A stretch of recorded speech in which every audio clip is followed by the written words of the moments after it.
What do you think about the midterm election? Do you think Democrats are going to take over the House? I think so. I think so. It's going to be a bit of a blue wave. I think the alarm bells are already ringing. Look at Mar-a-Lago. Just look at the congressional district that Mar-a-Lago is. I'm pretty not congressional. I mean, their local district. They're Democrat. Constituency. It's Mar-a-Lago, home turf. It's not even a Republican battleground anymore. We're seeing local elections being swept up by Democrats. And I think what else is the alternative for folks? Because they've had, a year and some change of Donald Trump.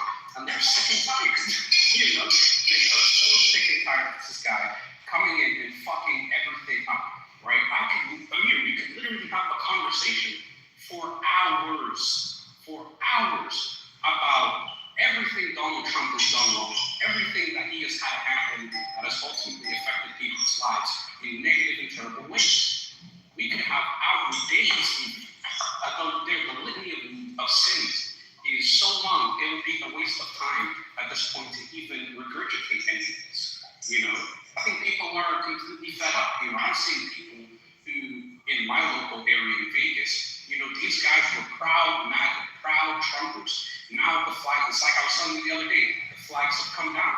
The bumper stickers are being taken off. These guys are not open and out about it anymore because there's nothing to be open and out about anymore. I think a majority of the reason why he even got elected in the first place, it wasn't because of the economy, it wasn't because of this, it wasn't because of that. I feel like a majority of Americans. Oh, was that me? They wanted to punish the Democrats. They wanted to punish the Democrats, and I feel like America they need to reconcile with themselves their level of racism, their level of white supremacy in a sense. Because I promise you, not everyone who voted for Donald Trump is a racist, but all of the racists voted for Donald Trump. Yeah. You know what I'm trying to say, guys? The IQ is low as well. We have a serious education problem. I've been saying this for a long time. We have a serious education problem in America, right? If people really, if I printed out a document that had a list of everything terrible that Donald Trump did, and I gave it to people, just before they voted, would they still vote for Donald Trump? No, right? Because his best friend Elon Musk owns Twitter, one of the largest social media platforms in the world, just churning out AI slop, AI propaganda. Trump is this, so great, so great, so great. But in reality, we know this Christian guy who he likes to, masquerade around, he's having affairs with porn stars. He's paying the millions of dollars. He paid off $80 million to Eugene Carroll, a woman he raped. This is a terrible individual. We're not even talking about the business practices, okay? But there's a lot to not like about Donald Trump at this current moment in time. So when the midterms come, don't be surprised when the Democrats just make, Donald Trump and, J.D. Vance if Trump gets impeached. Lame ducks. These guys are going to be lame ducks. They're not going to be able to do anything. I feel like a Democratic majority is going to have to try to put the schools on this administration. Because they have to. They have to. And to allow any of this to continue on is ridiculous. Amir, Taco, I saw a report, right, about how General Raisin King, right, who's the Air Force, he's the leading Air Force general for the United States military, right? He had to use his military privilege, this legal term called military privilege, where you can effectively override a decision made by the commander-in-chief if it puts lives in danger, right? That's what military privilege is. So Trump wanted to nuke Iran. He wanted to use the nuclear option on Iran, right? And General Dan King used his military privilege to basically kick Trump out of the room and stop him from deploying nukes, right? That's the situation with him, that is the insane situation. Rob, do you have evidence of that? Yeah, I can find some for you. Please put them in the chat. I really like to read that thing.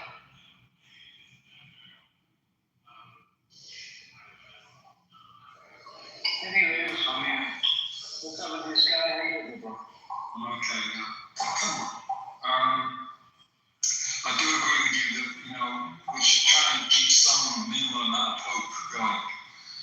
That's what I'm saying. It can't be big. You know, do you guys really believe that, there's like so-called free and fair elections, within the limits that have already been set? You don't think Trump's going to do like or Israel is going to do a false flag?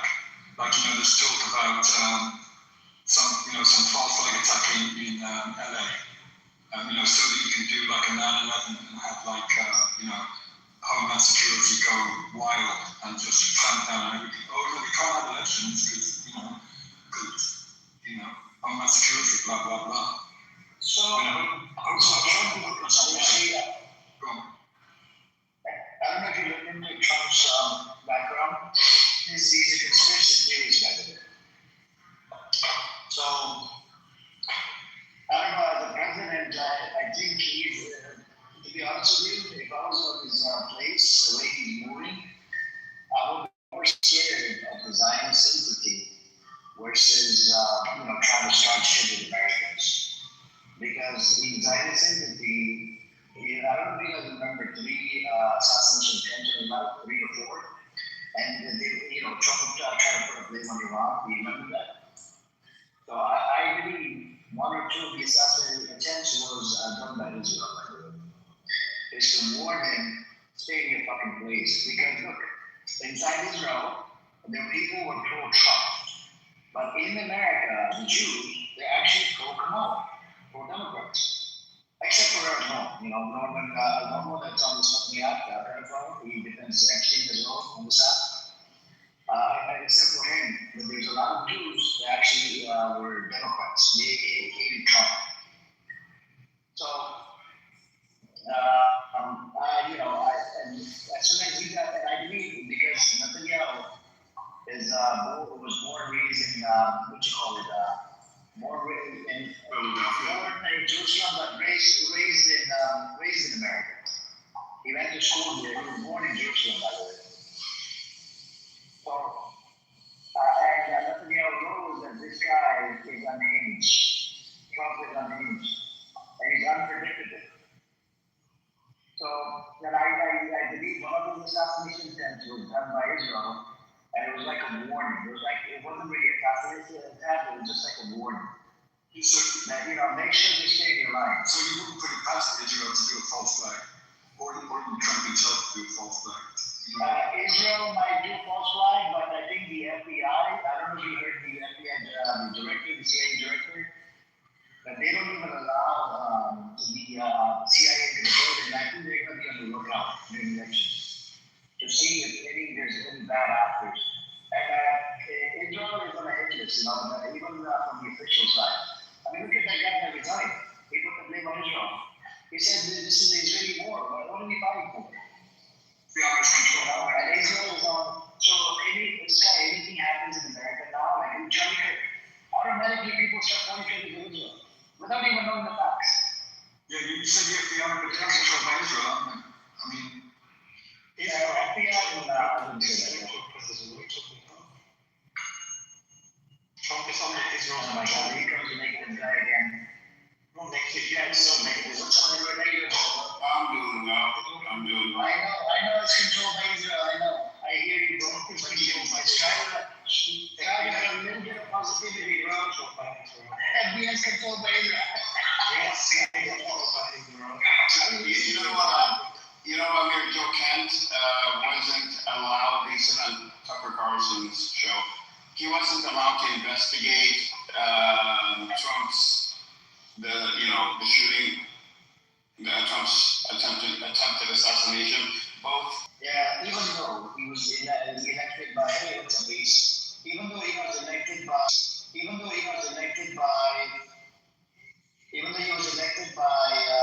Trump, but Trump wasn't the president back then, right? So, logically speaking, Edward, I don't think Joe Kent had the power to investigate anything. Yeah, I do. He's the counter-terrorism director, so he could. I said around that time when Trump elected, because Trump. No, I know. President. But last year, he was blocked from getting any information from regarding those incidents. His job is to take a look at things like this and track them back and see if they came from organized cells, if they came from, somebody acting alone versus somebody acting in a group of people, and that's his job. He was blocked, and it doesn't make sense to block. And then on top of that, the Secret Service failed that day. They didn't have cameras on that building, and the shooter was killed. But they failed big time, and everybody, they all know in the government that they failed. But the Secret Service that was in charge that day was promoted. He was promoted. They weren't even questioned as to what happened by anybody. Because if they were going to be questioned, they might have to camera. Technically, it wasn't a failure. So much so that he was promoted. Yeah. Well, I mean, they did fail. But that's exactly what they wanted. So it's a failure to us, right? But to whatever their exactly. It's a success, exactly. Yeah, exactly. I didn't know this actually until the other day when I was going through and Tucker Carlson came out to do so. This is an interview he did, I think, a couple of months ago with Joe Kent. But Charlie Kirk, same thing. No, he wasn't allowed. His department was not allowed to investigate. So Iran captures 2 tankers, I'm assuming. Yeah, and one of them is the same as Greece. Yeah, that's from Greece. Well, Israel goes through Greece too. It used to be Turkey for everything. Then Turkey wound down its relationship economically, and then they switched over to Greece. That was their plan B. Turkey was plan A, and then the plan B was Greece. This is what I got out of the publicity, right? I asked about the Ronald Joe Ken block.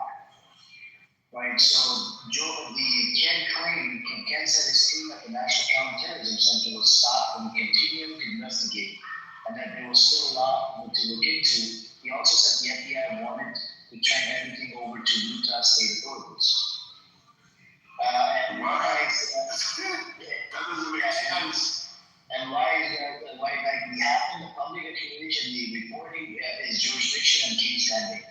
The FBI believed the attack had been solved as a long gunman murder and was ready to defer to state authorities. A separate backdrop is that Ken had just resigned in protest over the Iran war, and reporting also notes the FBI was investigating him over possible classified information leaks, which may have colored the broader dispute. Earlier, Joe Cantor in a statement said, if you listen to his interview, that because of his position, he has to also look at foreign involvement. So when he started looking at foreign involvement and potential countries that may have been involved, he said higher arms blocked it. That's the exact time that he got blocked for looking into it further. This is where he starts talking about the potential hand of Israel.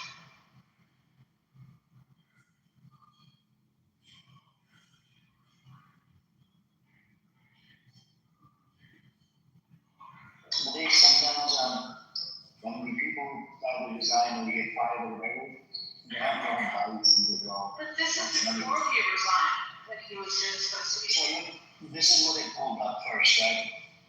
It said Joe Ken said he was stopped before the FBI wanted to hand the case over to Utah state authorities.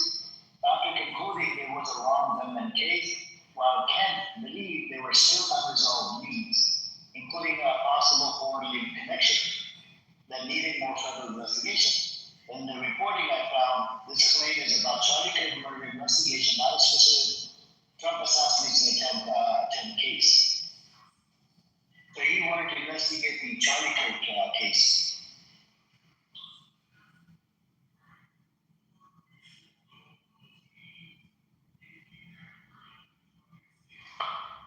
So, the claim that Rock made earlier, that France 24 article,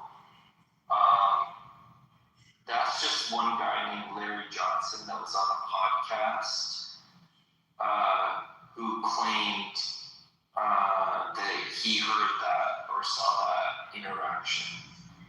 But there's no other evidence. There's not a second eyewitness testimony or anything to confirm it. So What was the claim that he made that time?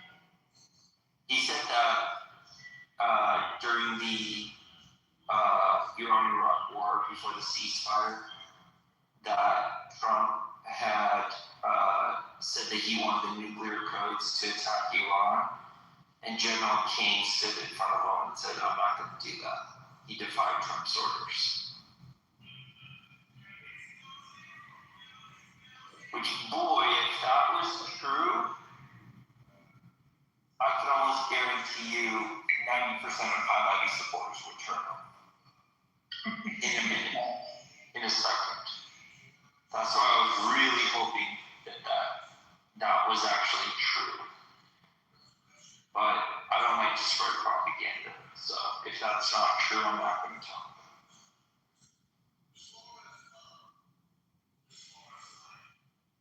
There's a lot of propaganda online. And even if you look into some of these stories, I mean, it kind of, takes you down that, like a can of worms, like even the Joe Kent thing. And even Joe Kent was being investigated for leaking documents. I don't know. Most people believe news that fits the narrative or fits their bias that they want to follow. But anything that doesn't fit their bias, they will, jump through a million hoops to debunk and to make it seem like it's illegitimate.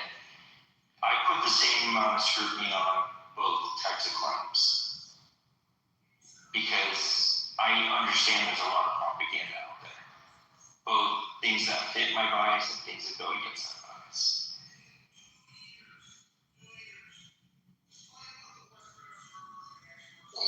But this podcaster, where did he get his information from?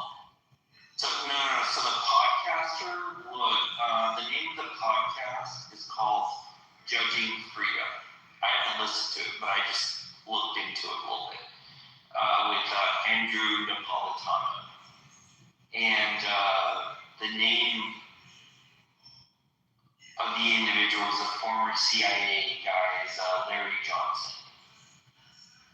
So I think I might watch it during my lunch break and see if I could, if it seems legitimate or not, or if he talks about there's anybody else in the room to substantiate the claim or not.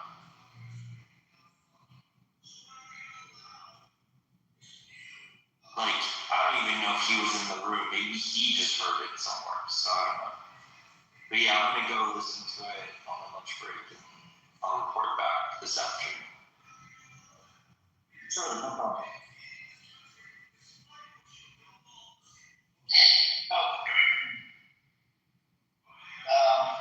Apparently Iran captured 2 vessels, and yesterday the Iranian official said that they have new cars that they haven't used it on the battlefield. We don't know what the new cars are. It could be ballistic missile of some sort, or it could be a new type of drones. It could be anything. So, and Trump said we're going to go back to bombing, but Trump then all of a sudden extended the ceasefire.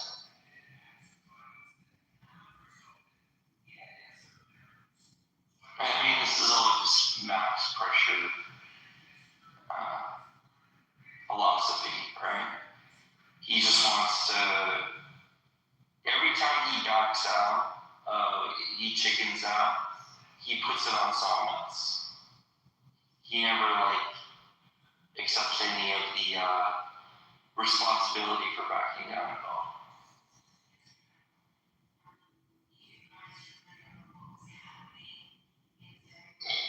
I can't believe so kept on changed the tone. But no, they are eventually going to meet up. He went from Saul, not Soul. yeah, better call Saul. Yeah, just Saul. Just call him Saul. Yeah, so Like the Old Testament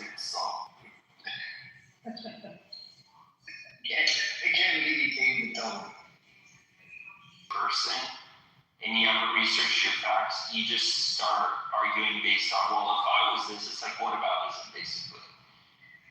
And all that is just mental masturbation. That's all it is.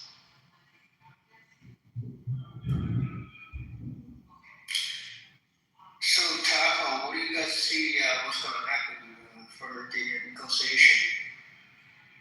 I don't think it's clear that there are going to be negotiations, Cosmo. So, what's your projection of the war and how this matter going forward? I don't think anybody knows, but I will tell you, I don't think Mr. Reza Pahlavi has any chance of coming over, taking over the country.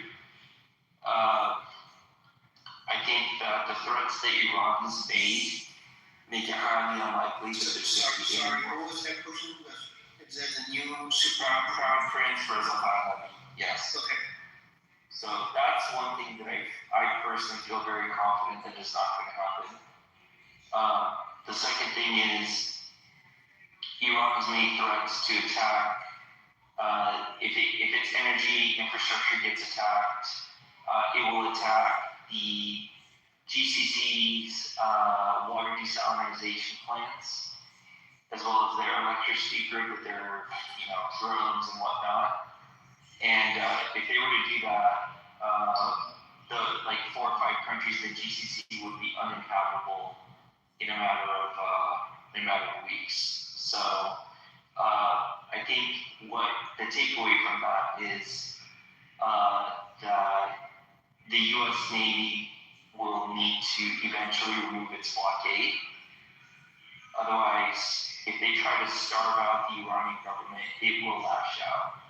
And it will basically destroy 4 or 5 countries in the GCC. And then that will wreak havoc in global markets. You'll have, hundreds of thousands of refugees. It's not going to be good. So,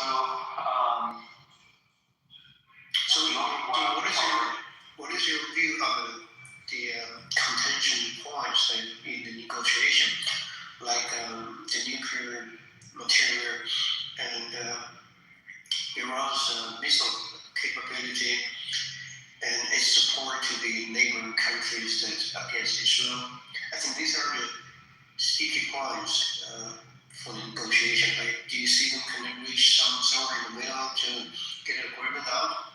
Well, I think what Iran had offered, at least rumored to offer in Geneva before it was attacked this last time before February 28th, was to not get rid of it, to dilute its 66% enriched uranium.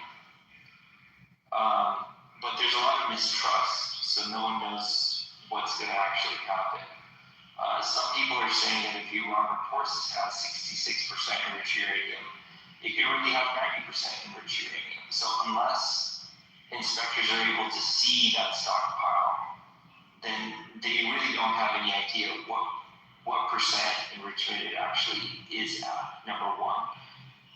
Number two, Iran will never give up its ballistic missiles, and I don't think it'll ever give up its support for proxies, because that's the only defense it has. And the limited conventional military it had was pretty much, for the most part, wiped out. Now, sure, they still have some speedboats and drones and other ballistic missiles in there, several under missile cities. But I don't see, because at that point, Iran would just be a sitting duck, It gives up all of its military, so what? So Israel can come and, bomb it like it's happy hour, whenever the fuck it feels like it. They're not going to do that. At that point, that would be equivalent to unconditional surrender, in my opinion, which they're not going to do. So Iran wants security, right? Basically not to be attacked in the future. How realistic this can be ironed out? I'm just curious, how America can provide to guarantee that, to make them believe that they will not be attacked in the future. I don't think that there will be any trust in that. I think that's asking for a little too much. And even if the U.S. says, yes, we will never attack you again, there's not a chance in hell. The pigs will fly before Israel agrees to such a thing. Because in my view, Israel's actual intention for Iran is to turn it into a failed state. That's the ultimate goal. So I agree. I think we just follow your logic, right? So if Iran says that, in order to defend itself and to keep the missile capability, would the U.S. allow that? And if that's the case, then the missile can still, be the critical weapon to control the Hormuz, right? So that means that Iran has the capability to shut it down or affect, in a way to control it, right? And will the U.S. allow that situation or allow that status quo?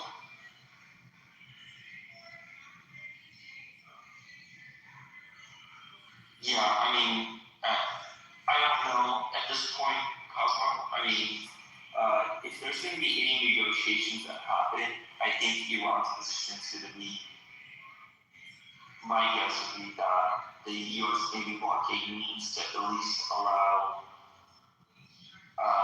its ships to sail out with the oil that it's selling to China and its LNG, because I don't think the Iranian government can last very long without it. So the main question in my mind is, and I have to research this, is how long can Iran survive without selling its oil due to the U.S. Navy blockade?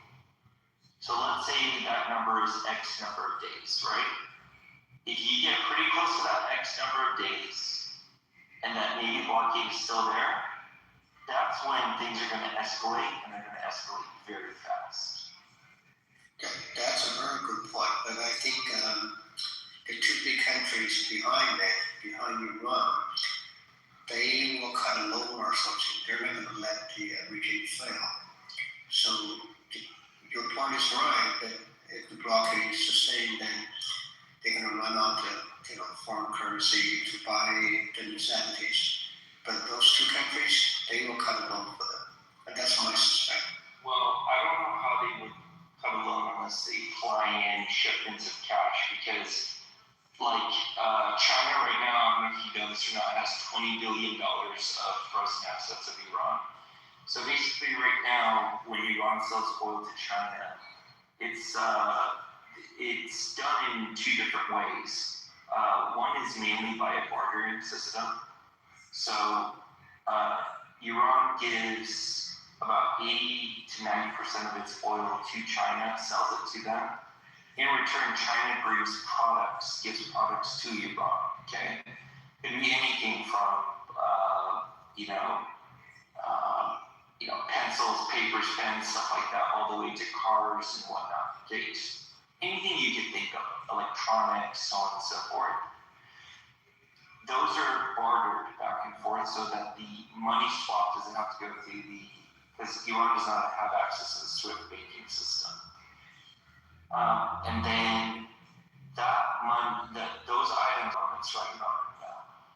And there are rumors of some of that shadow fleet oil being sold and somehow money getting funneled through third parties in the Emirates and whatnot. I don't know how much of that is true, but I don't know. But assuming there is a worst case scenario is to, you look at how much savings the Islamic Republic has and how much revenue they get from the oil and what their daily, weekly burn rate is. And from that, you can back calculate how many days, weeks, or months they can survive without a barrel of oil. And the other thing is Cosmo is the other critical thing to look at is how much oil can Iran actually store? Because once they run out of storage space, those oil wells will they can't pump any more oil out. Then those oil wells can basically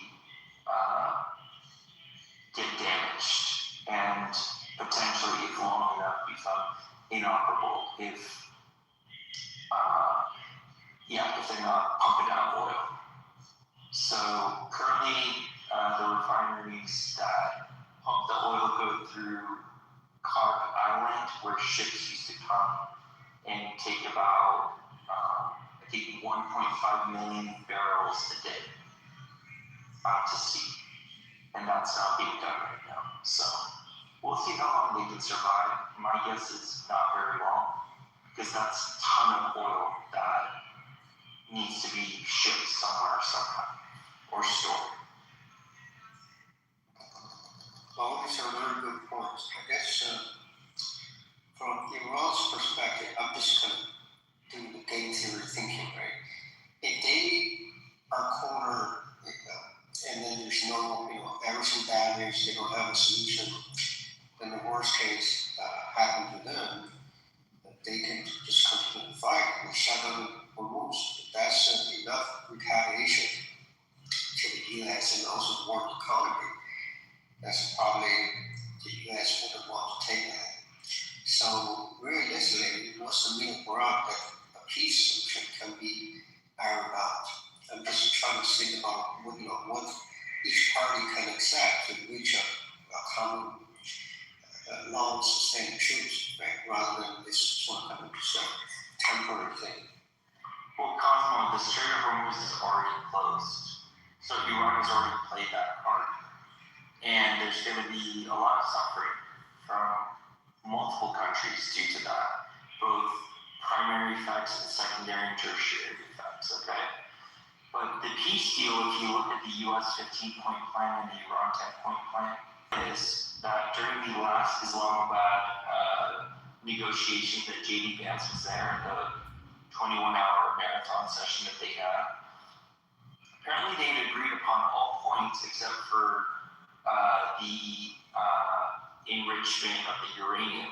So apparently Iran had offered 5 years of no enrichment, and the U.S. asked for 20 years, and they couldn't come to an agreement upon that. Now, what are the other concessions? What about the what are the concessions that the U.S. offered for that? Nobody knows. I saw conflicting reports. Some people said the U.S. was willing to lift sanctions, lift restrictions on frozen assets, allow Iran to basically enter the SWIFT banking system again, sell its oil. Who knows? No, I don't think that information was ever publicly released because it's never agreed upon. But at some point, they got to come up with something that works, and both sides need to understand that if they do not negotiate, if they do not come down from their sacred cows, basically, and negotiate, that it's going to mean a lot of hurt for not just Iran and U.S. and Israel, but for the whole world.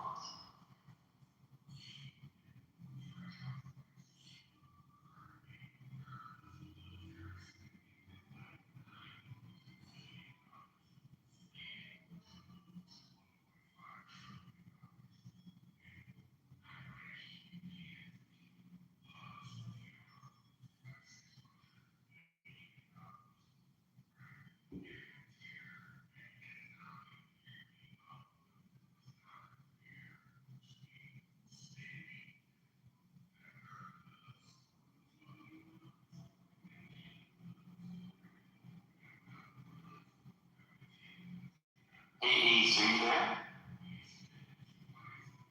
Yes, I have a question. Did Saul lose a bet?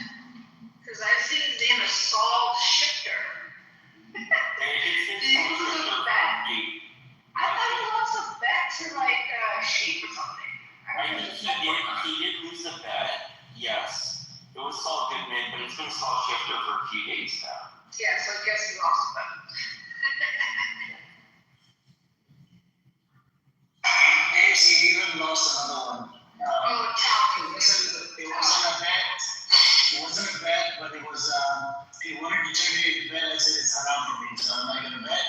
But I kept on telling him, I'm like, they're not going to meet up in, in Saudi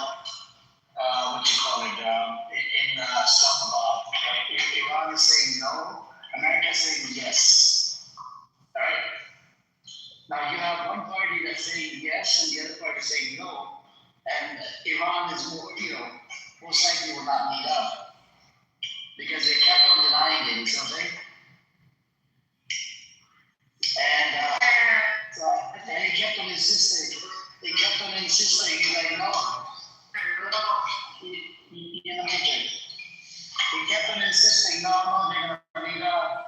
I'm like, bro, they're not gonna meet up. I kept on telling him. So I was like, oh, and now. Moore is trying to do the same thing right now, but losing. He's trying to do the whole, but we're not saying they separate out. So the whole point is dating. Not a follow-up, nowhere else, no substitution. Some more is not allowed on my page. I'm going to see providing evidence. Some more, I'm going to be providing evidence that shows that the IAEA was on the ground inside Iran after the problem. It was never. Is he stupid? Because this fucker made a claim. They weren't. They were totally spelled 1,000% after the 12 war. Any little bit of visits they had were at zero at that point, as they should be, considering everything. No.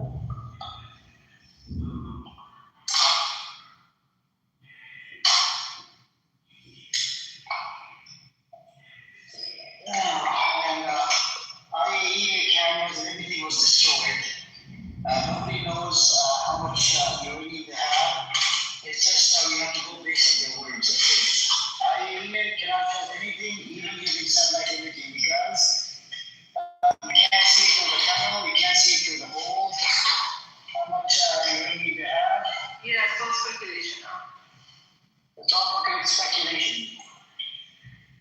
But the idiot kept on making the fucking claim, kept on arguing over something that he wasn't aware of. He does it everywhere. I was in Lisa's room for her last night. He was doing it there. Everybody was just laughing at it. These guys' reputation is trash everywhere they go. They cannot have respect for conversation at all. And Better Call Saul is turning into what he's a Trump apologist. I called it out before. I called it out. I knew he was. He was admitting it. Trump, so 2 days ago, I raised this question. I said, what was the need for Donald Trump to, ask, President of Israel, Herzog, and asking Israelis to forgive this fucker called Netanyahu? What was the reason? Why would they do that? This and that. I told them my opinion. The whole my opinion is because if Netanyahu stays in place, he has become a fucking liability, and Trump realized this long time ago that this fucker just wants to start shit up with the Middle East, and Trump wants to calm it down. You know what I'm saying? Because at the end of the day, he's a failed businessman. He understands that, look, we can't have this shit because he won his election on anti-war. He told everybody he's anti-war. And then so he started trying to give me a hypothetical of some sort. He goes, okay, so let's say Trump, Netanyahu was best buddy with Trump, and he wants to, I said, just like, Trump was best buddy with Epstein. And you know what he did? He tried to play that trick again. Epstein was friends with other people. I'm like, so Netanyahu was friends with other people as well. I mean, I don't know, you have to be consistent. So I don't know, he gets bothered every time Therefore, you're really anti him because you can't have like the intellectually honest conversation. Because when I'm having a conversation, I'm like, yeah, there's other dirtbags too. This is not just Trump, but the topic, like I knew this. I knew that he was a Trumper. He just wasn't like, he was kind of like, he's just like more. Yeah, there's people or whatever. There's so yes. 10 years, what you been up to? He's thing was involved. yeah, this ZB. Cool. What about you? I'm also looking good. That's running around, looking some cars and shit. Oh yeah, limitation of how many hours in the street? Yeah, that's, So when it comes to the, no, not the street sweeping, street sweeping.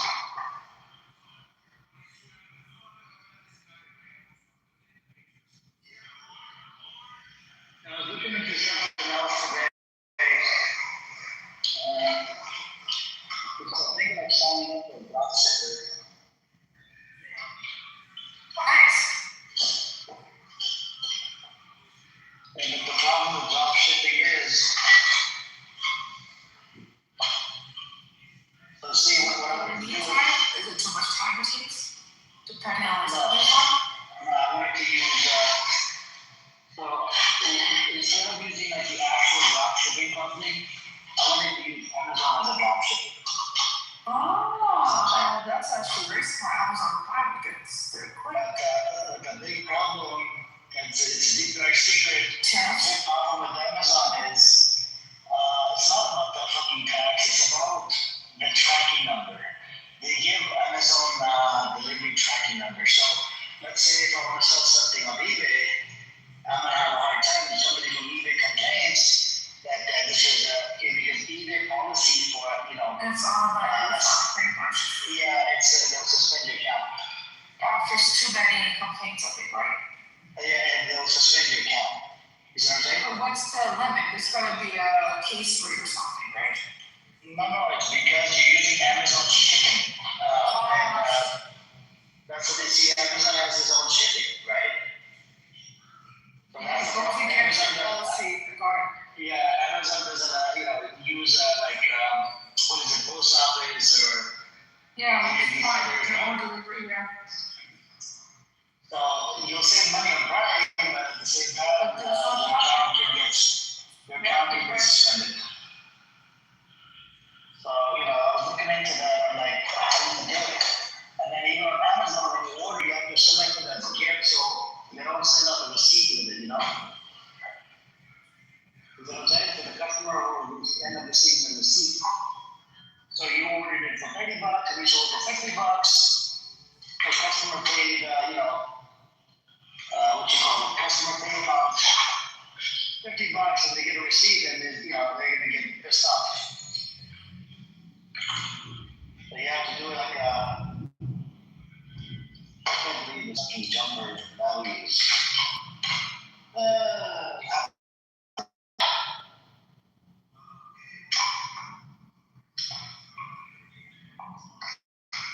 Anyways, so I was looking into that, but eventually I don't have to keep the inventory. I don't have to worry about that content as well, But I sell your shit. You ship or you sell? but I have my own website as well for shopping, so I think I could sell it on Amazon. Hey, what's up, Mustafa? I think Iran is never going to win the war. Modi?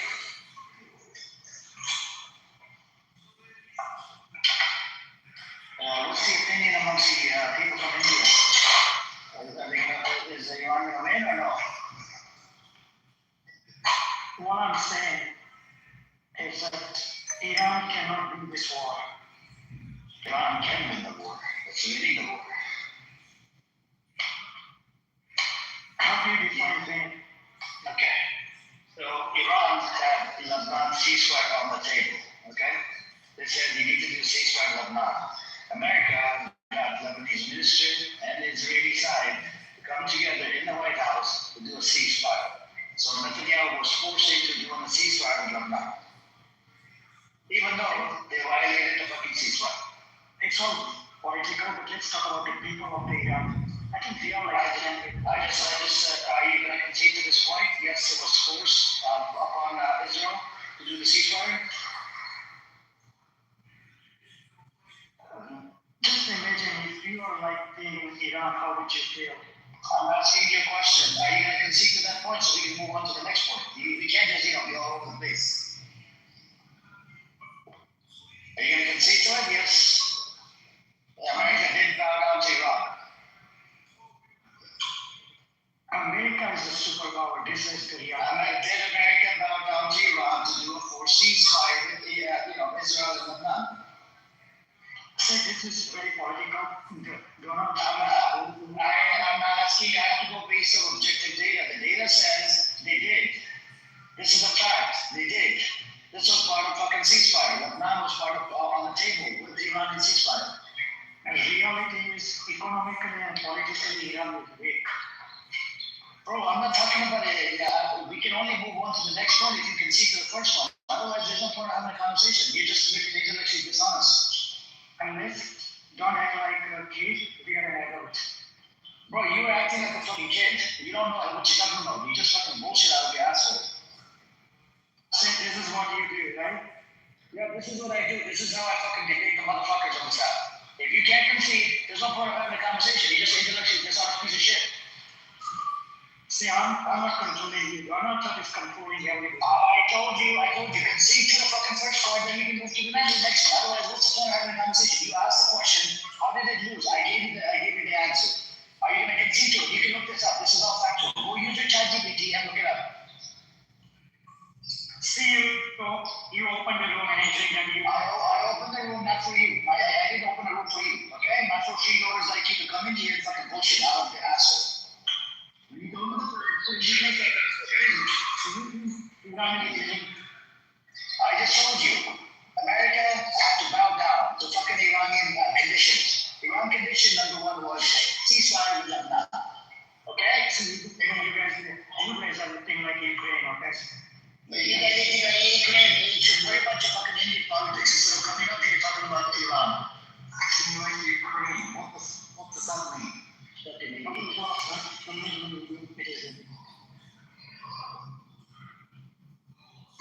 like Ukraine, that sounds stupid to me. What do you mean? Here you're living in the illusionary, like an imaginary world. Living in an imaginary world, what world? I'm right here in America, by the way. I'm in Los Angeles. I'm looking at it from the, I have the stats, I have the data, I have the sources, I can source up on this shit. Iran is losing kind of goes up to the numbers. Look at the market. What market? And then people are starving in Iran, right? Did you see your market? People were dying for the fucking oil. Did you see the market? The fucking the gas that goes into the ultrasound, we left run away. That goes come back. An idiot.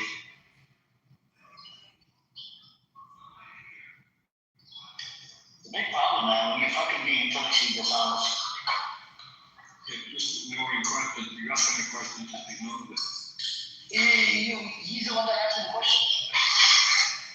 It's an idiot, man. So, Amir, let me ask you the same question. Do you see a middle ground that is two sides can accept? What did you say? Do you see a middle ground? I see. There's a 15 point. Yeah, but the 15 point. There's a far way, right? The question is, do you see the negotiation can somehow reach a middle ground? Okay, I think they should have met up in Pakistan to make the deal. But then I understand why they meet up is because of how America violated the ceasefire. And America yesterday even captured one of their vessels, cargo vessel, right? So that's another problem. And that's a red flag. And Iran did give them a chance, but look at how Trump was trying to bow down and try to play the market by doing ceasefire, extending the ceasefire. Why would he extend the ceasefire? Is he,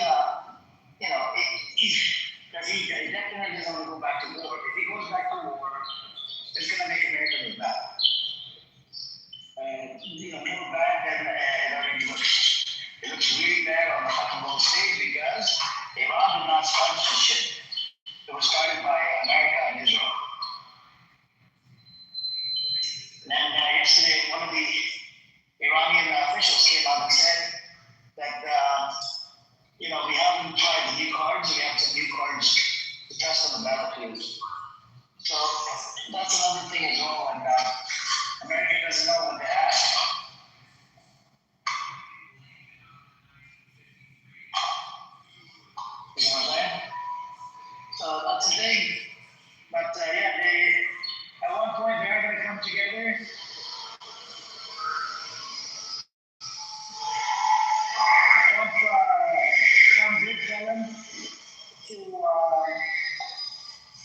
told him to come on the, make a list of things on the paper and send it over. Pakistan is playing a role of drawing middle. Yo, can you reach your mic? Whatever your name is, stop. Just close your mic. I'm just an idiot, man. That's what it is. One thing that's going to happen. Oh, thank you. At one point, that's what's going to happen in Cosmo, and I don't know. What's your take on this? Do you think the ceasefire is going to happen? Because look, it's in Iran's best interest to prolong the war, prolong the blockade on certain Hormuz. According to economists that I've read, some of them are saying, let's say the price of a barrel goes up to about 130, 140 barrel per barrel, whatever. And if it stays like that for about 6 months to a year, we'll have recession in America and the inflation as well. So it's in Iran's best interest if they want to do that. But at the same time, they're going to have their own problem. But they are using, I believe they're using some sort of ghost fleets. I'm sure they're getting their things somehow. Because America did the blockade, it's only blocking the ships coming out of Iranian ports. So they could use Iraqi ship to transport the goods that are coming into Iran for the time being. I don't know, what you think? Go on, bro. Well, the 2 points I was asking earlier, one is about the missile defense capability, the other is about the allies that Iran has been supporting, giving money to. And the U.S. terms is basically asking to dismantle the missiles and also cancel their support for the allies they have. Do you think Iran can somehow accept that, or maybe in the middle ground they can accept something like that? I think the Iranian, they pretty much reached agreement. It's the time. I think it can be reached on both parties to agree on that. The sticky point is about missile defense and their support for the allies. What do you think on that two terms? You're talking about the proxy, right? The proxy, yes. That is on the table, but I don't think Iran's going to agree to it. Hezbollah is fighting the fight right now in Lebanon. They're killing a bunch of people. 1 or 2 days prior to this ceasefire that happened in Washington, because America had to bow down to Iran's condition, do a ceasefire, and they bowed down to it and they did a ceasefire.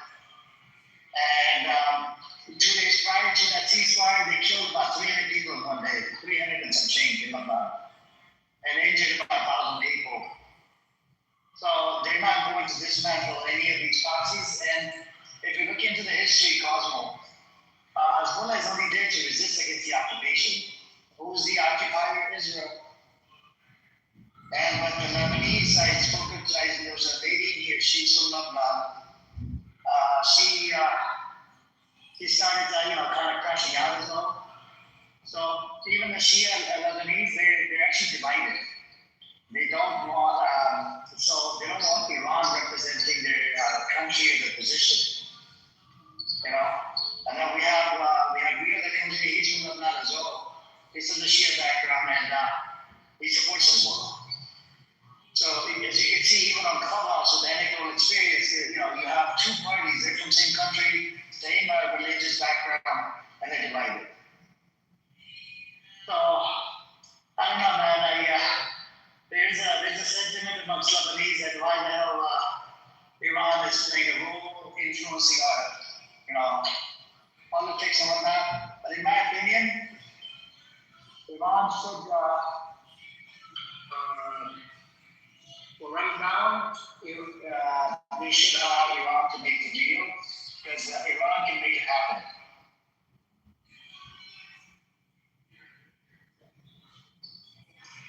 Because Lebanon on its own cannot make it happen because Israel likes to occupy Lebanon and do crazy shit, bomb everything that they have, hospital, churches. They literally yesterday destroyed Jesus Christ's statue. That's how we don't know. These demonic pieces of shit don't respect the Muslim.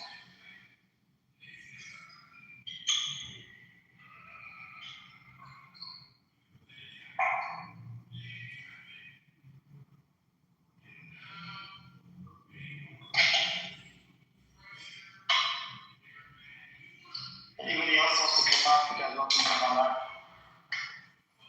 Oh, that's what it is. Oh.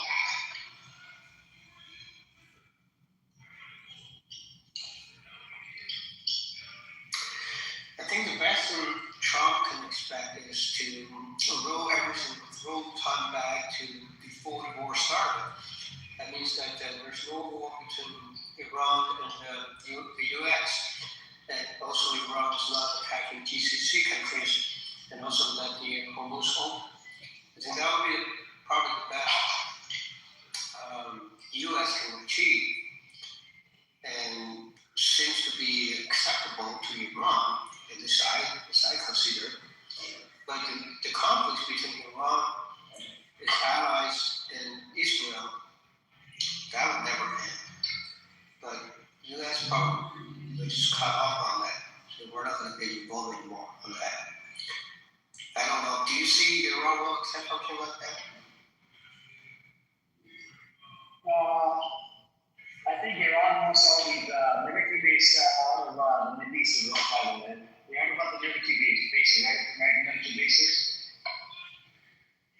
That would be a definite no from the U.S. side, because it would lose space and also lose credibility in front of people. Yeah, but I think they have to agree to it according to international law. If those military bases are a threat to Iran's sovereignty, then they have the right to pretty much, get rid of those bases, and those bases will get attacked again by Iran. And it's allowed according to the law. You know what I'm saying? Because those military bases were being used, and the GCC countries are actually. Can you elaborate what it means about the law? Which one? What is the law by which?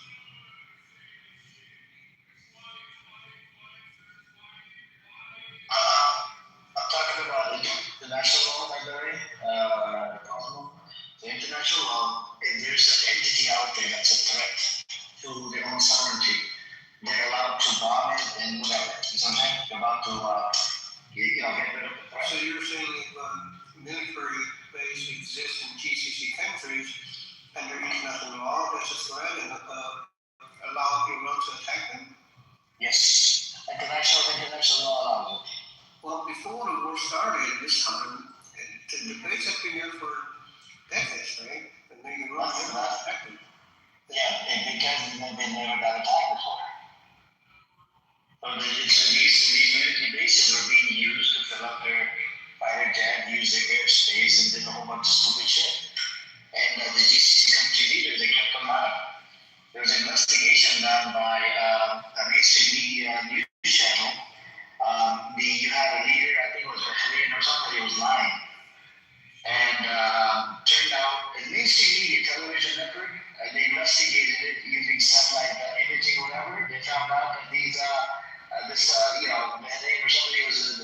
idiot was allowing the US to use a military base. Isn't that crazy? These rockets, they tend to lie a lot. They think that this is Iraq. Iran is Iraq. Their civilization is very old. It's older than 3,000 years old. What you said is true. If the attack were initiated from this base, then Iran has a right to attack. But the US says that we're not going to have any military power that's initiated from the space to attack you. So there's a truce between all the US and its bases in those GCC countries with Iran. Do you think Iran would accept that?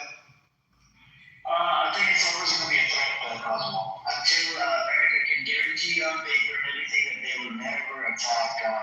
They will never attack. If there's some sort of a guarantee, then yes. But every time there's a ceasefire, it always tends to get violated by one entity, which is Israel, and then America, backs it up, even in the fucking violation. Isn't that crazy? Like, it has happened multiple times. I'll give you, so the last war, 8th of October, I was going to start fighting rockets or whatever into Shimon Farm. Shimon Farm is illegal occupied land on the border of Lebanon and Israel, right? And Israel, Hezbollah wasn't even firing rockets inside Israel. It was on the Shimon Farm, which is occupied by Israel. And what Israel did, Israel started killing people, did a whole bunch of stupid attacks inside Lebanon, right? And when the ceasefire did happen, this was back in November, I believe, 2024. Ceasefire happened, and within like the first or second day, ceasefire got violated by Israel. Lebanese military came out and said it was Israel that violated ceasefire. France and US came out to investigate. Turned out they're like, yep, it's Israel that violated the ceasefire. There's about 10,000 UN peacekeepers on the border of Lebanon and Israel. And even they got attacked, like multiple times. And I think a couple of days ago, one of the UN peacekeepers even got killed by Israel. So that's the thing. You just, and America looked the other way. America just told Israel, you gotta give them a chance, whatever. And since then, they're still fucking violating ceasefire. They've violated ceasefire over 15,000 times. Isn't that crazy? Well, that's why I'm saying that there's no truce between Israel and Iran. But the U.S., I think from Trump's perspective, he has a personal agenda. If there's an incentive for him to reach a truce or peace, and this is for his term between the U.S. and Iran. So if he says that we're going to keep the base in the GCC countries, then we're not going to attack you. We'll announce that, right? And just say there's no military operation against Iran from the GCC, the bases in the GCC countries. Do you think Iran will accept that? I don't think they'll accept it, but they won't. They probably have this condition that you can't have military bases with the GCC countries. So America would have to accept it. Because at the end of the day, Cosmo, who's to say if they do a ceasefire and then a week later they're attacking the same military base from Saudi Arabia, from UAE? Because none of these fucking countries can be trusted. These countries are fucking fake countries made up with the help of British. The U.S. is not going to restore those bases. Because restore those bases. U.S. cannot be trusted, Cosmo. Well, the U.S. government cannot be trusted. About whom you're talking about? Anybody. What are you doing at Los Angeles? Okay, I will say that to the home. Bye-bye. Get the fuck out of here, bitch. Thank you. Now after this, let's stop character that was in here, dumb motherfucker. Yeah, go on, Cosmo. It's from U.S. national interest. They're going to keep the base over there. There's no alternative to say we're going to withdraw. That's a no-no. But I think U.S. will rather go to war than start from there. So the question becomes, how much Iran can sustain or willing to sustain if U.S. don't want to withdraw the bases and they just go to war? I think Iran may have to. America ain't going to war because of military bases? Is that what you're saying? Yeah. No, fuck no. They're just going to remove the military bases, bro. They're not going to go to war because it's remove the bases. The GCC country will not trust U.S. to provide security for their countries. They already don't trust GCC. They don't trust America at all. I'll give you an example. In Qatar, the America asked Qatar, right? This was about 6 or 9 months ago. America asked Qatar to negotiate a peace ceasefire deal between Israel and Hamas. As they were doing it, Israel comes in and fucking bombs their shit.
decide not to do the petrol using dollar to sell their oil. But the petrol has nothing to do with the basis. I'm trying to explain that, right? So if the base is not there, there's U.S. they'll have less imports over there, and then those countries can decide not to sell oil using the dollar. They will take payments like the RMB or whatever, right? That will be the fundamental blow to the U.S. Financial system. They can't do that, Cosmo, because they've been there in the gold market's in a crash. So America, to be honest with you, I had somebody in here, I wish he was in here, let me ping him in. He'll explain to you better, it's Habibi. He's into finances as well. He explained it to me, he's like, petrodollar doesn't really matter to the Americans anymore. It does, it could weaken it if they don't do business in petrodollars, but the thing is, a lot of people, they trust the petrodollars. And that trust hasn't broken yet, you know what I'm saying? And because the rate and, whatever you want to call it, is still steady. It's not like, it's about to collapse. It's more secure, and you should see even our stock market, how it's valued more than our entire GDP. So look at corporations that we're tied to. So yes, foreign nations are going to continue to trust us. Look at China. Like, China just makes up their numbers, right? Even with the stock market. They're not trustworthy. We've actually built trust. So this is, it's not going to be something that falls into. And plus, we have a reserve currency. I'll give you this. So let's say those GCC countries started buying oil in Chinese yuan or yen, whatever the currency is, right? And do you know how hard it is to get the money out of China if they cost you to 10-20%? Yeah, because the hard was buying power. You have to get rid of US dollars. Yeah, and plus you have another issue. If tomorrow, let's say one of the bills or something, Just hold on, stops just put in and say, when you say the 10% cost, what cost will cost? What is it? I'll look into it. Because I had somebody in here, he was explaining it to me. The money, they will have to use Chinese yuan, right? To buy the thing. The conversion rate would actually kill it as well. Emergency. Every time when you convert to other currency. What I know. So you're losing money on your dollar. Saudi Arabia. Why do people not understand the difference between the buying power of the US dollar versus any other currency? So we hold, I know foreign nations hold, we talk about it, right? US dollars, not going to just dump them tomorrow. It's a possible. There's a reason for that, because everything is priced in dollars. So if you want to buy something, then the natural materials, then you have to get the dollar first. If this can change, like the other homestead natural resources say, we accept RMB or. Let me ask you this. So if the Chinese government puts the money on hold, or forget the hold, if the Chinese government bans one of the denominations from the trading market, like a $20 bill, or what currency is that? 20, $50 bill or something, or 100 yuan. If they do that, you don't think there's going to be a problem in the market with the currency and whatnot? And they can't, if they start printing a whole bunch of bills, they might have the problem of inflation as well in China.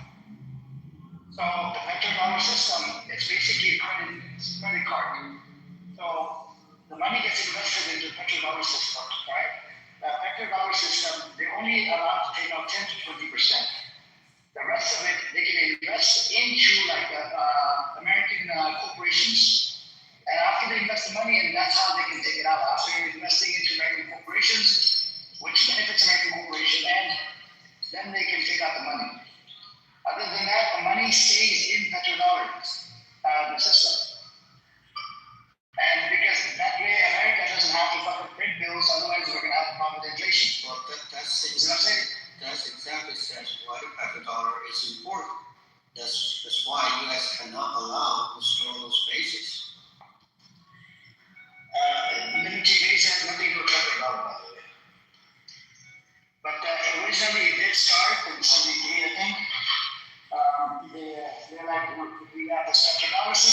market is still supply and demand.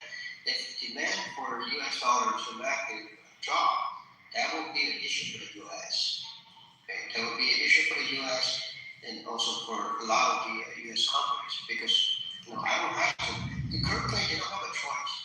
They get a pack of dollar, it's dollar denominated, the US is the biggest market, it's cycling back to the US market, invest in the stock market. Okay?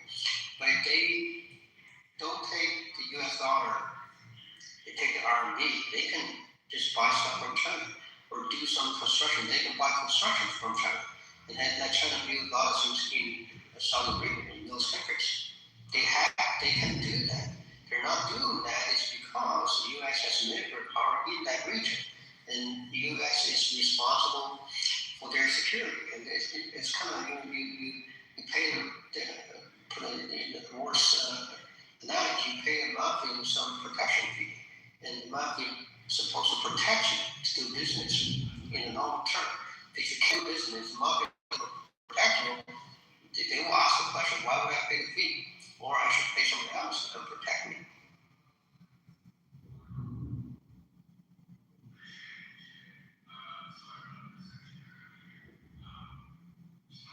You already see that happening, right? Pakistan is sending a squad of Chinese-made airplanes to Saudi Arabia, right? And then why do they do that? It's for pay for protection. Saudi paid for protection for that. They paid Pakistan's foreign debt, right, to UAE or another country.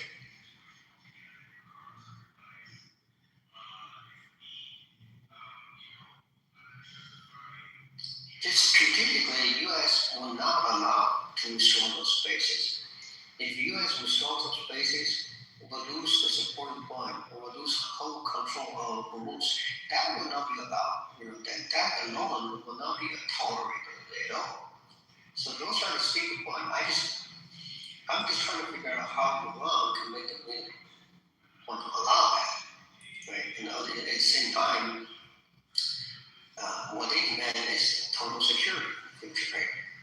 To your point, right? If the bases still exist over there, what kind of total security they can expect?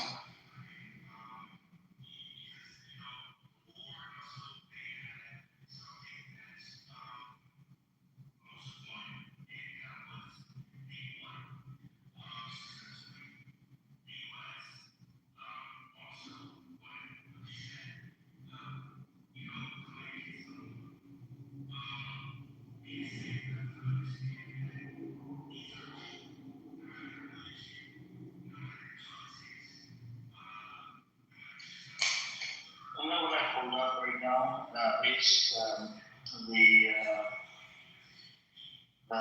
top consumers to use oil, right? Okay. It says per day, the United States uses about 20.3 million barrels per day, approximately, right? But then it only produces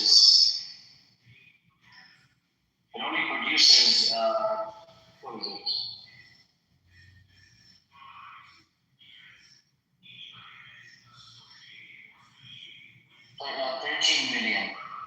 13.8 million barrels per day. And So we have a shortfall. We have a shortfall of about 5 to 6 million. Let's say if Americans only rely on American oil due to Strait of Hormuz or whatever, right?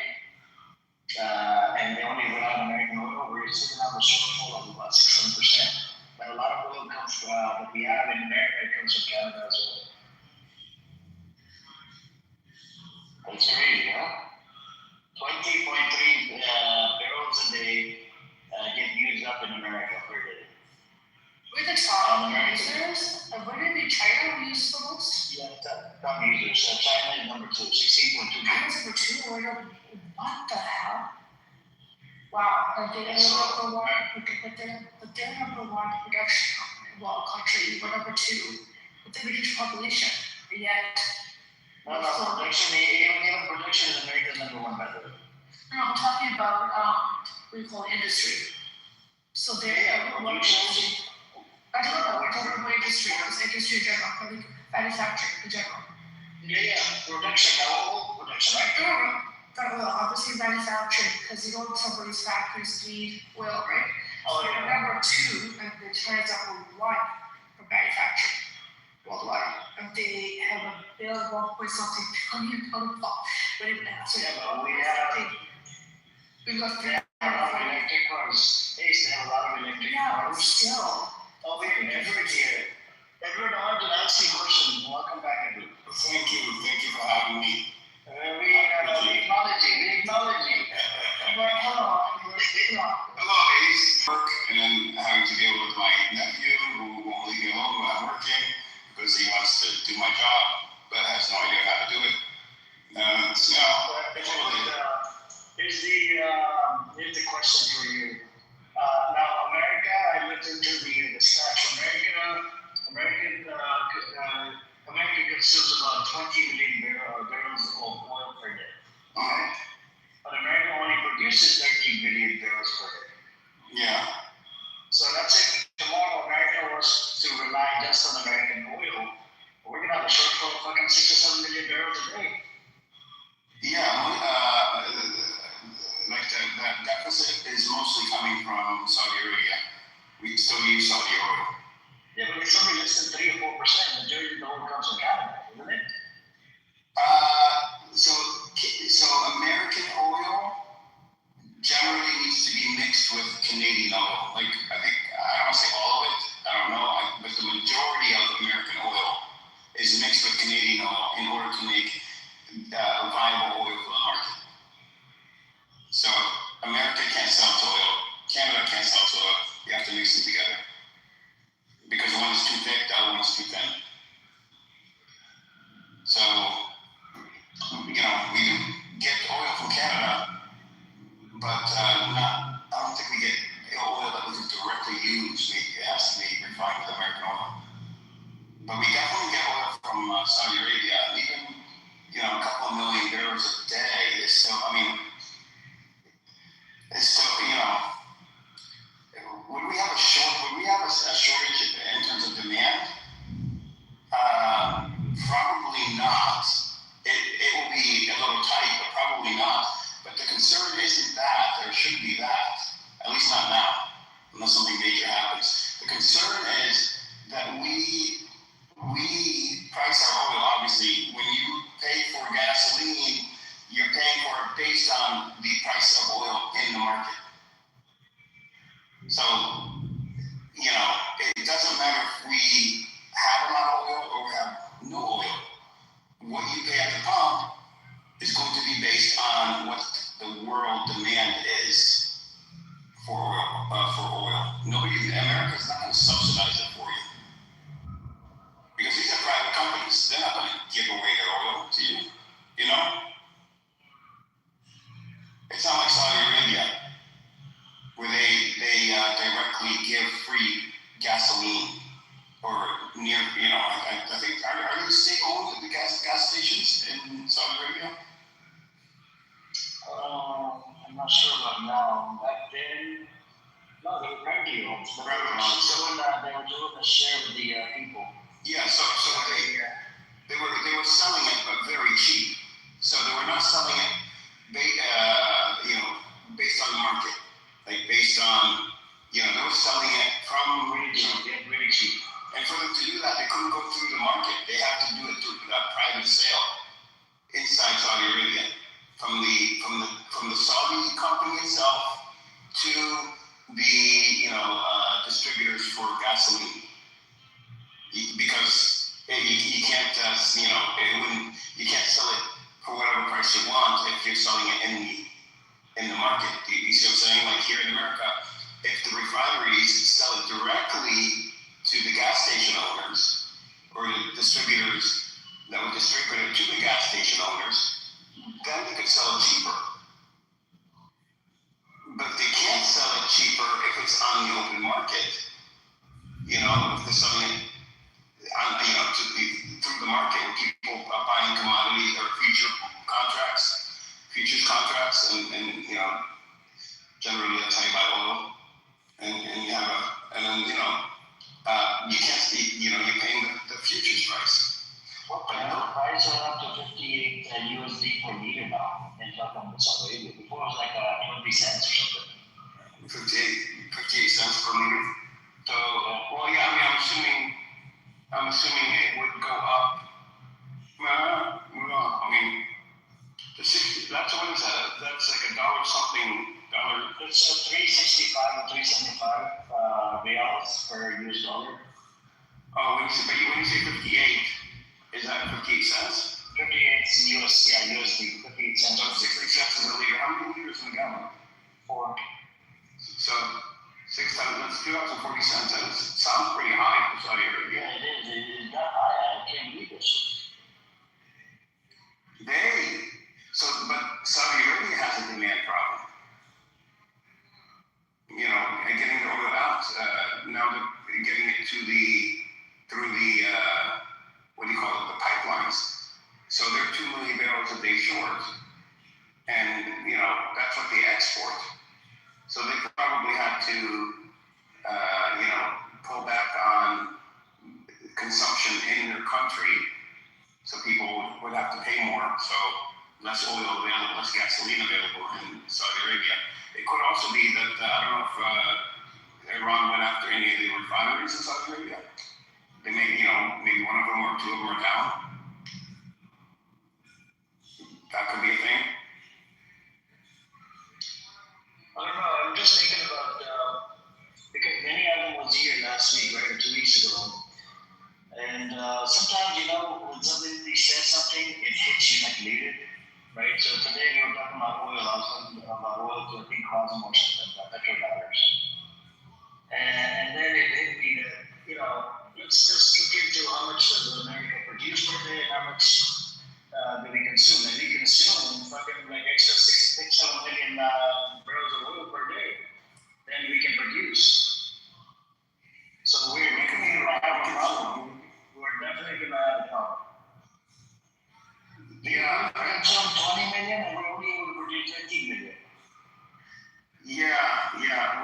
Well, keep in mind that this is complicated and this is getting into territory I don't know much about in terms of the oil that's produced in America and in Norway, Scandinavia. I don't know if it's a story if there are other countries there that also have a lot of oil. The Middle East, Russia, South America, Mexico. The oil is it's different and it has to be standardized, but you can't standardize it 100%. So, it depends on, I don't know, like, for example, does Boeing use a specific type of fuel, jet fuel made from a specific type of oil versus Airbus? Because they're not all the same. That's why we have multiple oil markets. We have WTI, we have Brent, and we have Dubai. Those are the markets. And all three produce different qualities and forms of oil. So now you're getting into what it's used for. So in America, even though we produce a lot of oil, and probably enough for the country, it may not all be the right kind of oil that we need. There may be industries where they need Middle Eastern oil, for example. So I asked the perplexity, where does America get their oil from? It says Canada. So even perplexity saying whatever the shortfall is 7% or so, 7 million or whatever, or 6 million. Part of that, like 52 to 62% comes from Canada, 7 to 11% comes from Mexico, Saudi Arabia gives about 7%, Iraq 4 to 5%, Brazil 3 to 4%, others 20%. So from Canada we get about 4 to 4.7 million barrels. You should ask. Don't we have to combine our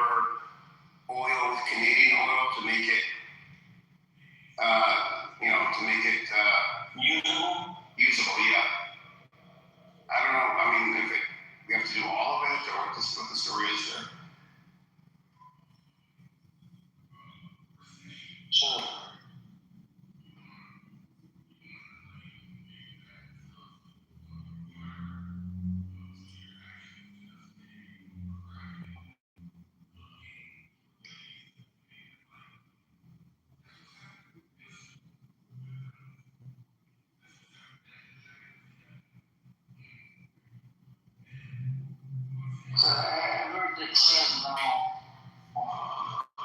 No. It says no, the U.S. does not need to combine its oil with Canadian oil to make it usable. U.S. refineries routinely process both types separately and in blends, but many Gulf and Midwest facilities are specifically optimized for Canada's heavy sour crude, which complements U.S. light sweet shale oil. Okay, ask it, do both oils need to be combined to be useful? Sure.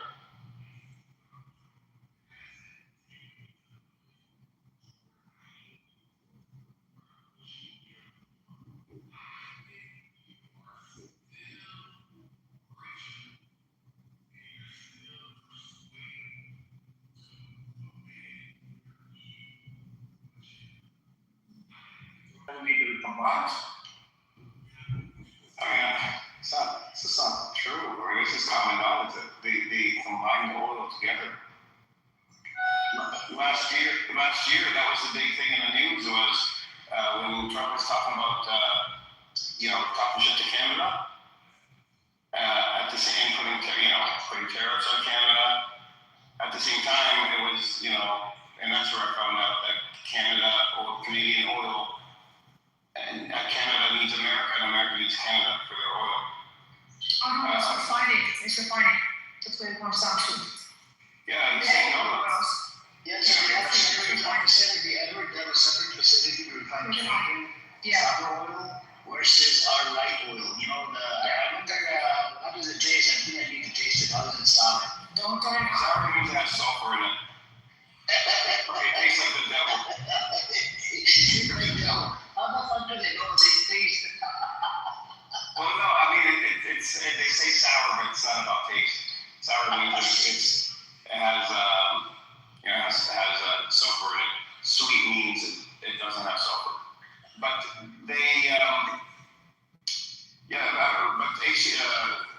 Amir's perplexity is saying no, like they don't need each other. They don't refine. They don't blend the oils. Together is refinery. So the oil that gets extracted out of Canada gets refined in the States. They both get refined. Yeah. They have separate facilities. They both have separate facilities. Yeah, that's how it is, that relationship. And they bring it to the same level, Edwards. I'm asking. So they bring the Canadian oil? Oh, you think you got a better AI, huh? You got a better AI than I had, Oh, I see.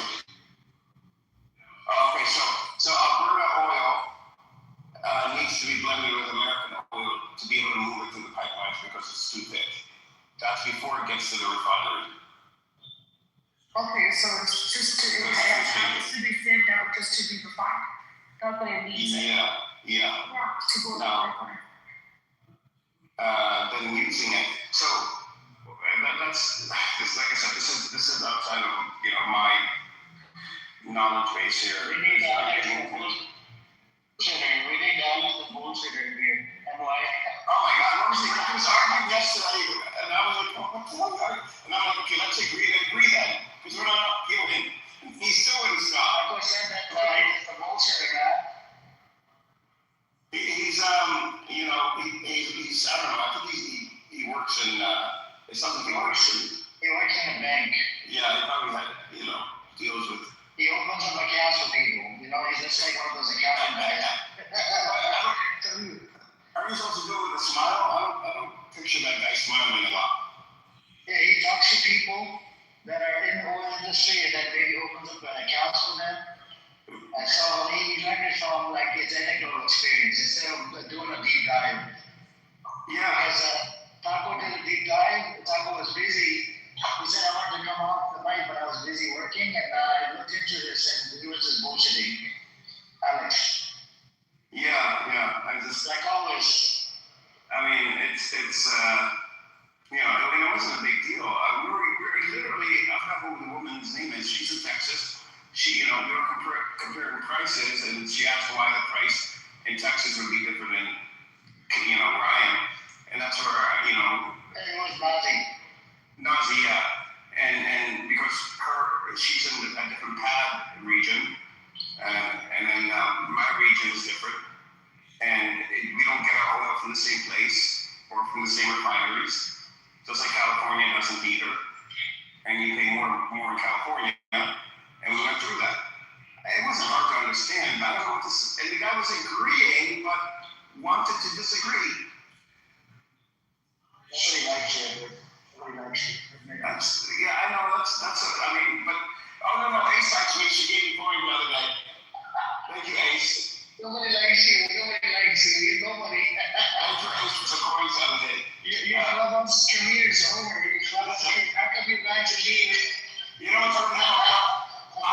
watching the other day Ace getting fucking coins left and right, like dollars worth of coins. One of them was $10 worth.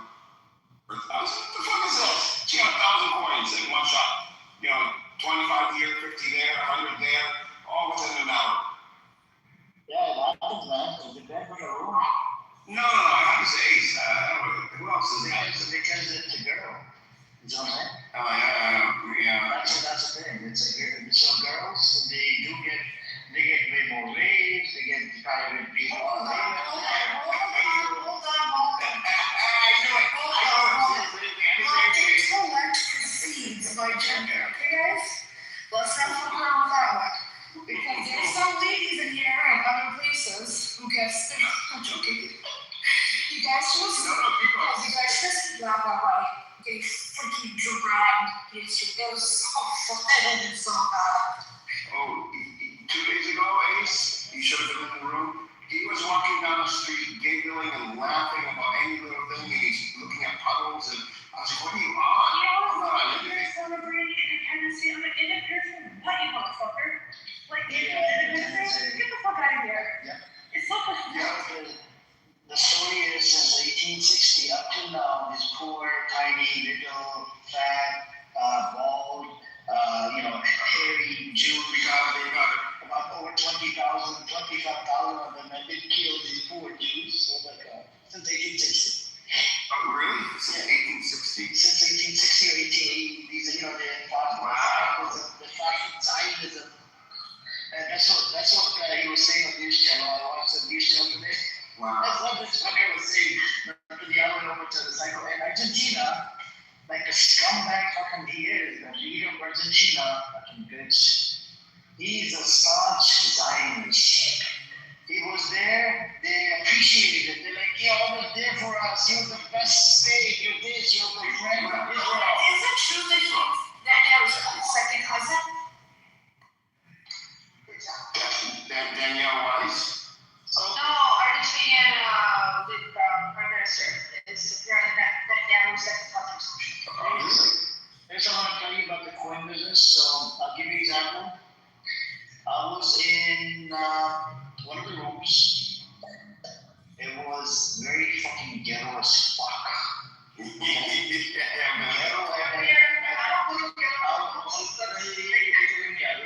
With about 150 people in there.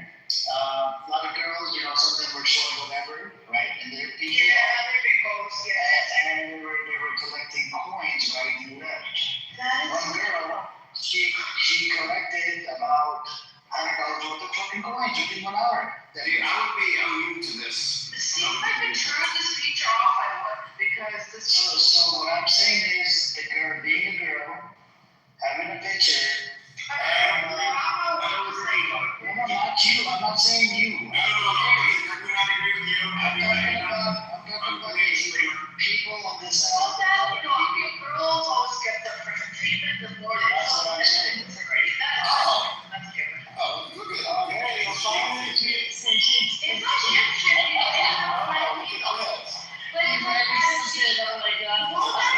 Apply to yours truly, though. Oh, okay, I got it. Looking back at y'all, I got How much are you? so far I've collected about 5,985. What the fuck is this? I heard GC is already doing coins on Clubhouse. That's what's going on. Well, they throw in Bitcoin. That's crazy. See, I know, right? This came out with this feature a long time ago. They're too late to the party. This is what TikTok does. That's what they did. Copy. Yeah, I have noticed though, like last week I was talking to General and he brought up, he was like, I don't know, he was talking about Israel and he was watching this show, Classified UK, it's called or something like this, and they're saying, not that many missiles landed in Israel. He's like, I don't know if that many actually landed, whatever. And we're going back and forth. Never heard of the show, nothing. The next day, it's in my YouTube feed. So I think they're selling data and making money that way too. Like, you know, because whatever we say gets transcribed. Obviously, we are, listen, data is bullcrap, okay? It is. I wonder if they use your voice, Edward, that day. That would be annoying. Your voice, your context. Well, listen, my voice Excuse me. You're not annoying. Oh, you know, like you go to crash outs and you make a I know. They probably make more money on my crash house than your context. My content is great. That's what's his name, General Doggy Breath. No, that's a deer. That's what weird stuff. Then he just repeats it as like yeah.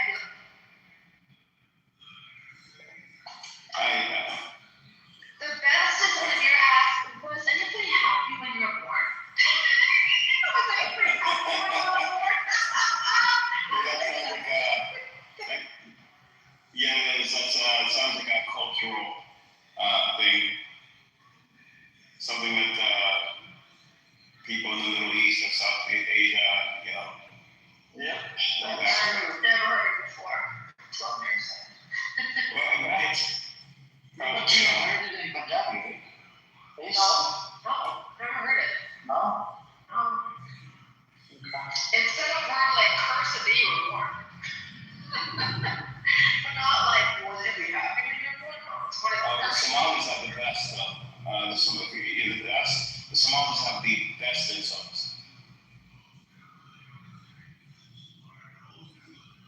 I mean, they insult you while you're in the womb.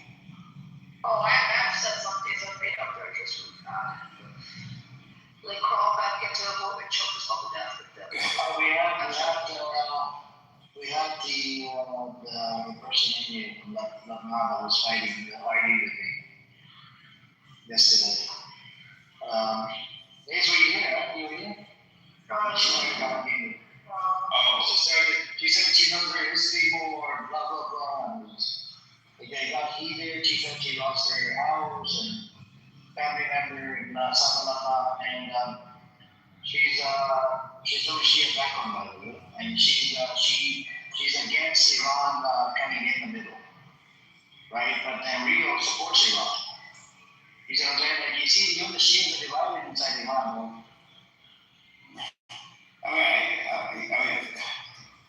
Lebanon needs a military. What our point was, she said that why didn't Iran fund Lebanese military instead of fucking, dealing with the militia? Lebanese military is nothing. I mean, look, you use perplexity and see Lebanese military. The Lebanese military, they have no control, like they want to run. Ace, what ended up happening, right? So the PLO. So I looked into it a little bit more. I went back and forth with somebody else as well at night time. Remember we were going back and forth with Lebanon? Yeah. So I looked into it deeper into it. Turned out Israel was bombing their camps, the Palestinian camps inside Lebanon, right? In 1978. And then I looked into it. Why was Israel bombing the Palestinian camps in Lebanon? You know what it gave me? Apparently, PLO is responsible for a massacre. They using the Christian population to bomb the camps? So it was, Christians were siding with Israelis, right? But because Christians wanted these Palestinians out, right? And these were from the camp or refugee camp or whatever. And you have the Palestinians, they went into Israel, across the border, and we can do the massacre. They killed about 13 children on a bus. Yeah. And killed about 20 or 30. This was a coach massacre or something. Me and Brother Fayaz went back and forth with this. It was interesting. I learned something new. The new history of Lebanon. Yeah, this is, Palestinians did suicide bombings too in the 90s and early 2000s. Wait, was that a response to the Christian population of Lebanon? No. So I was making a claim. I was talking to Edward about this, and even last night, I was making a claim that I blame both parties. You know what I'm saying? Imagine this. I'm a Canadian American, right?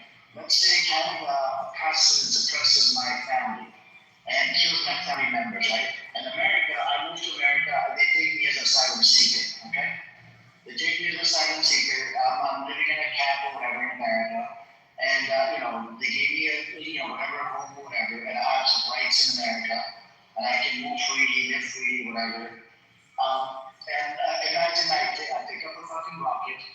shoot across the border into Canada. Now, what are the consequences are going to be? Canada not only will attack me, will even attack my neighbor or my next door neighbor if they shoot a rocket or bomb or something to come after me. You see what I'm saying? So I actually put the blame on both parties. Because you're not both out.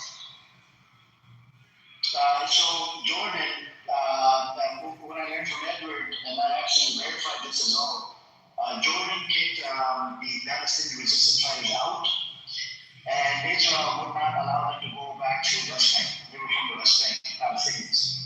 So Lebanon took it as asylum seekers. To seek asylum, they allowed them in there. You know what I'm saying? So they got there, and they started, the first attack they did was a massacre.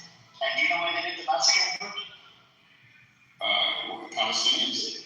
Yes, so PLO in 1978, there was a Polish massacre. The reason why they did it, I looked into the reason, it was done due to Egypt was normalizing with Israel. Okay? They wanted to divert that and to remove to get the occupation removed from the Palestinians. Yeah, we were hijacking planes. I think we invented plane hijacking. Not mistaken. Seriously. But it was but the thing is, Lebanon did not invite us in to Lebanon as asylum seekers. They actually were not even asked. Palestinians were forced into Lebanon. Right, but then you were able to live and move freely inside Lebanon, right? No, most jobs were not available to Palestinians. They segregated Palestinians. They weren't very nice Palestinians at all. Even today, Palestinians, most of them don't have Lebanese citizenship, even though they've grown up there for generations now. It's like Saudi Arabia, right? Me living in Saudi Arabia, they wouldn't give you citizenship. Yeah. They treat you as second or third class citizen. Yeah, but it's still work. It's like a kafala system, right? Like a kafala system. No, even the jobs. When I was living in Saudi Arabia, we were limited to the jobs. Well, we couldn't even own a pickup truck, by the way, in Saudi Arabia, because it wasn't a commercial.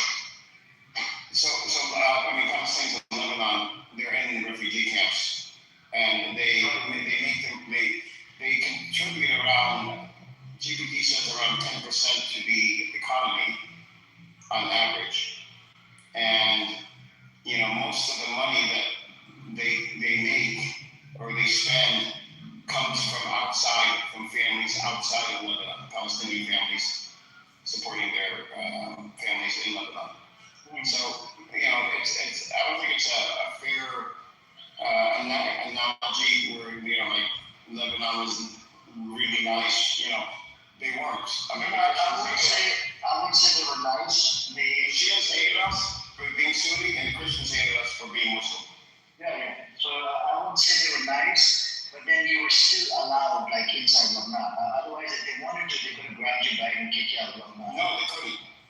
They had no control. Yeah, but that's what I'm saying. So they let you coexist. They let you live in. They didn't. No, they were abusing Palestinians left and right. When you look at the history of Lebanon, it's not a nice history towards Palestinians for no reason. It's not like Palestinians did anything to the Lebanese people, but then the animosity, kicked in, and Shias and Christians already hated each other, and Sunnis, they're I think a minority, but the Shias and Christians, and then now you have more Sunnis moving in, so both the Shias and Christians hated them. Nobody, they were worse in Lebanon than they were in the West Bank. At least in the West Bank, you could move around and you could work, you could do stuff, but in Lebanon, you were last. They did not. Lebanese came first, and not Christians. So move to Syria? Huh? That some of the Palestinians moved to Syria? Yeah. Syria treated actually not Assad, obviously his father. Was very good to Muslims, Arabs in general. regardless of their religion, and treated Palestinians very well, but treated others very well too, like refugees. Syria would take in refugees and take care of them. That's some Christian faction and they massacred a lot of Palestinians. Huh? Was it a Christian faction massacred some Palestinians, didn't they? Forget what it's called. That was just real. Yeah. And then the Civil War broke out. The Christians bombed a bus full of Palestinians, and then the Civil War started. Israel was backing the Christians with military aid, and then, as Israel came into Lebanon, and the pretense was to get the Palestinians, to get all the Palestinians, and to kick them out of Lebanon, which they did. They kicked the people out of Lebanon. But it was Christian, they committed multiple atrocities in Lebanon, not just against the Palestinians, but against others too. The Christians killed a lot of Sunnis, a lot of Shias, and other Christians actually, because the Christians didn't get along with each other, and that's why you have a divide in Lebanon today. And no one protecting. Hezbollah. I wouldn't mind seeing Hezbollah. To train the Lebanese army, but the Lebanese army is so informal. It's almost like a militia. They need to be retrained from the ground up to be an army. But at the same time, they're not allowed weapons anyways.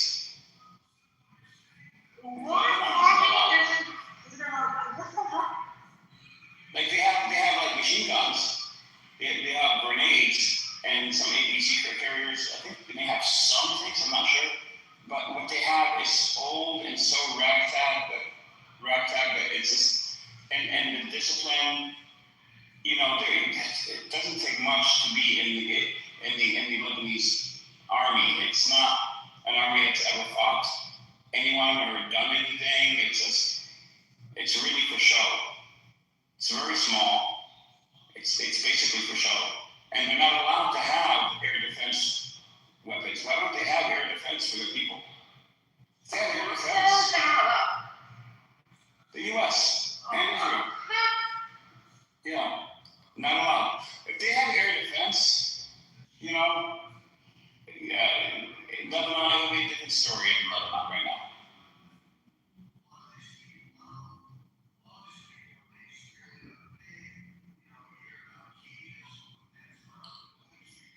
So I remember they did a Cairo agreement in 1969.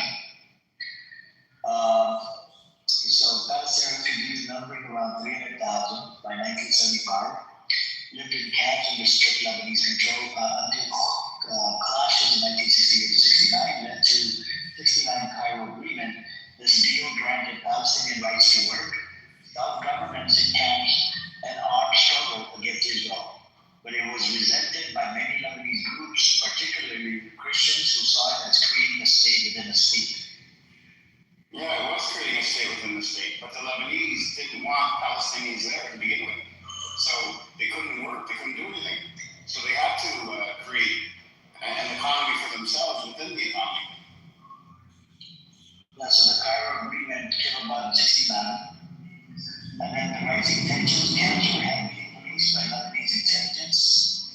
Tuskegee Bureau, until the 1969 revolt, expelled them, allowing PLO autonomy but fueling sectarian strife. PLO raids on Israel from Lebanon prompted Israeli reprisals, destabilizing the country and heightening anti-Palestinian sentiment among Christian militias. And Lebanon, like you just said, heavily controlled the refugee camps. And who they control them for? It was for Israel. So when the Palestinians said no, like get the fuck out of here, and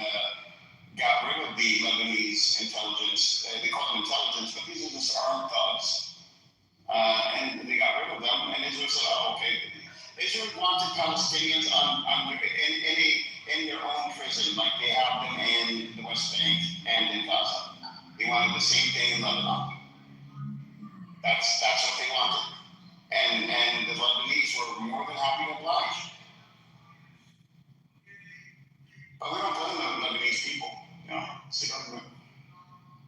In the 1975 Lebanese Civil War erupted partly from this friction with the Al-Aqsa's militias massacring Palestinians, as in the Ain al-Rumani bus ambushes sparking the conflict.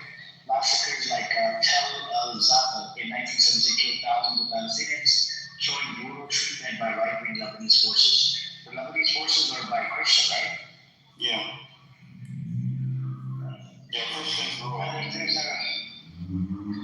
There's a lot of history of this Lebanon thing, and yes, the history of the Lebanese Civil War, the presence of Palestinian refugees in Lebanon has a very, very intricate history that discerning through that history is, for someone who's novice and does not know the history, wouldn't really understand it. And yes, the Civil War in Lebanon was pretty much the result of the presence of Palestinians, the Palestinian refugees, the presence of the PLO. But everyone tends to forget that the Palestinians are there because they are refugees, and they start blaming the Lebanese government or the Lebanese extremist phalangist people. But those are refugees who are Palestinians, and their presence on Lebanese soil created a lot of issues and a lot of problems.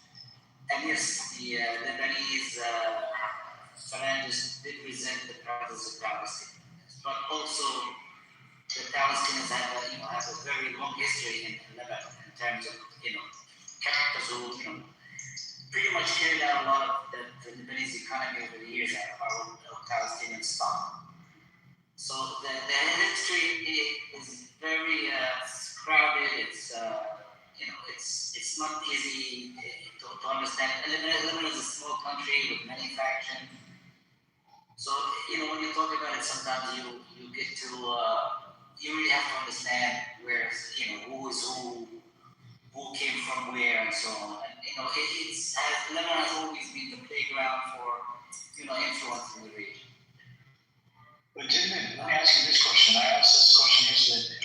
In 1978, if the PLO would not have attacked Israeli South, like the bus attack that happened in 78, right? That killed about 10, 15 children. These were all Israelis, and 10 or 20 or 30 adults or whatever. If they would not have done this attack, do you think that they still would have occupied, Israel would have occupied Lebanon? Yeah, of course. But look, you guys need to understand that Israel is in the business of exterminating Palestinians incrementally. Okay, so they keep killing Palestinians wherever they can find, wherever they can get away with it, they will always go after it. So if you want to follow the history, the presence of the PLO in Jordan in the early 70s created this big friction with the Jordanian government. Eventually, the PLO and the PLO fighters ended up being moved from Jordan to Lebanon, and that's another whole chapter, another chapter of the Palestinian armed struggle or armed resistance takes place. Did Palestinians create a promise for the Lebanese government? Yeah, they did. Of course, they did. Did they create promise for the Jordanian government? Yes, they did. But you always have to go and point back to Israel. The refugees are the direct results of the creation of Israel. So you can't blame the Palestinians. You have to think about why are they in there in the first place. No, but okay, as a neutral party, what I'm saying is the Palestinians were not Lebanese, right? Palestinians were refugees, right, at these camps inside Lebanon. Right? So they attacked from the sovereign nation called Lebanon into Israel. Yes. So when you attack from a sovereign nation to another sovereign nation, that sovereign nation is going to attack. Like if I were to, so I put the blame on both parties. Okay, How can you blame Palestinians when Palestinians were forced to be there and forced out of their land and their fighting? The consensus in the early 60s was for the Arab, the Arab countries around around Palestine is to support the Palestinian resistance, pretty much. So the Cairo, if you mentioned the Cairo agreement in which the Lebanese government agreed to have, Palestinians on its soil, but I think later on they regretted. They also passed laws in which they denied the Palestinians. And also, there's a philosophy amongst those countries like Lebanon and Jordan in which we don't want to grant those people citizenship in our country because we would like them to go back to their homeland. That was the philosophy. And the other part is where other powers in the region and outside the region use the PLO as a card. Jordan used it with the Palestinians and the Palestinian refugees. We have the longest, line with the enemy, with the Zionists, and they piggyback on the backs of the Palestinian refugees and so on and so forth. So they use them as a ball, like a kicking ball around to kick around. But did the presence of Palestinians in Lebanon create a problem for Lebanon? Yes. The PLO presence, the PLO became powerful in both Jordan and Lebanon because the PLO's idea was to do the arms trade and attack Israel to liberate. No, that's what I was saying. So I'm looking at it from the attack side, who attacked, from one side. And the 78, what they did with the bus massacre, right, the PLO. If we look into the reasoning was Egypt was going to normalize shit with Israel, right? Egypt was going to Israel due to the Sinai, right? They wanted the Sinai back. In return, they wanted to recognize Israel. And that's what Egypt did. So, and then the other reason was to get the occupation removed from the Palestinians on inside in the West Bank and Gaza or whatever. So those are the reasons why they did what they did in 78, the bus massacre. I'm just looking at it from the bus massacre. I know people were suppressed the Lebanese did not treat them right and this and that. But at the same time, you're attacking from a sovereign nation, did it? You know what I'm saying? And that's the part that we just. It's not ethically wrong. What Palestinians did is not or ethically or morally wrong. The bus massacre was committed in Lebanon, on Lebanon government. Yeah, it was 78. Yeah, it must have been. I know. I'm not familiar with this particular. It was Israelis, right? It was Israeli bus, right? Yeah, it was Israeli bus. They killed 13 children. Did it? 10 to 13 children. Yeah, this stuff used to happen all the time. Yes, I know. But what I'm saying is, there's these events, like they did not want Egypt to normalize, right? That reason, and then they would want to get the occupation over the Palestinians in West Bank and Gaza. What year was this first thing? 78. Around the same time that Egypt and Israel were having talks about normalizing and the Sinai. Yes, I don't remember this. I don't know this. During the Sinai talks? I remember the Sinai talks, but I remember the specific, attacking a bus in killing 32 children. No, not 32, it was 13 or 15 children. Let me put the link in the chat. At the time, too, Lebanon was having problems, and they blame the Palestinians, but it's not all Palestinians that destabilized, Lebanon. It was ruled by Christians, and the population itself was growing and the Shia Muslims and Sunnis together, but mostly Shia, were getting more, and there were more. It's called the Coastal Road Massacre. It killed 38 Israeli civilians, which included 13 children and wounded over 70 others. Yeah, this one I'm not familiar. I don't remember. But this stuff used to happen all the time, yes. No, but this was in response to the recognition by Egypt, state, Egypt was going to recognize Israel as a state, and, they wanted the occupation removed. What I'm saying is if they're on a nation, they're not on a Palestinian land, they're on a Lebanese land, even though they were getting treated like shit by Lebanon, officials, the Christian side, the Shia side, whatever. But at the same time, when you attack from that country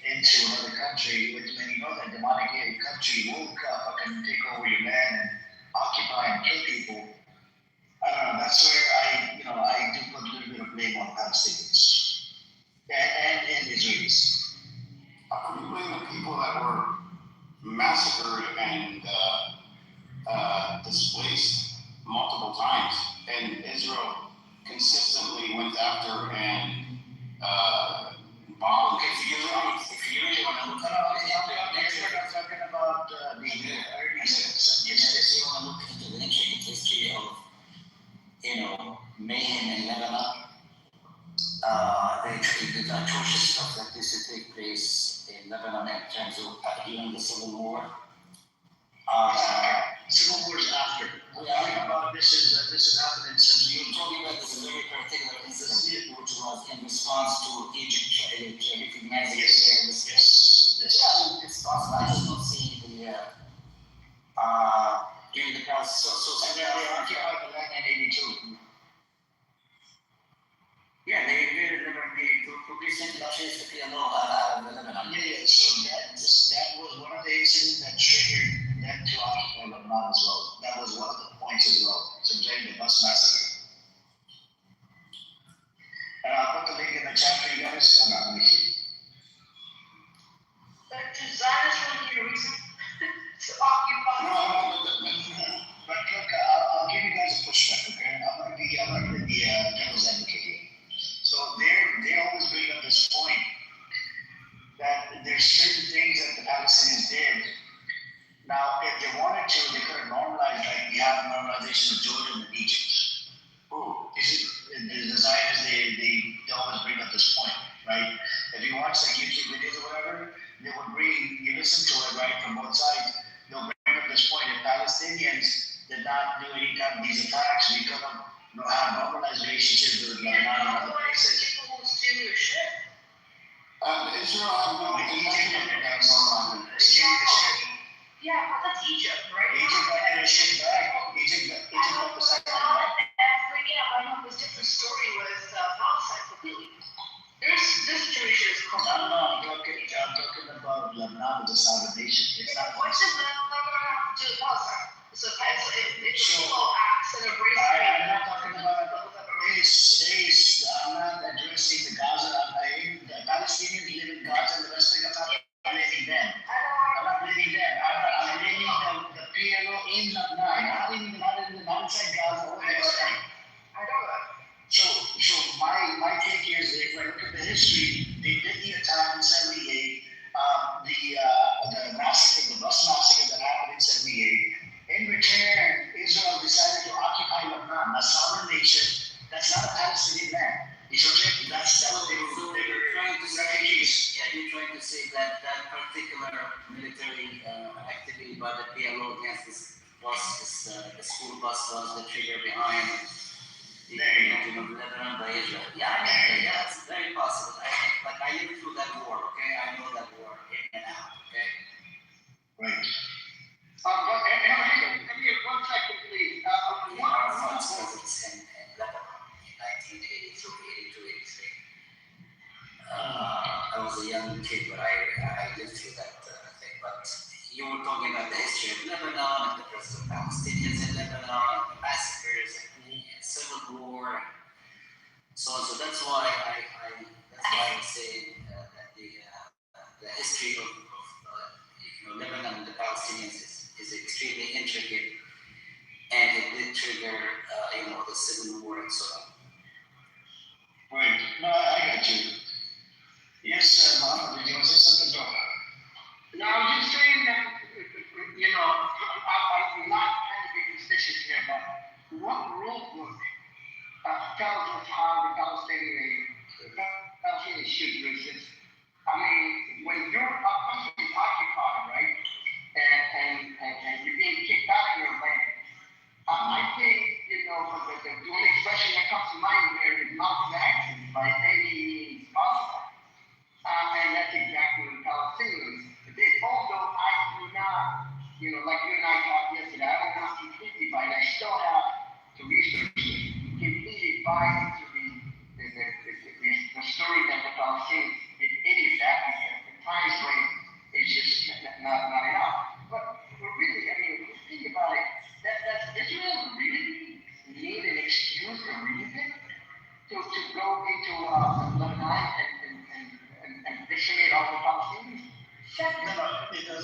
doesn't mean it occupies Yeah. all the way. But lastly, like to say, and I'm turn my mic off, is the time, you know, Algeria, you know, was occupied for 130 years, right? Yeah.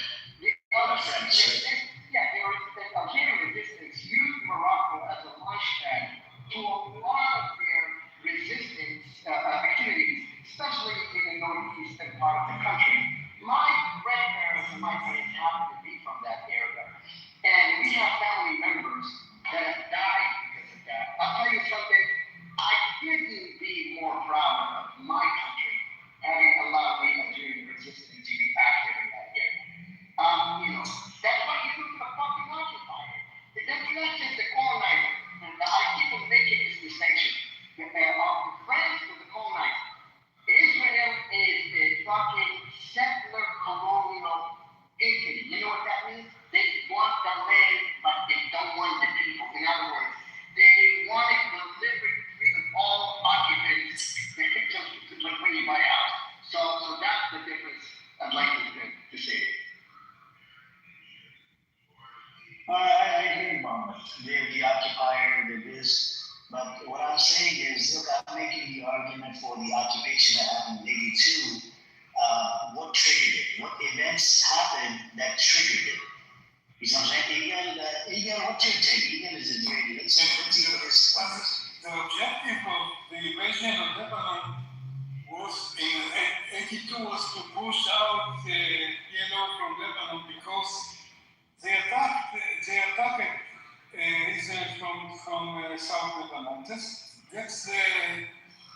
the big story. And where is it? Hold on. So that's 90%. What about all the other military? You're talking about 80, you're talking about 82.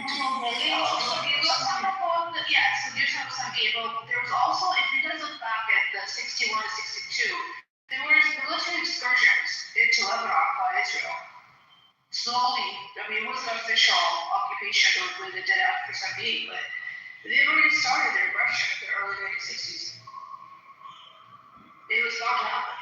They just needed a perfect excuse. Just that Kitover 7 was a perfect excuse, right? I don't know what you're talking about that. There was Israel was not occupied Lebanon before 82. And then that was military excursions, attacks upon Lebanese people. You were actually attacking before the PLO was there. Before the PLO was there, Israel was attacking. No, absolutely no. No. Yes. No, you didn't attack the airport? No. The attack then were against PLO, not against Palestinian groups, not only PLO, also other Palestinian groups. But they were not. We had never any conflict with Lebanon. We had conflict with Palestinians in Lebanon. We used Lebanon as a base to attack Israel. So how about the airport attack in Lebanon? Israeli El Al jet was attacked in Greece, and Israel then attacked and destroyed civilian aircraft, commercial aircraft, in or at Beirut airport. That's before the Palestinians started attacking it. What year? 1968. 1960? I don't know what you're talking about. I will check. I don't know what you're talking about. I just have to confirm the year. Is it around 1968? There was an attack. I don't know if it was by Palestinians or what, but Lebanon wasn't involved. It was in Greece on an El Al. Maybe, but I don't recall. I don't know. And then Israel attacked Beirut airport, even though Lebanon condemned and said that they had nothing to do, or no one on their soil had anything to do with the attack. Israel went in and destroyed Lebanese airlines, civilian airlines, and at the airport. This is before the PLO got to Israel. I mean, Lebanon before they attacked, they started attacking. They attack people on the fucking boobs, right? We have no conflict with Lebanon. Have no dispute, except Shebafat, which is small area, which is disputed also with Syria. Because Syria also see it as part of Syria. But no dispute with Lebanon. It never was. Are you familiar with Operation Wooden Leg? Are you? No, I don't have that. The airstrike, the little airstrike on the PLO leadership team.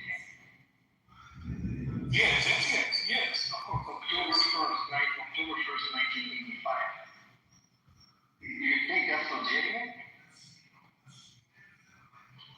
You think that's justified? I think there were enemies. Really? And you go into the sovereign country and get there, right? They acted violently against Israel. Where? They were not innocent. I'm actually looking this up. I didn't know about this. So in Tunisia, 1985 in Tunisia, Israeli October 1st, and they attacked Israel. We were at war with them at this time, and the war was okay. So both sides. So Israel attacked because of a Cyprus attack where 3 Israelis were killed, but the PLO denied responsibility for that attack. But Israel still went into Tunisia and attacked the Palestinians in Tunisia. I don't recall the details. No.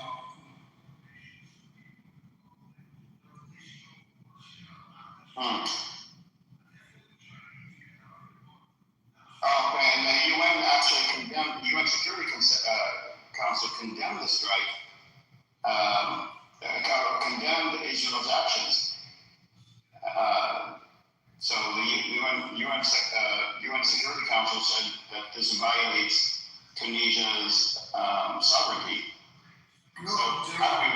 That sounds like there was no proof that.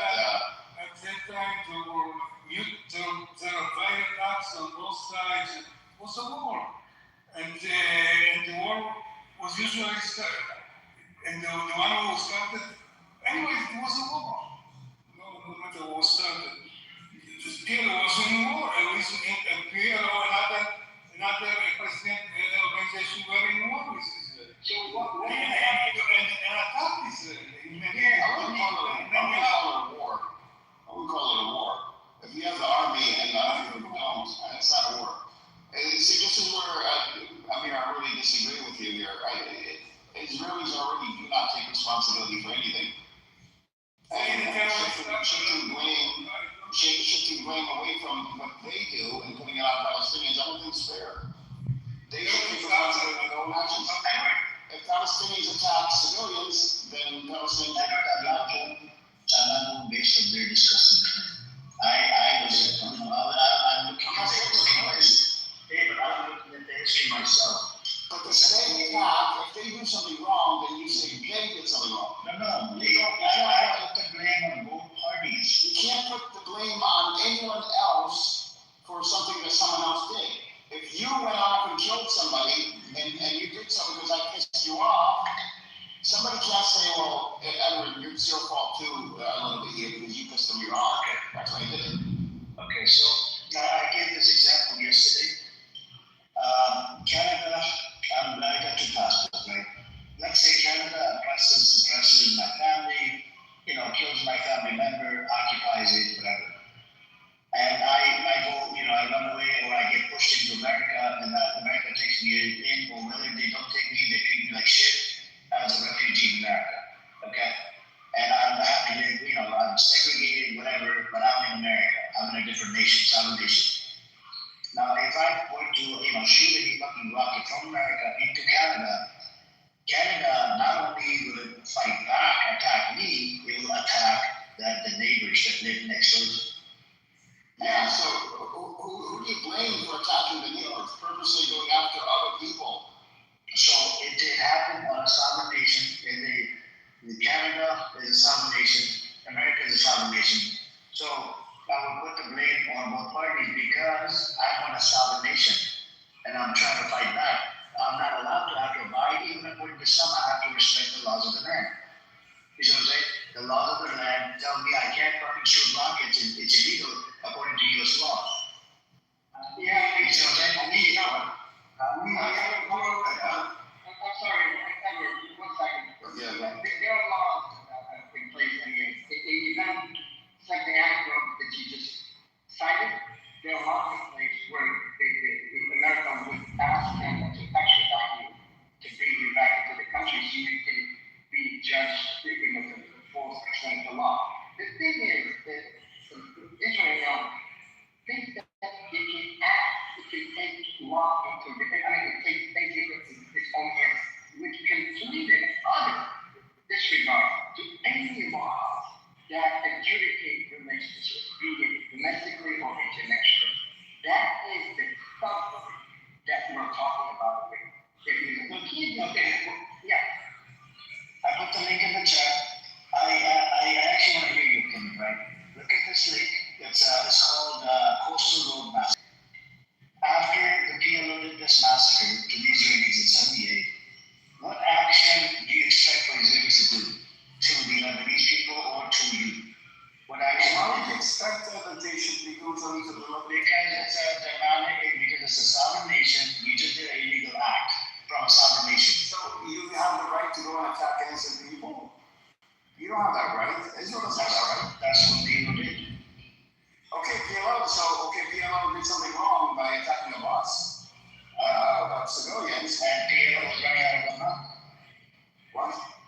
So PLO was everything what Israel does in Lebanon is on PLO. That's on Israel. It's Israel's responsibility to conduct themselves in accordance to international law. He said we have to follow the law. And also not go after civilians. I mean, they went after civilians on purpose, so why you should put the 100% of the blame on them.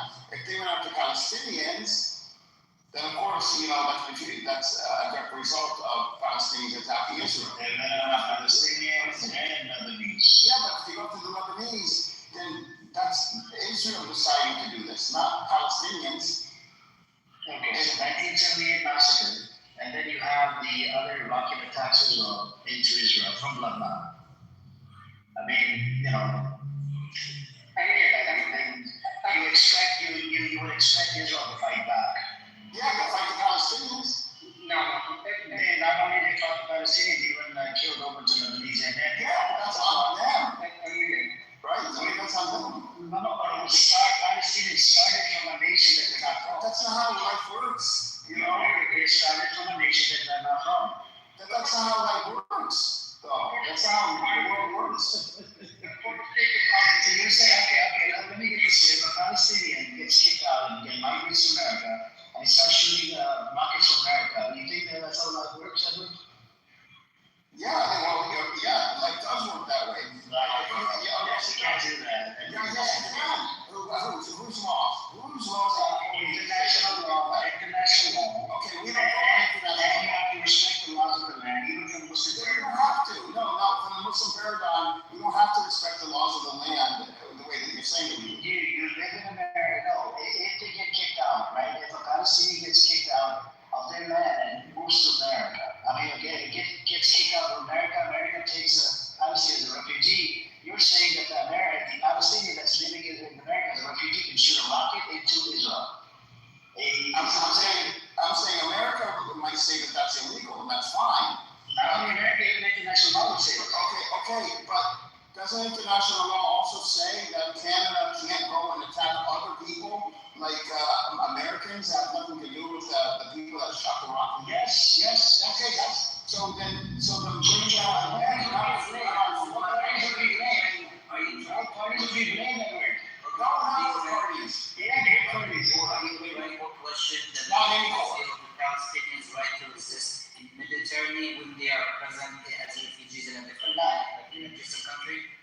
inside Gaza, inside West Bank, East Jerusalem, I agree. Right to resist, no problem. In Lebanon, it's a sovereign nation. Okay, I'll give you a scenario. So listen, so Palestinians are living in refugee camps and they're bombed every day and they're killed every day in Lebanon. What do you do? And if they're but the incident that I brought up, Jim, that's not what happened. It was in like, I understand, yes, I understand. That wasn't, there was no bombing. They bombed it right after they did the massacre.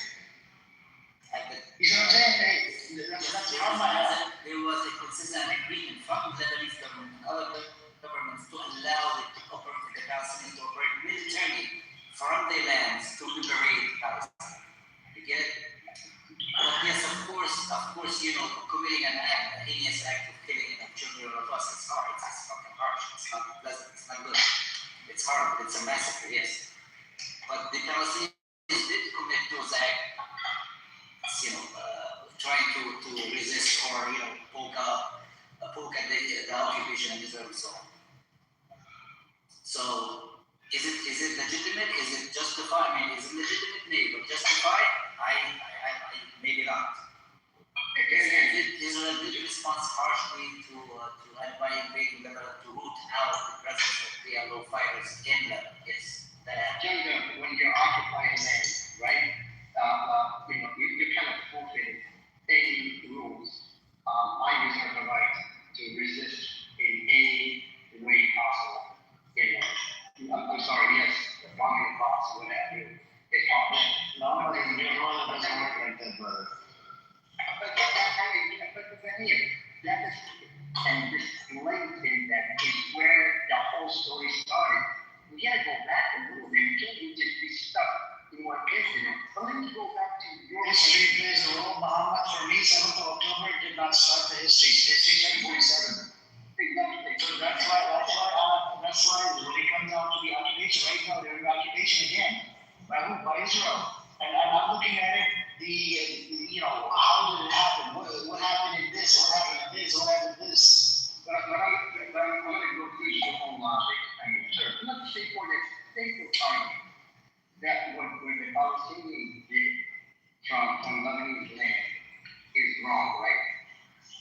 I mean, logically, legally speaking, who should prosecute them? The Lebanon for violating their laws, or Israel, a foreign nation, the occupied nation? I would think if Lebanon should have the discretion in this matter, right? Lebanon should take these people. So Muhammad, I'm going to give you a pushback right now. In Mexico, drug cartels, right?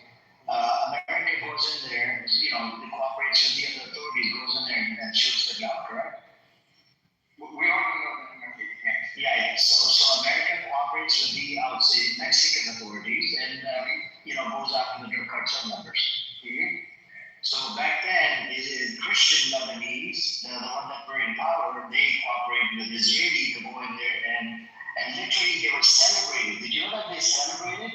There's a lot of people in Lebanon that celebrated when Israel came to occupy Lebanon. Because they hated the PLO. Yeah.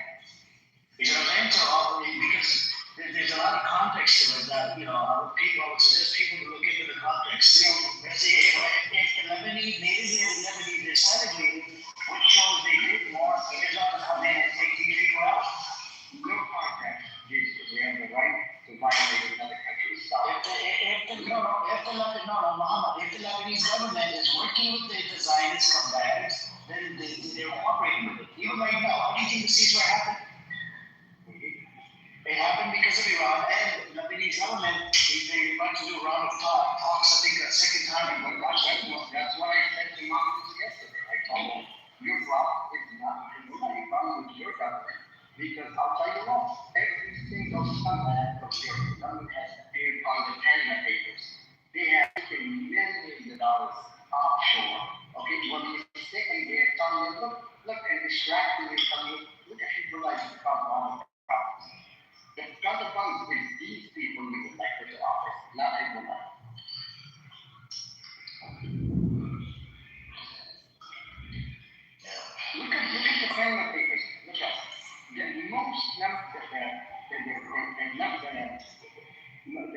people that feel alive.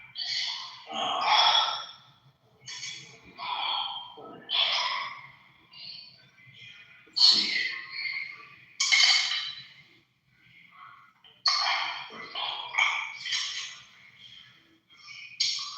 Yeah, we can just agree to disagree now. It's because when I look into the history, just that's that's how I'm able to make sense of it. It's hard for me to read because Lebanon is under occupation right now, and the people in Lebanon are very divided. The Christians hated the Palestinians and Muslims in general. So it wasn't like Islamic law would prevail when it comes to following the laws of the land, the rulers in this case in Lebanon. And resistance is different than someone what's the word, like being treasonous against the state. And most Muslims view Palestinian resistance as a moral form of resistance against Israel. But Israel, that doesn't mean Palestinians can kill civilians. At the same time, though, Israel can't kill civilians either. Well, hold on for a second. Amir, are you saying, sorry, that what the occupation of the Lebanon is facing, the root cause is what happened in 1978? So Hezbollah came about, I understand, Hezbollah came about in 1982. Yeah, and response to the occupation. Yeah, because it was under occupation. Yeah, exactly. And Hezbollah fought for so many years to get rid of this occupation authority. So they occupied originally in 1982, and due to the threats coming in from Lebanon from PLO. Right? When those threats ended there, what year was it that the PLO had nothing to do with Lebanon and actually rockets from Lebanon? I'm looking at it from 1978, the first mass. And when did it end? What? When did the PLO stop their aggression? When did PLO stop? They tried to get rid of it. The Lebanese, the disgusting giants from the state came in and they tried to get rid of the PLO. And it succeeded, right? And from PLO, no, they weren't succeeded. Because the PLO, I think PLO got pushed back and Hezbollah came in power. No, PLO left in Tunisia. Yeah, that's what I'm saying. PLO left or whatever, and you had Hezbollah came in power. Hezbollah took charge, and Hezbollah's been running, and Hezbollah's left the But is it reasonable to say the same what the PLO has done is we know that Israel, when it comes to being proportionate, they don't know how to do that. They don't care. So is it reasonable at 2026, 1978, that those things still follow through? That's Christians, right? Why was Hezbollah established? I know because of hold on for a second. So Israel can go and bolster up its borders for security all day long, but it cannot go and build buffer zones and take over people's land under the guise of the buffer zones. We're talking about right now. We're talking about. Yeah, but they can't do that then either. You're not allowed to. No, I know, but we're talking about 1970. I know, but they're not allowed to. Look, the things that happened, that's how the Hezbollah came out of the things that happened because of the occupation that happened because of the incident that took place. Yeah, it's reasonable. Is it reasonable? As long as but the massacre is reasonable. Come on. It's not reasonable. I'm here. Hold for a second. The massacre isn't fucking reasonable. But are we gonna say that now Israel has a right to go and annex people's land and occupy innocent people's? No, I'm not saying any of this. It's reasonable. I know it's not reasonable, but that's how Hezbollah was established in 1982. But I'm here. It's not reasonable for Israel to take such big actions. Did I say it's reasonable? It's not. I know it's not. But hang on. If the Lebanese government works with the Israeli government, right? That's a government giving permission to the Zionist entity to go and do what they like. Yesterday we had this woman in here. This woman, she's from Lebanon.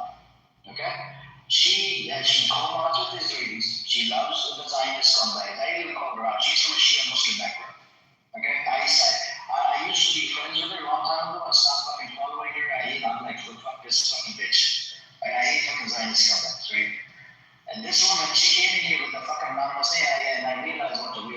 and I called her with a real name yesterday.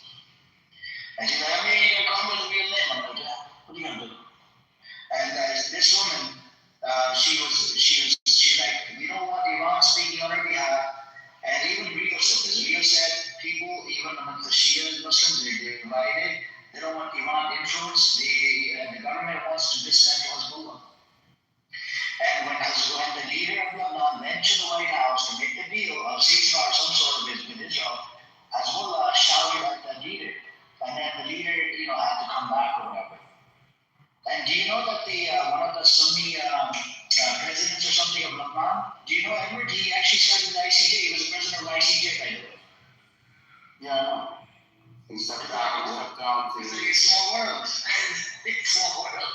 Well, they gave him that position to get him off the ICJ because he was pro-Palestinian, and but the Japanese, I think it's a Japanese guy now that took his place on the board. They elected him as president, and he is even more pro-Palestinian.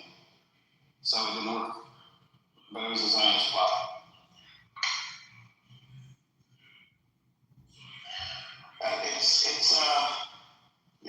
I understand what you're saying, Amir, but I think, the right moral path is to put blame on, whoever did something wrong, directly wrong. Like if Palestinians killed children, then you would say that would be wrong. They did. The massacre. That's what I'm saying is wrong. That's wrong. Okay.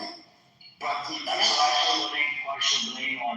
No, you can't. Hold on. So it's not, you can't say it's Israel's fault that Palestinians kill children. If Palestinians kill children, that's on those Palestinians that killed the children. Okay, what was their motivation behind the massacre? Well, whatever the motivation is, you can't kill children. That's what I'm saying. So if you kill children, I have to call it straight. I'm not arguing. I don't understand this. I'm not arguing. I'm agreeing. I'm agreeing that it is immoral and it's against Islamic principles to kill children. So Palestinians should not kill children. But where I draw the line is when Israel comes back and then kills children, and not just Palestinians, but goes and kills other people, okay, that are not even, and does it on purpose, you have to put down only Israel, because only Israel controls Israel's actions. The Palestinians do not control Israel's actions. Nobody, just like Palestinians would take responsibility for what they do directly, but they would not, you can't put what Palestinians kill Israeli kids. You can't say, well, Israel, you have to take some responsibility for these children being killed. No, you can't kill the children. You gotta have the same idea. I condemn both sides. I put the blame on both sides. No, you can't put it on both sides. Not together. You put the blame on each incident, like each action. Israel did X, then that's Israel's fault. Palestinians did Y, that's Palestinians' fault. PLO, not only they did this massacre, they were shooting rockets from southern Lebanon. Okay, but shooting rockets is fine. There's nothing wrong with shooting rockets. To what degree are you saying in that instance what the PLO did was unbelievably wrong? We can't deny it. What's happening to I wouldn't argue that. I'm saying it was wrong. They're both absolutely wrong. That's not what I'm saying. Now we can't blame Palestine, PLO, anybody for what the fuck Israel's doing right now. Even back then, if Israel went up and who's justifying it? I literally 3 times took responsibility for it. Like I said, I condemned it. As a Palestinian, generally speaking, I'm taking responsibility for it. However, I will not take responsibility for Israel then coming after that and then killing children. After coming in,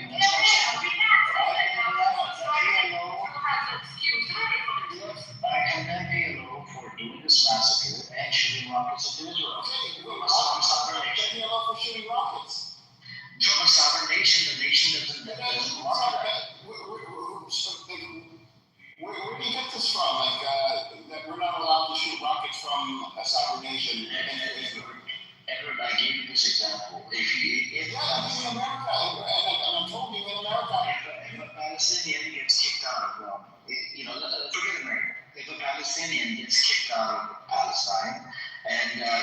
Saudi Arabia takes him in. Okay? Saudi Arabia takes him in and treats him like shit as a refugee, whatever, blah, blah, blah.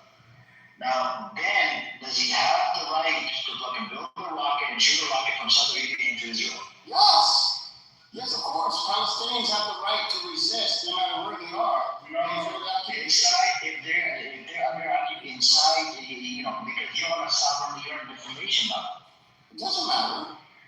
Yeah, it doesn't matter where these. It doesn't matter where these are wrong. International law plays a role, bro. Well, we're not following international law. Didn't you just say that Israel also committed violations? They went after civilians in the Yes, they all committed violations. So we're not following international law. Yeah, but then why aren't you following international law? Why aren't I following it? Yes. Edward, so hold on a second. So when the U.S. has been using its bases to attack Iran, right? Even though they're allowed to, don't we say it's reasonable for Iran to go and get rid of those bases because It's allowed to happen in international law. It's allowed. No. If these are U.S., these are like bases of this country, they're allowed to use them. Now, if this is not a base, you can't have like, let's say, Iran show up in like, I don't know, New Jersey, and then go finish shoot rockets over to like Canada. You can't do that. That's bizarre. Look, you view this as a zero-sum game and international law, so on and so forth. I mean, of course, some Palestinian factions did commit acts of, pure terrorism, okay? You can't say no, because, planting a bomb in a bus station or carrying an act like you said, the massacre of school children on a bus. Of course, those are acts of violence that are horrendous. But you can't look at this in a zero-sum game. Look at the Palestinian presence in Lebanon. Do they have the right to go and commit those kinds of acts against their tormentors, their occupation of their country? So yes, there are incidents in which Palestinians did commit acts that are horrendous. But you're looking at those in terms of, remember, the PLO and its factions were committed to the idea of so-called armed struggle, meaning carrying out, military operations and so on and so forth, at which, victims, they will be victims and innocent victims. And so, yes, I'll give you, those are horrendous acts of life that are horrible. But if Palestinians shoot rockets from Lebanon into Israel, and Israel retaliates by killing civilians and not going after the people that shot the rockets and going after civilians as well that are Lebanese, then you have to say that's Israel's responsibility. If you want Palestinians to take responsibility for acts of terrorism.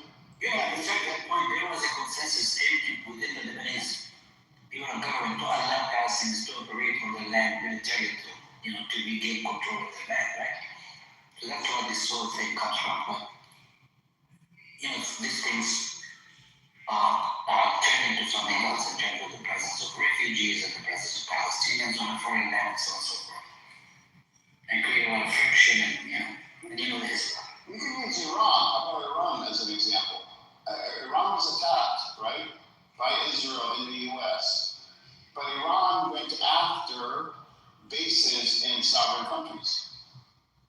Yeah, but that's allowed according to international law, is that correct? These are U.S. citizens that are These are facts. operate. Hold on for a second. You know you're smart on this. They're not going after sovereign nations, just willy-nilly.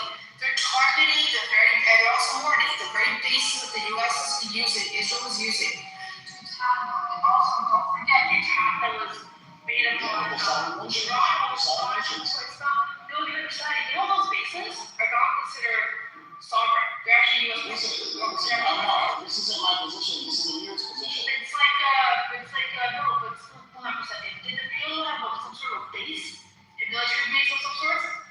I'm sure they have smart bases. I mean, if you call them bases, yeah. No, but they actually recognize. I'm trying to say makeshift.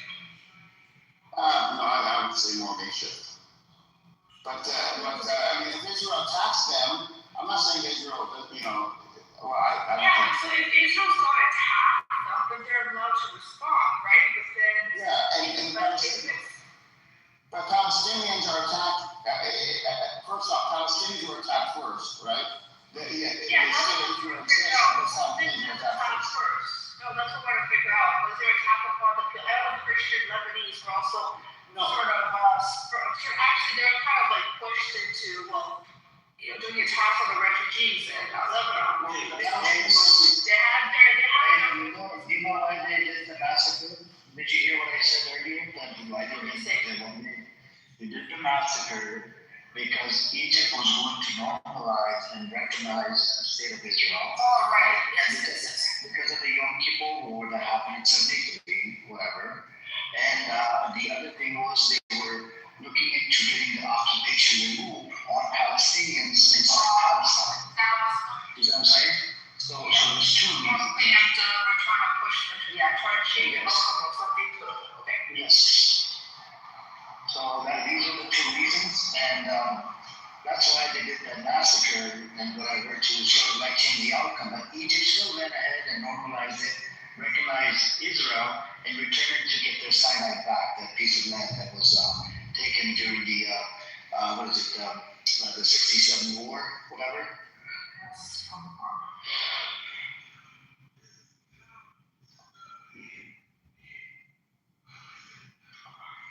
So that's what it is.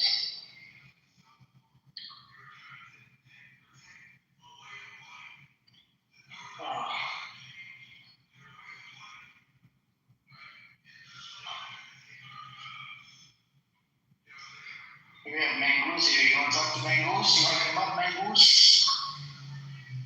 Is that the same person you talked to me about before? Yes, she was the one that was here, so Mangoose.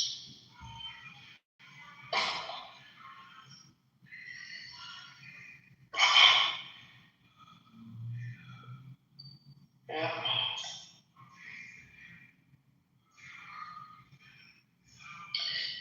Anyways, so do you understand now, Is? Do you understand? Comprende? Do you understand, Kabish? Do you understand, Kabish?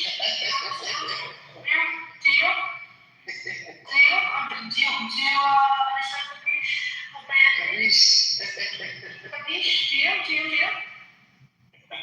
Yeah, I'll do like that.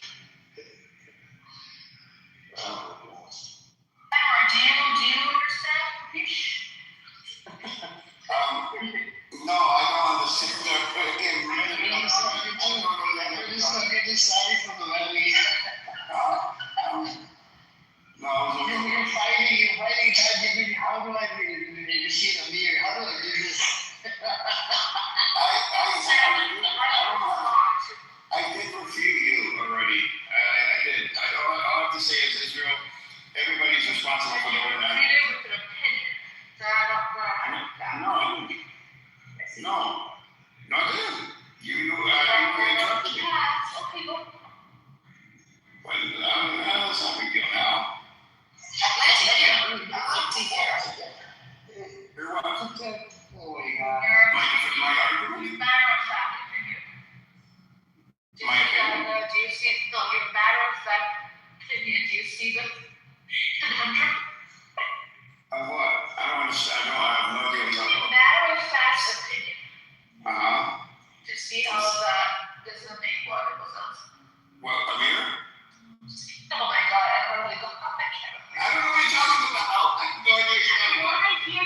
this point about because I wanted to hear whose perspective. I think somebody else was here. I went back and forth with that person. So she comes up to me, she's like, I'm very concerned about the host. He's really pro-Zionist. Yeah, you should have heard Tactura and the other group. It was so bad with Black Rabbi. She was saying some stupid shit. I told her to fuck out. She's trying to make all Black Americans, all Black Americans. Oh my God, don't do this, Tactura. With Black Rabbi.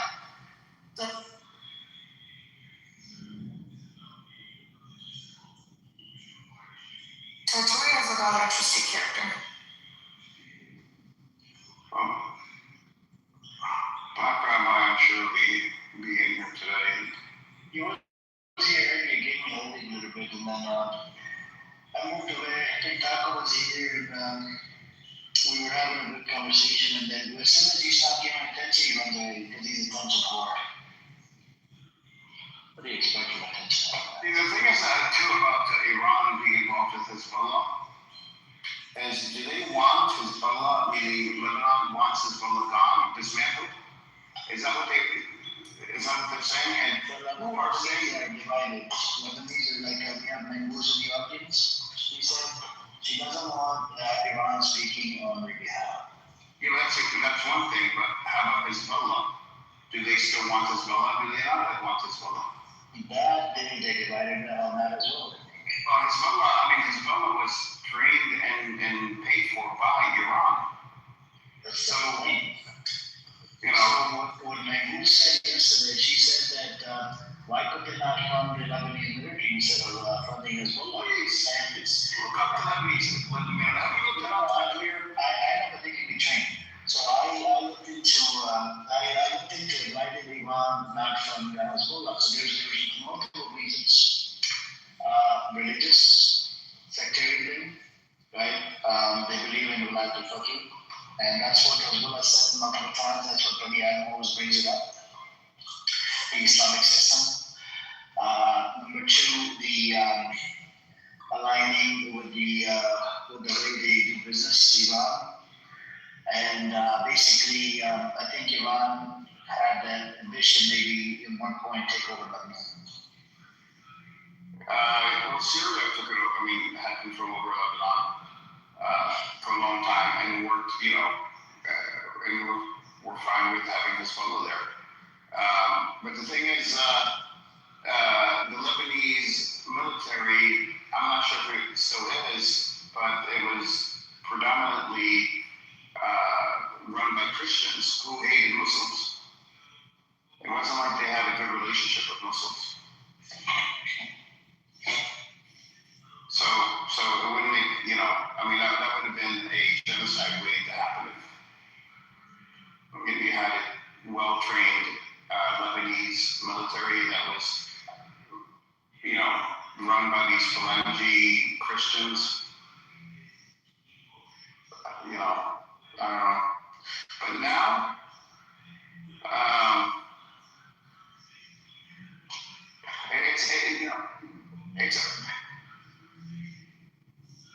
it's almost like, it's almost like the Halloween thing again,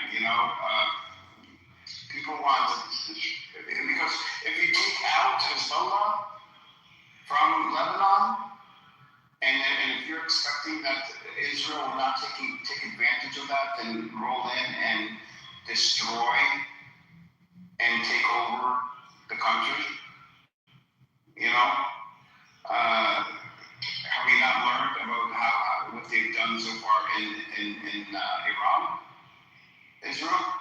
If they're willing to occupy millions of people and commit a genocide, why in the world would they not want a defense against these people who literally share a border with you? Trusting Israel not to come after the Lebanese people would be suicide. I have a question for you. Oh boy.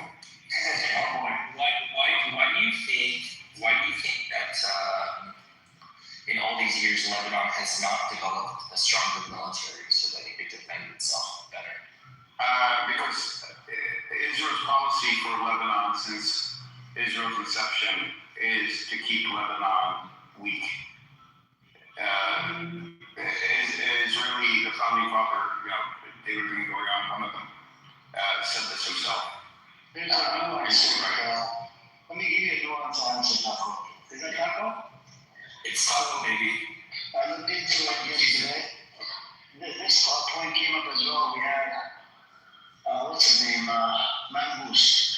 She's Lebanese, by the way, from, she had a Muslim background. And she's the one that brought up this point. Why didn't they fund Lebanese military? So I looked into it, gave me like 5 or 7 different reasons. And the main reason I saw was a sectarian thing. Second, the Velat al-Faqih. Iran had this ambition to set up Velat al-Faqih inside Lebanon. The way the Hezbollah operates, they're able to operate, funded, trained by Iran. And what else was it? Let me see if I still have that saved. Hold on. But if this is true, then Iran could easily take over Lebanon right now with Hezbollah. There's nothing stopping Hezbollah. There's nothing that's ever stopped Hezbollah when it comes to Lebanon. They're the most powerful fighting force in Lebanon.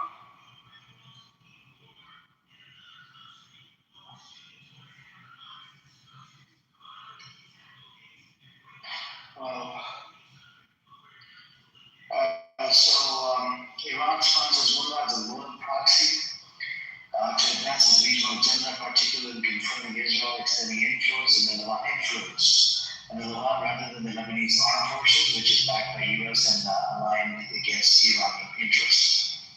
Strategic proxy role, Hezbollah functions as an extension of Iran's military strategy, providing deniability for attacks in Israel while building deterrence through advanced weapons like rockets and drones supplied by Tehran. This allows Iran to project power without direct confrontation, unlike funding the state military, which would lack ideological alignment.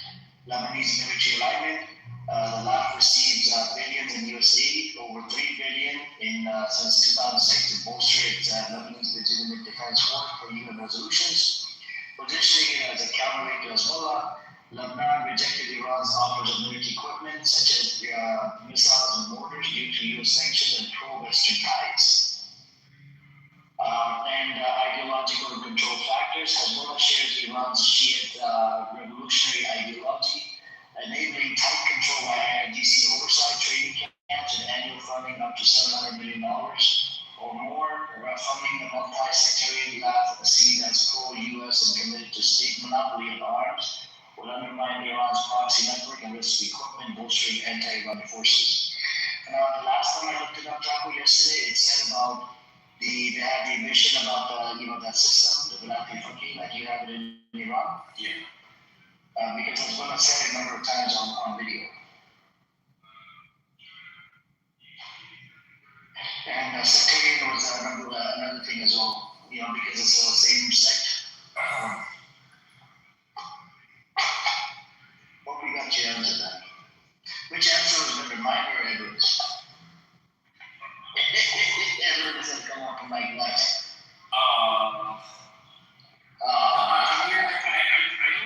Okay, did you, okay, I'll be honest with you, I was listening to what you were saying, I didn't catch it all, you were listening the whole time you were here? I was listening, but I was also, not getting the best reception, so I didn't hear it all. But I think what you said was something about they have a system similar to what they have to have here. They want the similar system inside Lebanon as Velat al-Faqih. Okay. But I guess my question is what do they want? My question is okay, Lebanon, Edward's answer, I can't deny it because I just don't know much about it. But in my mind, I'm like, okay, Lebanon, just develop a fucking stronger army. Everything that I can are just because they are politically, they have been, America and Israel set this system up where different factions in the country, religious religious factions have different parts of the government in order to keep the Lebanese government divided.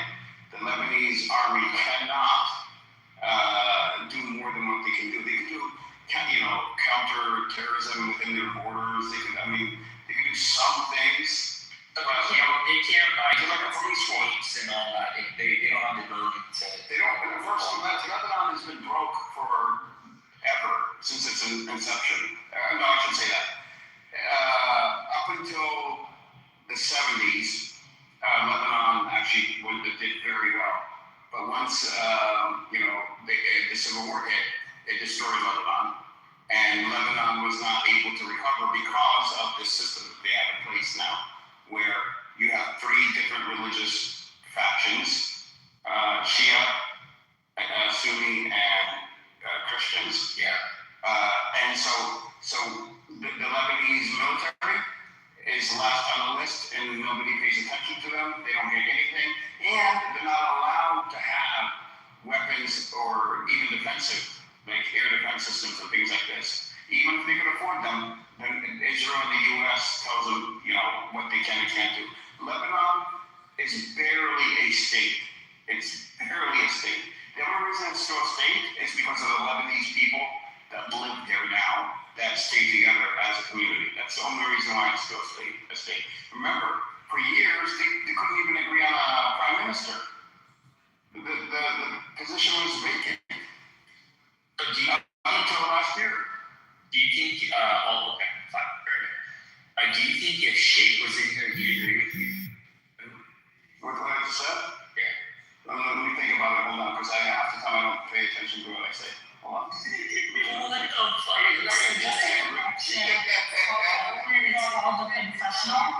It's called the confessional system. Then it was done by the French after it is, so that's exactly the system. It's never really worked correctly. The problems in Lebanon go far beyond other incidences. It's also internal corruption and thievery by our own politicians. Mandus, are you Lebanese? I am. Yeah. Okay. So, and yes, Sheikh would agree with me. Okay, I'm not sorry. Mandus, do you agree with what Edward said? I'm just curious since you're on. Sorry, I was out of the room. I had a work call. Okay. So my question. Okay, let me repeat my question, and briefly, I just want to hear your answer, irrespective of what anybody else has said. So, what I was wondering is, with the whole issue of Hezbollah and Israel, right? My question is, what's the real reason that Israel can't bolster its military and defend its borders and not? Lebanon. What did I say? Israel. Oh my God. Yeah. See, I can't multitask. Well, we have lots of different mandates on what type of weapons that we can have within the state through other countries. Who's going to give us the money for this weaponry? Who's going to sell us this when our governments are never stable enough to make these deals? On top of that, since the Civil War, we've had different militias that have defended different parts, and we have our own internal conflicts that have never healed. The army itself is like a lame duck army. It's there for nothing. There isn't really, let's say tomorrow, with the corruption being the way that it is, we get an influx of money to bolster the army. Definitely some politician's going to come in, swoop and steal it. The corruption is rampant. There is a class society where you have extreme oligarchs and then the extreme poor.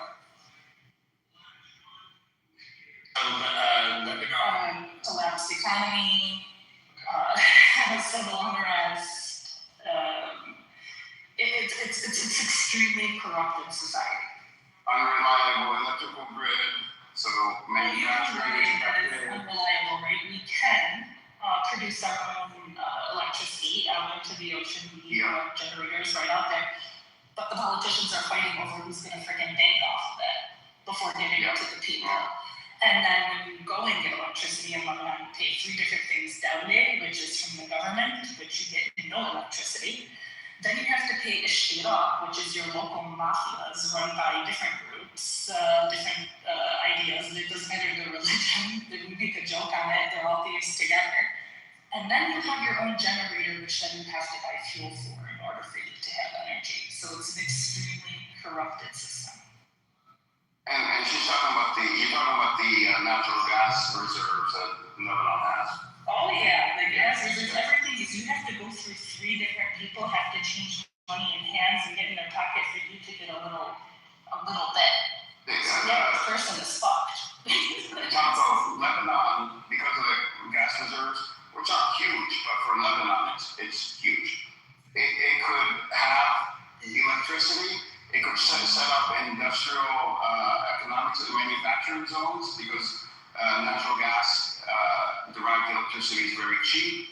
It could attract foreign investment. It could be one of the jewels in the Middle East if it wanted to. Wait, it does attract foreign investment, but they enrich themselves and never pass it on to the state.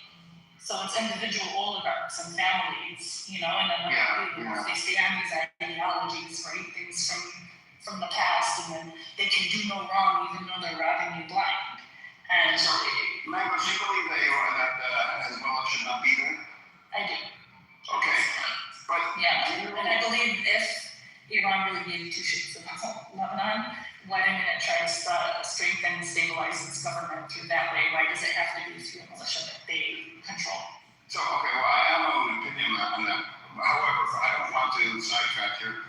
Wouldn't it be reasonable if you want Hezbollah gone to have it replaced with the Lebanese military? There has to be the Lebanese military, and then for anything to be done, there has to be diplomacy with the backings of superpower countries with the real consequences on both sides. But at the same time, though, don't you need to train this Lebanese military? Because right now, 100%. You have to train shit. So I think that's reasonable. If you want Hezbollah gone or disbanded, okay? Then, my thing is, you can't disband Hezbollah and leave the country totally defenseless because Israel will not allow, Israel will take advantage of that opportunity. It's a shit situation. It is. Hey, situation. Yeah, Bruce, I'm sorry, let me kind of take you back to what you said about that breakdown. That Ishtirak piece of it, who runs it? Is it public or private sector? Oh no, it's just the games. It depends. It depends on your area. Like your area, like let's say you live in this region, right? The little area, like let's say for instance Hungary, right? It could be they're basically like mafias. And you have to go through them. And if you try to go through anybody else, like there's real people beat the shit out of other people if you try to connect your electricity without them. And you have to pay them just for the connection. They own the wires. Like a mafia protection. It's a mafia. Yeah, it's a mafia. And every little region has its own, it doesn't matter religion or whatever. They have their own little mafias. And this guy who has his little fund controls the wires and connecting the wires. And if you try to connect yourself, they'll come, they'll burn your house, they'll cut the wires. You have to pay them. It's a mafia. It kind of reminds me a little bit of how Iran works with running so many different things and having their greasy fingers in so many aspects of commerce and whatnot within the country. But there's nobody there to let's say you're okay, I'm gonna at a 5-hour rally, I'm gonna go and put a lawsuit because there are court systems. The court systems are corrupted as well. You go to that court system, you raise, you put in a complaint or a lawsuit, or you go to the police. They beat the shit out of the police and they pay off the judge. Are you talking about utility use in Lebanon? Yeah. Yes. But that's the utility use will show you the societal issues in Lebanon on a big scale, even to the politicians. It's the same shit. Yeah. Mongoose, I had a Lebanese friend growing up, childhood friend of mine. And I just remember his mother always talking about how Beirut was like the Las Vegas of the Middle East. Paris, not Las Vegas. Las Vegas. Oh, sorry, Paris. My bad. Paris. That's great, because she spoke French as well. We had fashion, we had a lot of stuff, and I've only seen good things. Like, it's been on my bucket list to go there. So, I'm sorry, I'm very ignorant about Lebanon and all these things. So I appreciate you explaining it to me. Yeah, that's the thing, to say it's just like a one-sided thing. Like, let's say tomorrow Israel left us alone, they left, gave us back our land, whatever. We still have problems. We still, it's destabilized. And until you stabilize the country, until you stabilize the government, until all these war criminals are out of our government, and there's no need for militias because we have a strong army, and we have utilities that work, and people are able to work. It's got the highest per capita when it comes to education, educated people. But there's no work, so they leave. It's brain drain. So what's left? The ones who can leave, they leave. And it's a brain drain. It's a small country. Not only that, and that, like, add on to it the influx of the Syrian refugees that came in. Doubled our population. Yeah, imagine a Lebanon that is stable, thriving, and no issues, no problems. How thriving that country could be, how amazing that place can be. God, I can't imagine a country full of baby boys. I apologize. I'm sure that's terrible. Benny Boy is not Lebanese, so he doesn't. No, he's Syrian. She said Syrian. She said Syrian refugees, bro. She said something about the refugees. Yeah, of course, a lot of the Syrian refugees ended up in Lebanon. And as far as I know, Benny Boy is Syrian, right? Are you referring to Benny Adam? Yeah, well, he goes by Benny Adam, Benny Boy. He keeps changing his name on his album. Yeah. He actually called himself a boy. He has. Holy shit. The way I look at it, all roads lead to being screwed for the near future. Is there any possibility of a new agreement between the resist groups? They all will be fed up with the current situation. Is there any sense of some agreement? Yes, there is. If there's no one keeps, fingering the fucking country, yeah. I mean, let's say in a perfect world, it would go back to you and your region, me and my region, you and your region. So segregated in a way. And unfortunately, that works. It works in the area. That feudal system, of having like a different, it works, and that's how it always won there. But I don't know, because how do I say this? There's an Arabic saying that our issue is sha'abna. Our people are. It's all Nukus. If you, as I said before, if Lebanon is if the Lebanese people and the Lebanese government are left to their own devices without the interference of every power in the region, everyone messes with Lebanon. It's like the playground. Everybody. Right. So if Lebanon was left to its own devices, you don't think it would emerge as it used to be in the 60s and 70s, where there's only the diaspora came back with their ideas from other countries, because what's left there right now is. I understand, but the Lebanese people are, resilient, and they're very creative. If they're just left alone, if they're left alone to be on their own without the interference of all the powers in the region, pretty much. I don't know, because it never really happened, right? So, are we capable? I don't know. In the history of the country, it never happened. It never happened. So, for me to say that is I don't know. I don't know, because it's always been. And even you can look at it for your own family. There is war going on and shit is hitting the fan. And it's the mentality and some of the things that in years of war, everything that's going on, there has to be everybody's got to go through therapy there. Everybody's got to go through therapy and change their. Yeah, I continue Lebanese already. Okay, they all do. Because even my own cousin, my dad was over there in January, and he gave him money and sounded pretty good. Calls my dad a month later, all hell is breaking loose, and he tells my dad, I'm gonna say it in Arabic just so you can get how funny but sad this is. He goes, then خالتي بعتني $1000. okay, my dad's like, you know, like, they send me $1,000. My dad's like, okay, you know, I'll send you $1,000. What do you need it for? He said that his friend sent him today to go and pick up a car, but on the way he went to bingo and fucking gambled it, and now رفع دعوة عليه, and he's gonna get in trouble if he don't pay him back his $1,000. And my dad was like, you kind of haven't been there, like, why were you putting it on me? You need to go and fix this yourself. Like, who told you to go and gamble it? And he tells my dad, شو تعمل $1,000 بأمريكا حقهم بالسكول.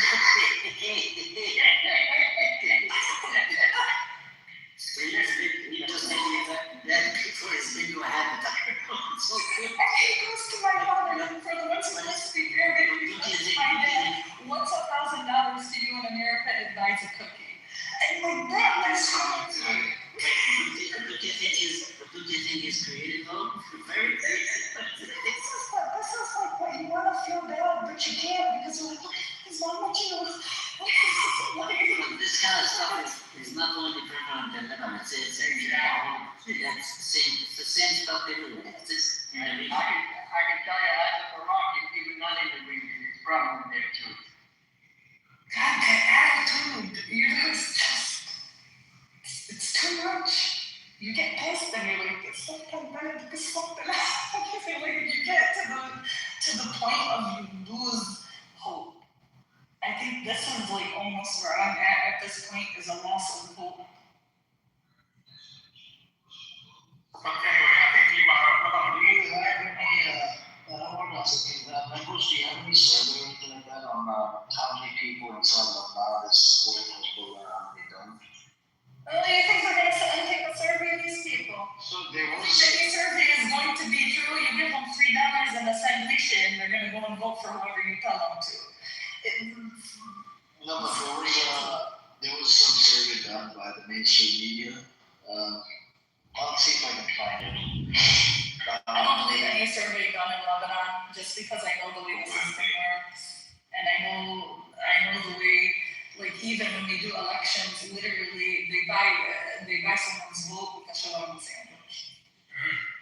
You know, there's a saying, Mongoose, there's a saying of the great Ibn Khaldun, and it goes like this: الشعوب المقهورة تفسد أخلاقها.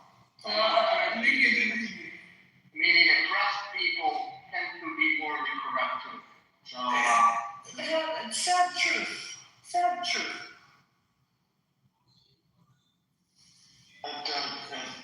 So don't you think that Iran? It's not going to stop. No, but Iran can force them into doing, the stop the killing like once and for all. I think nothing's going to stop them until they give them some type of money to America. America has a special interest. Already something's brewing there because they don't Look at the state of Hormuz. I don't think they give a shit about us. America does. I saw America forced Netanyahu to do a ceasefire with Israel, with Lebanon. Well, you know that they have the biggest embassy they built in Beirut, right? So they have plans. We don't know what the plans are yet, but there's some big plans in Beirut. never really stop firing. Yeah, he did. Netanyahu did violate the ceasefire after he actually put on the weapons. Ceasefire means I can kill you, you just don't kill me. That's what It means I'm just not going to talk about it. Yeah, it means that I'm getting Netanyahu's in. It means they're not going to hit the Christian parts no more. That's what it means. So they literally destroyed Jews by country. When it comes down to it, Netanyahu is not going to stop fighting this war until he gets what he wants, or he's dead. Oh, there was one soldier that was the statue, and then I guess How do you preach for a war against Iran for 40 years, and then when you have it, you're going to stop? Who does that? you support the war with Iran? Dale, you support the war with Iran? No, I don't. Do you support Israel? No. What do you support? Do you support yourself? I support myself, I support my country. What is your The United States should not be in this war. Are you part of the deep, dark history of America? Jesus.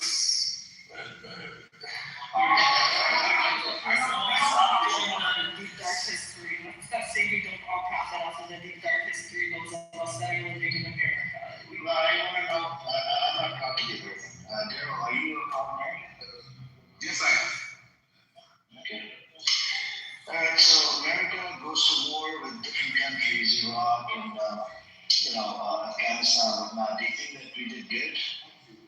No, those were wars based on lies as well as this one. No. Do you support humanity? Absolutely. What do you think about the Palestinians, and the Lebanese that are dying right now? I think Israel should back off and leave them alone. But the big question is, does Israel have a right to exist by cleansing, by genociding Palestinians? Israel does not have the right to genocide the Palestinians. Does Israel have a right to exist by genociding Palestinians? No, they do not have a right to exist by genocide. Killing another race just so you survive is wrong. Especially when you're overwhelming power compared to that race. Or you're backed by an overwhelming power. Exactly.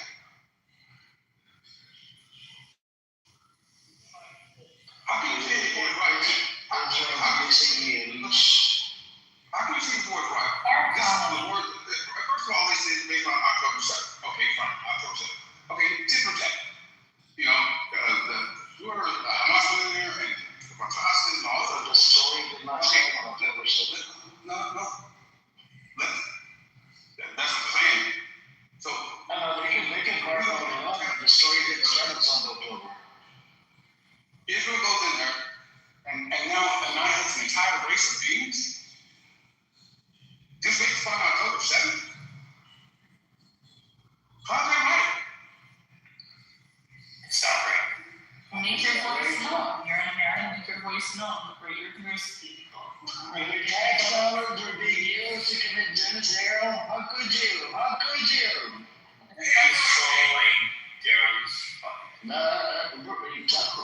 Who told you I'm trolling? Am I lying? But this guy's trolling by saying what he's saying. He's not. Exercise. Not really. He's agreeing with our positions. I'm just kidding, man. I want to, I'm just saying, I want to see what he says. I want to get some responses. You just try to start shit on there. I want to see what responses. Don't start shit. It's too early. It's only 1:37. Not me trying to tell you in the audience of your Stop. Not one American soldier should go over there and put boots on them. Not one. Let Israel fight their own damn war against Iran.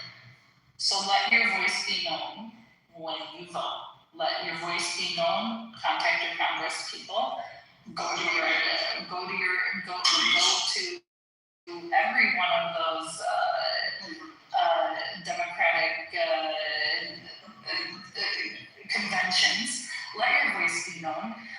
Spend your dollars where you want it, because it's not the best way. It's not like it's going to change much, but if everybody does it, and if everybody does feel the same, it's overwhelming, they can't be voted in. So exercise your rights. It doesn't help when Donald Trump came to office, preaching, new wars, state really too strong now. So let it be known. When you vote, go and exercise your right to vote. Go make sure that it's known. You deviated from the promise. We're deviating from your party. Did you vote for Trump, Daryl? Did you vote for Trump? No, I did not. Did you vote for Kamala? Oh, hell fucking no. Bro, you didn't vote for anybody? That's sad. Look, I stand by his side and I just watch shit happen. Okay, that's what I do. You might get mad at me for it, but that's what I do. I'm not mad at you. Everything happened, and then I comment on it, but you know what? I can't. I'm not mad at you. I'm just asking for a friend. A lot of us are disenfranchised, but you still need to exercise your right, because that's what they're waiting on us, for us to become apathetic and not to exercise our rights. So therefore, the minority that has a say in what happens in our government, the ones that can be controlled by either side or either parties. But when you go within yourself and you exercise, even though there is nobody that you would like to vote for, go vote for Donald Trump, but just activate. Vote for the right Congress people in there. Educate yourself on who is going to run for office. yourself. 75%. We'll give money to PACs. You think the right person, Are you the gas station? Are you the gas station there? and they're the wrong person. But at least you tried. At least you were Italy. All of our politicians are shit. I don't even know who the hell I'm gonna vote for. But I'm doing my damn best to see who I'm gonna vote for that best matches with my interests and what I want. I write to my Congress people. I hold them accountable for the things for the votes that they make. I watch the votes that they make. I then follow up with the emails. I call their offices and leave messages. I show up. And that's the only way. You have to be politically active. That's our freedom. There are so many people that cannot be politically active. And you can't participate in systems. At least participate in the system. It's disgusting. You got a point. Daryl, you're telling us about children? Which children are you hanging out with, bro? What What are you talking about in the background? Are you in the barbershop? What are you talking about? What is this noise I'm hearing from your background? No, I'm watching Zach Costello. You're watching it, brother. You gotta get up when you're not listening, when you're not speaking. Anyways, we can hear your background. I want to hear your background. Oh my God, I'm sorry about that. That's good, no problem. Anyways, hey, what's up, bro? What's up, everybody? We have Adi here, and we have Mulan. Adi, have you changed your mind yet? Are you still an Israeli Jew? You gonna become a non-Israeli Jew yet? Yeah, I'm going to become a Shia. Thanks to you. What about Shia? The Israeli Jew. But you believe in hanging Palestinians, so that's crazy. Palestinians? Yeah, because they passed a law there. This is about 3 weeks ago. No. I don't know about that. Maybe somebody, hold on, Shane gave you an example. If it's a Palestinian that does the same terrorist act, where it says a Jew, hold on, where it says a Jew, can a Jew be, hanged? So you just proved yourself. No, I'm giving you a hypothetical. Daryl, hold on a second. I'm giving you a hypothetical. Don't represent it as I'm trying to hang Palestinians. I'm giving you a hypothetical. If a Jew in Times.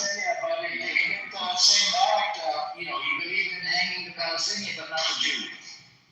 I believe in hanging Palestinian terrorists. Yeah. Yeah, not the Jew terrorists, right? They need to go to jail. Oh, okay. That's not really there, right? Is it equal crime, equal time? I mean, no, it's a bill on Jewish supremacy in the whole state of Israel. No, it's not Jewish. Nothing to do with Jews. It's the Israelis and Palestinians. Jewish supremacy, that's not. But I don't still hear no Jew. There are Israelis. It's one ID, okay, one nationality, and there are in the Israeli nationality there are both Jews and Arabs. So it's nothing to do with race. Nothing to do with race. And nothing to do with being a Jew. Is it the same as around the base of Jewish supremacy? You did not pass the law in 2018. Self-determination exclusively to the Jews. Oh my God. What's the problem with the Jewish supremacy? Anyways. I really don't understand the whole Jewish thing. What makes you guys better than anybody else? What makes you In a truly democratic society, in a truly democratic society, okay, in a truly democratic such as America, a terrorist, which is domestic nor foreign terrorists, still get the death penalty, still are tried, still have their day in the court of law. Both. Any terrorist, whether it be domestic or foreign. So in a truly democratic society, the equal punishment for any kind of abuse of the law. Now, let's say it was somebody who came in and was robbing people by gunpoint, and they were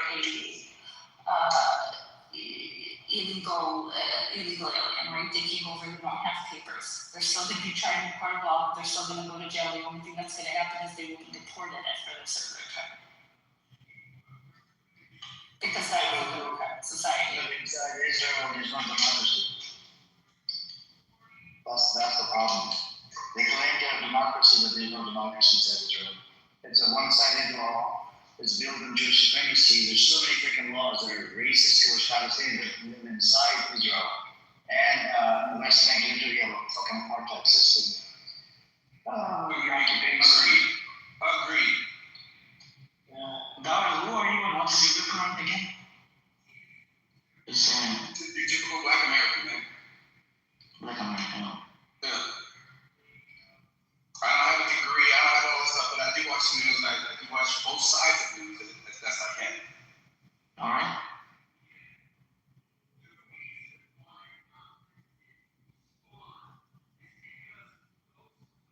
And right now, as I see it, Israel is just going too far, man. They're going too far. If it's not Iran, then who's next after that? Turkey. Turkey is not. Let me put it this way. Turkey is actually destroyed based on what Israel wants. I didn't deny it. Turkey is a potential enemy. They threatened to invade Israel. Erdogan said it loud and clear just a few days ago. So, and they maybe going to be clash of the time. I hope not. I think they should take over Israel. Israel is a fake state. That's what They can run a lot of an empire. 40 years. After 40 years, That would be nice. it's sustaining, and it has not happened. Why? Drag the United States into fighting Iran. It just doesn't make any sense. Bro, these motherfuckers inside Israel, they're going war with Iran. But in America, we're anti-war with Iran. Yeah. There's a survey. You want to know the survey results? Hey, what's up, bro? There's a survey out there that says that these fuckers, they believe in war with Iran. Yeah, but they want everybody else to fight it, not them. Not them. You know, they like to throw bombs from the fighter jets. That's what pisses me off the most. Hey, why don't you go fight for me? Go fight for me, because you know what? I can't beat Iran by myself. Preach. Man, I'm preaching, You're preaching by remaining silent. Drag the United States out of this fucking war. I'm hearing you guys, but the United States established a lot of military bases in the Middle East for a reason. Okay, you try to pretend it's only for Israel, but Iran, Islamic regime of Iran, is a threat to the whole Middle East. No, they're not a threat to anybody. I know you as one who live in the Middle East is far away from them. You don't care to the stability of the Middle East and Islamic regime. Forget about your own people, yeah? Forget about that. You see what they do to the Strait of Hormuz. You see how they deal with the war.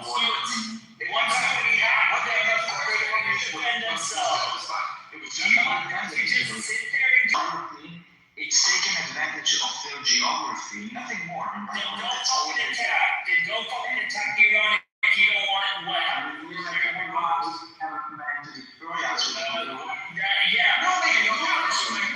Attacked Iran twice in 10 months. That was Israel. Iran did not attack you guys first. Iran did fall. Bullshit.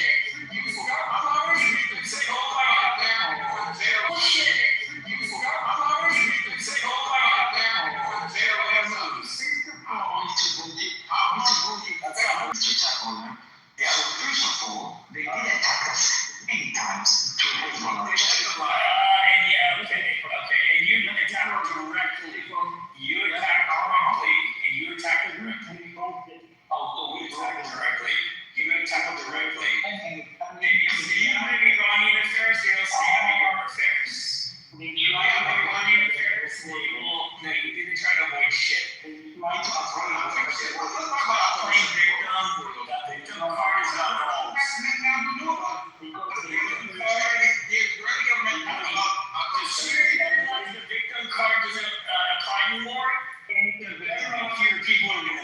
It's the truth. Do you see how the tides are turning against your people? Do you see how the tides are turning? I told you, you and the people who think like you ruin our country. You don't do it for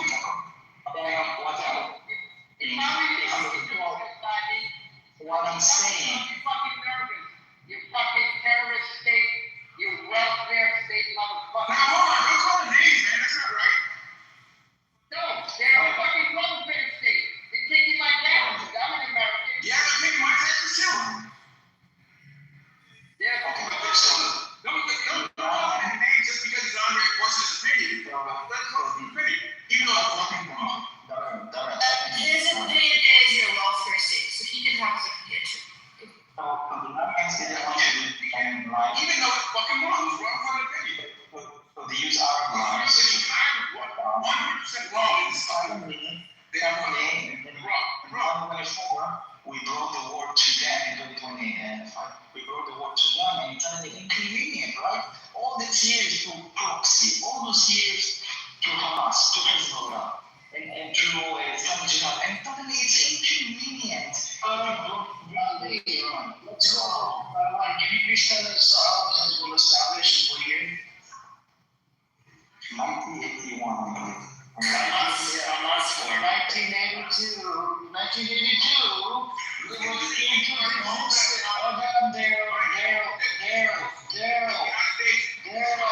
Oh my God, this guy. I'm speaking, brother, respectfully. Can you please tell us what year was it? You said 81. It's actually 82. They did get training and they got training and they got a whole bunch of, help, funding and whatnot from where? From Iran to fight against the occupier. Who was the occupier? Israel. Israel was occupying Lebanon. Syria. Why should I mention Syria? Syria was there till 2005. I'm talking about 1982. Idiot. 82, Syria was there too. They were involved in the civil war as well. Again, you're talking about Syrian civil war. Bro, you're mixing the year. You've been sitting in the audience. You mix up the year, right? I'm talking about when happened to happen. I'm talking about, can you please tell us when did Israel occupy Lebanon? Israel started to occupy Lebanon from 1982 because of the war, the Palestinian war. And what did Hezbollah do?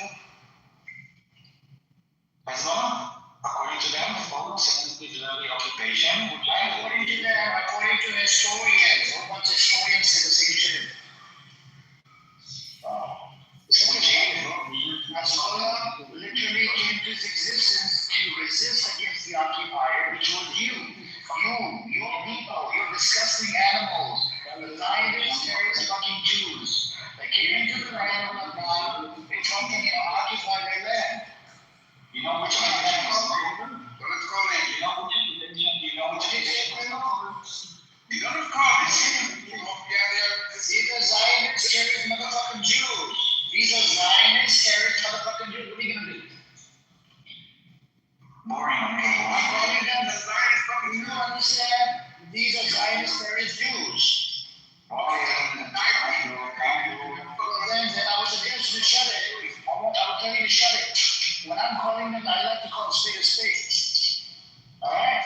Because inside the idea, there are nothing but Jews that are serving in the idea. Majority of them, they're actually Zionist, terrorist, baby killer Jews that serve in the idea that have killed over 20,000 children, have killed more children than I could ever think of. And these fuckers are into killing children every chance they get. Agree. So then they let the person have to come off the fucking mic. You just join the fucking app. You got zero following. Nobody wants to follow you, bro.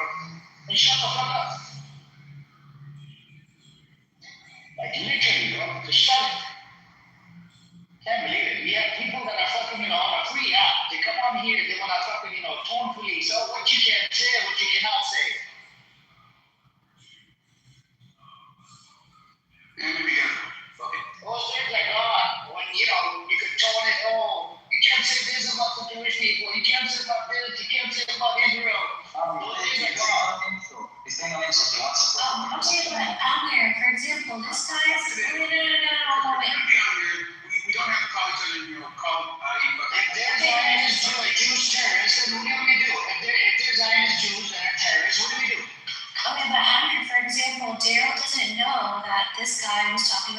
to kill all the Shia and Iranians and all that stuff. So I don't really understand this whole. You don't want to protect someone, yeah. So yeah. No, I never said I want to go ocean. Yes, you have. Not right. Yeah, maybe not right now, but you have. I don't really know who you are, by the way. Yeah, it doesn't matter. It doesn't matter. I can hear you. I've heard you. I don't need to do, but I've heard you. Do you agree with that law, by the way? I heard something about it. Do you agree? I just proved it to you in front of you. If that's the fucking law. I want to hear Bro, hey, I just told you there's a law fucking this idiot. Two people commit the same kind of crime. The law was passed only for the Palestinians. Palestinians would be hanged. Versus a Jew, he wants a Jew to be locked up in jail. Do you not see the fucking difference? Literally, the West Bank is under occupation. It's a running of protest. You see it. I said Israeli, not you. I'm going to literally shut in front of you. What the fuck are you talking about? Okay, shut the fuck up, man. Shut it. No, I want to hear from You don't deserve a fucking mic time in that fucking room, man. You're just an idiot. Retards like you, they come up here and they fucking, we have literally a fucking debate with these motherfuckers. These are terrorist motherfuckers. This fucking actually something the idea. I want to you agree, then shut the fuck up and what problem do you have? I want to hear it. Okay, tell them the genocide was stuff. You don't believe it's a genocide. Tell them you don't believe it's apartheid. Tell them it's an occupation. Tell them you don't respect the fucking UN. Tell them you don't respect international law. Tell them all of this. Fucking idiot, man. Retard. I'm not accused. It is occupation. So I think the claim of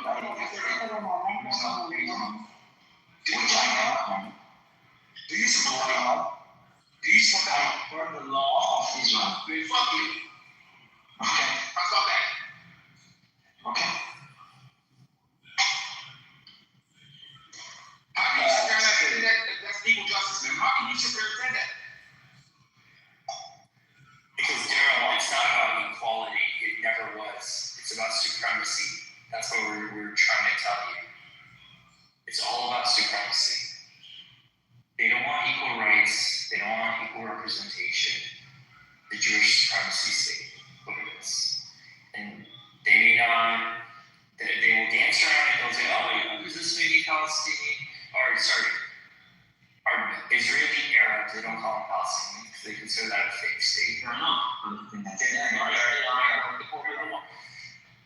to say, "Oh, they're doctors and lawyers and this and that." They don't tell you that they don't have Palestinians do not have a right to self-determination. They don't tell you that they don't get all the same laws. There's two-tier law system in Israel, one for Arabs and one for Jews. One of them, which Human rights in terms of no, there's no democracy.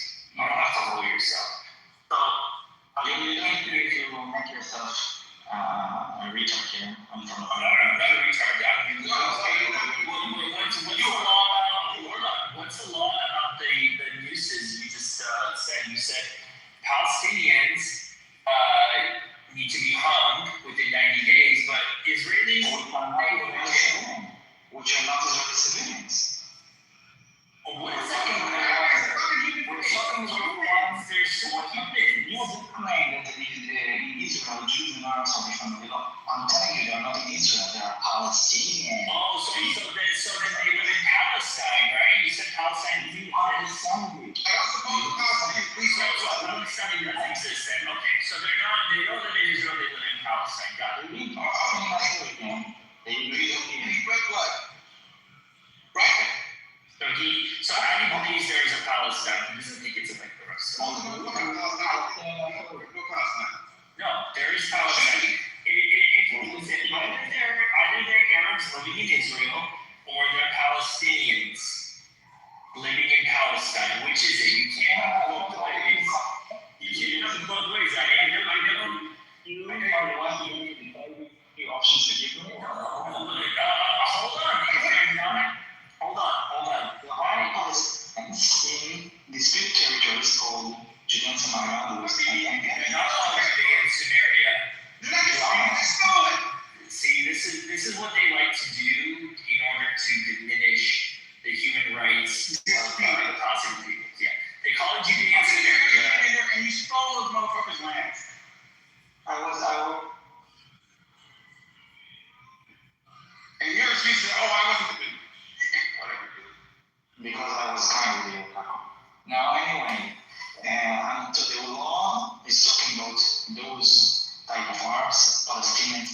Mecca and to Gaza. And by the way, it's only talking about 2 kilometers if you review from now on up to the past. So let's get some new voices in here. We have, I think, Charo. She's been asking here. Charo, do you want to say something? Are you there, Charo? Yes. Go on, speak. What you have to say? Yeah, so all night I've been watching news and it's been a month, so it's just been cold and then I just want to put my voice out somewhere. So as someone speaking from an Indian perspective, right, and from a country that's fought colonialism and wars, and I want to say this discussion should just rise above propaganda and just come back to humanity after all, but I mean balance and equal standards.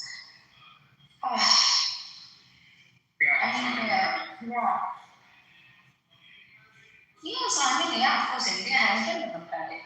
Until now, at least under this government, so India has historically believed in non-alignment, dialogue, and respect for other nations, decoding their future without outside domination.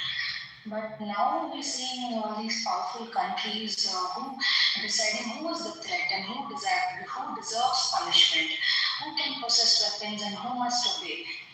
Like, who decides that? It raises a really important question. Who gets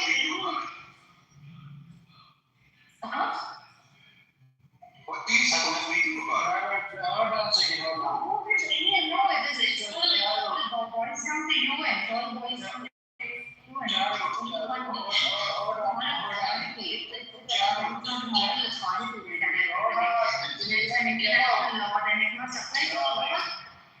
Okay, can you hear me? I am saying hello. Hey, Carol, get up. Carol, you said who's the biggest threat at this moment? It's Israel or America. Israel forced America to go to war with Iran, and Iran did and retaliated and put a blockade on the Strait of Hormuz. And America, Israel even violated the ceasefire. Okay, America said Iran's condition was there should be a full ceasefire in Lebanon, no more killing. Ceasefire usually means put down your weapons, no more killing on both sides. But Israel violated the ceasefire, and America violated the ceasefire by putting a blockade on Iranian ports in Strait of Hormuz. So the blame would go, from who the fuck is it? Just mute the fuck up. Oh, I'm sorry, man. Just mute up. Okay, every 2 seconds I have to come off the fucking mic. So the blame would go actually on Israel and America. As an American, I put the blame on Israel. Netanyahu was here in America to convince Donald Trump to go to war with Iran.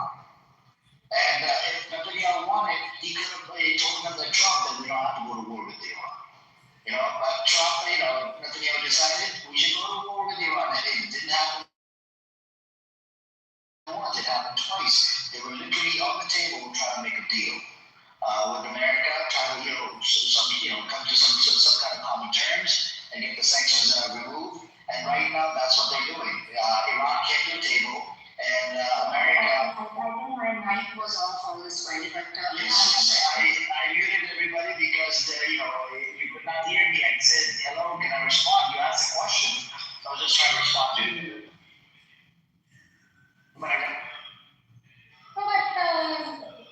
Being a powerful country, how are we living in America with that kind of power?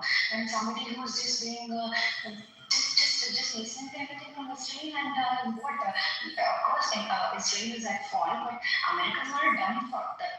Being a 300-year-old young country, America has grown so much, and this is what is happening in the current moment. Like, that just doesn't make sense. It's just, I don't know. It's just, yeah. In another role, we had Modi traveling to Israel as well, bowing down to what's that idiot name? Netanyahu. Absolutely, he went and told.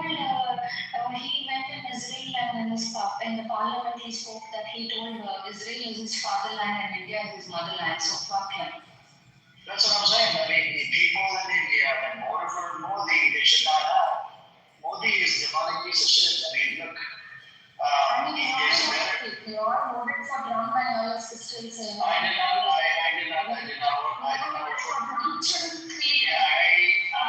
vote for Trump. India voting is like whatever solution is worse, but there it is horrible. See, that man is not sleeping all night, I heard. Okay, Daryl wants to say anything? Then go on, Daryl.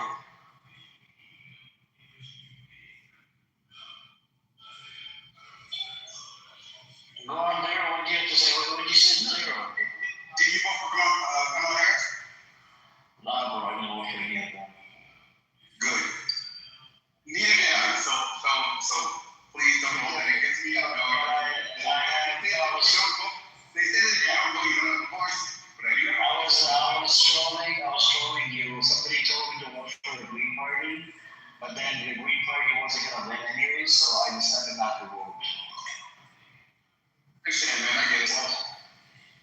And the reason I had my reasons why I didn't vote for Trump and Kamala, Trump, I look at him as a fucking a comedian. That's all he is. He's good for nothing but comedy. But I don't know if any of you guys caught the speech he made. I don't know, like 4 weeks ago, or like before he was talking about Iran, that he's gonna attack Iran, or whatever. This motherfucker, on the show, about addressing the nation or whatever. He's talking about nothing other than fucking milk. Full-fat milk, because Obama, unfortunately, put a block on full-fat milk at the school. Yeah, the retard only talks about the milk. I'm like, bro. And then last 2 minutes of that, addressing the nation was about Iran. I'm like, all of a sudden, 30 minutes later, 20 minutes later. He had the teachers up there, he had the students up there, he had the jug of milk on his fucking table. Like, what a comedian, man. Yeah, that's anybody else wants to chime in, you guys can chime in. I'll give up.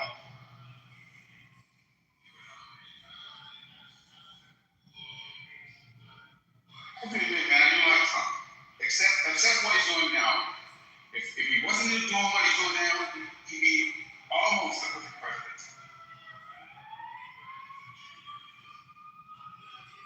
Who said that? Darren? Yes, that was me, I said. So you like ICE, yeah? What's that? You like what he's doing with ICE, yeah? Hey, man, what's his name? The black president. What's his face? Are you talking about Obama? Yes, he did he did it to the tune of 3 million people. So what you're thinking of is at least Obama gave suspended. I mean, if I'm wrong, I'm willing to say I'm wrong. Is Ace still in there? No. How do you get a due process to 3 million people? The ones that were in the country. The thing about Trump and ICE is that he's arresting full-on U.S. citizens. Okay? They're not. And they're some of them are. Yes, they are. They're documenting cases of this.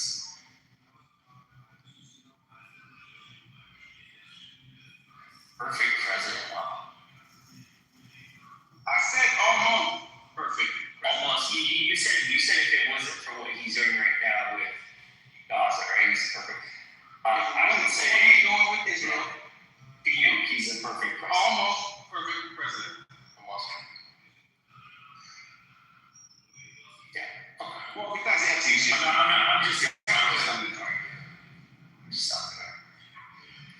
Daryl, can you define perfect? My idea of a perfect president, my idea, hold on. One that does the will of the voters who voted for him. And what exactly has Trump done by the will of the voters? Are you saying Trump is perfect? Yes, that's what he's saying. He probably beats it. We know all right now. Almost 20 million illegals that came over will be gone. And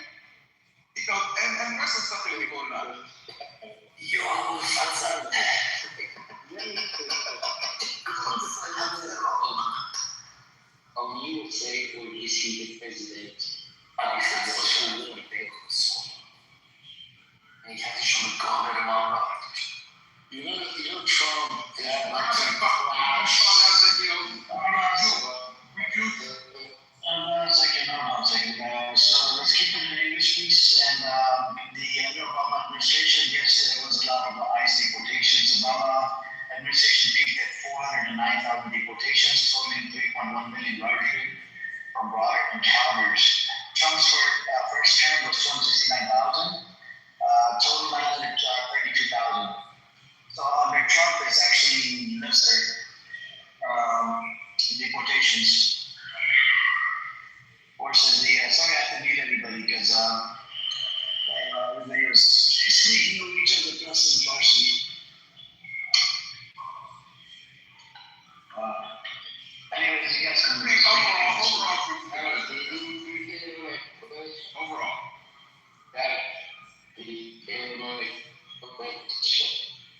Okay, you're in the matrix.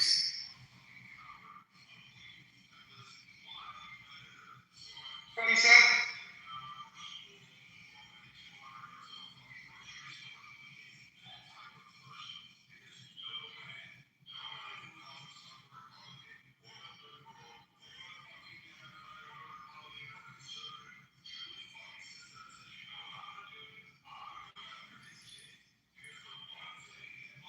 Ganesh, all the bombs that you're talking about Obama dropped, he inherited those wars. He didn't start those wars.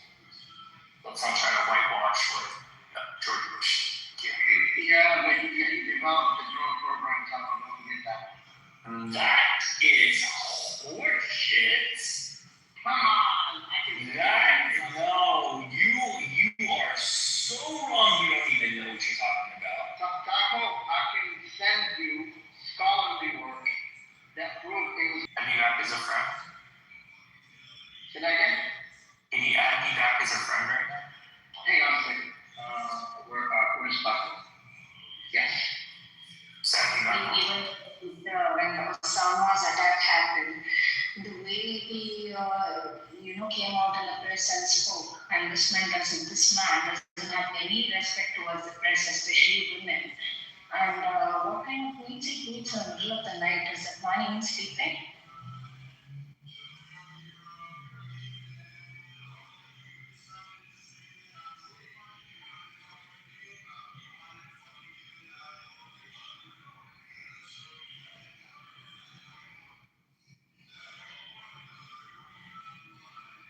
Well, we was going to enjoy being in this room with you, but I have to go work on my bike, so I'll report back right.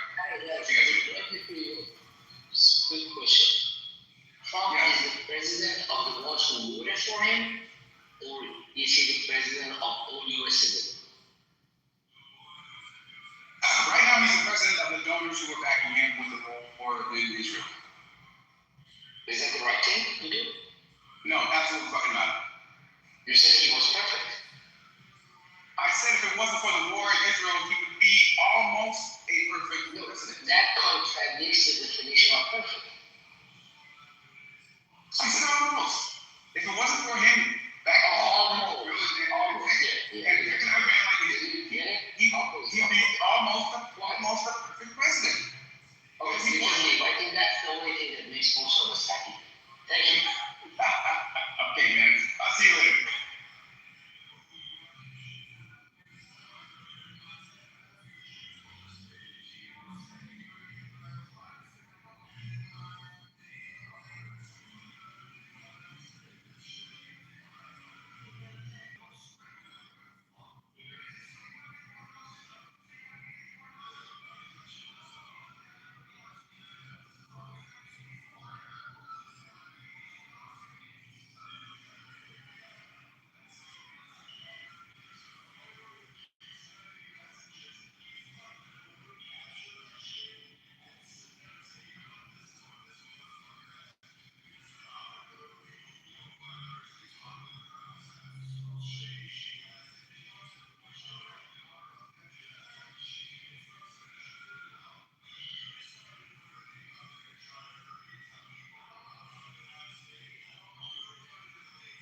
Now Mossad already took over.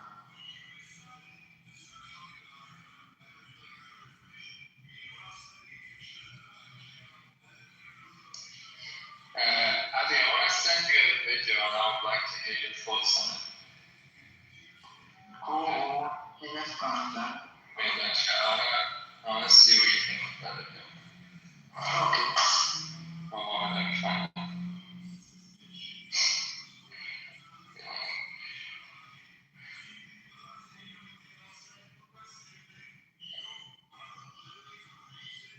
Okay.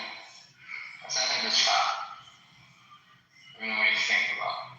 By the way, within the context that the Israeli government claims that the IDF is the most moral army in the world.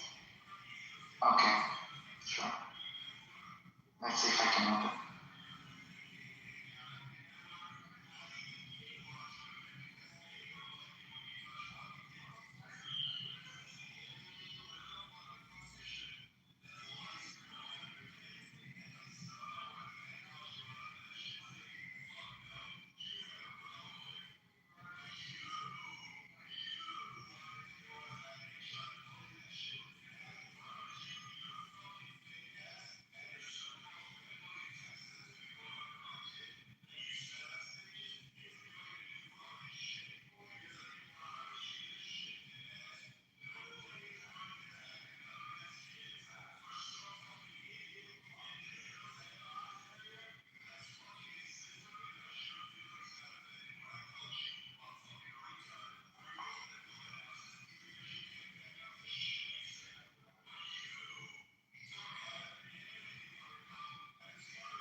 Okay. What do you think? So we're talking about the period when there was the retrograde body that was Forget Palestine, forget Israel for a second. As a human being, what do you think? So there were some incidents there. I think Right, before you go any further, because you word a particular word which was incident. I am anti-IRGC due to the fact that I believe that IRGC has a lot of blood on their hands, domestically in the country. cool. How is it related to the videos? Well, it's like a debate with someone who's called Wayfinder comes to the room, and he is sort of pro-IRGC in a sense. And when they like to talk about the January protests, one way that they dismiss the whole situation as not being a massacre is they said that prior to the 2 bloody days, there were no deaths or killings, when in fact there were killings during the first 10 days of the protest. There was about, some reports say about 30 deaths, some say 50. And now when I mentioned that to them, they were like, incidents. How many incidents? For 2 years, I was just trying to say, I'm tired of hearing this word incident as if people's lives are just worthless. Like they don't mean anything. Like as you can see in that video, people's lives are being treated like a game. Forget the narrative. Why do you say there were some incidents? How many of these videos do we have to see? This is just one example that I gave you. How many of these videos are we going to see? And how are we going to call them incidents? For how? Because the narrative, like the purpose of the IDF was to kill those Palestinians that are running there is a false narrative. I'm sorry. The body that was responsible to handle this was called the GHF. the Gaza Humanitarian Foundation, and they, I think I agree with you that they failed to do it. The way they did it was not okay, and the Israeli military was there, had to make some order to because there was like the wild west there. There was the people running, and also it's risk the forces themselves. They cannot allow so many people to go to their territory. It's one of them, even if all of them were civilians, one of them could be a dangerous Hamas terrorist that come close to them. And it's hell dangerous, the forces. So what do we expect the forces there to do? Any forces would shoot in the air and try to make them go to the other direction. And by the way, I can show you here, you see the video that I'm sending you right now. The truth is the same area, other incident of IDF soldiers trying their best not to shoot them. And you can see there is a translation. The IDF soldiers talking with them, say don't shoot, don't shoot.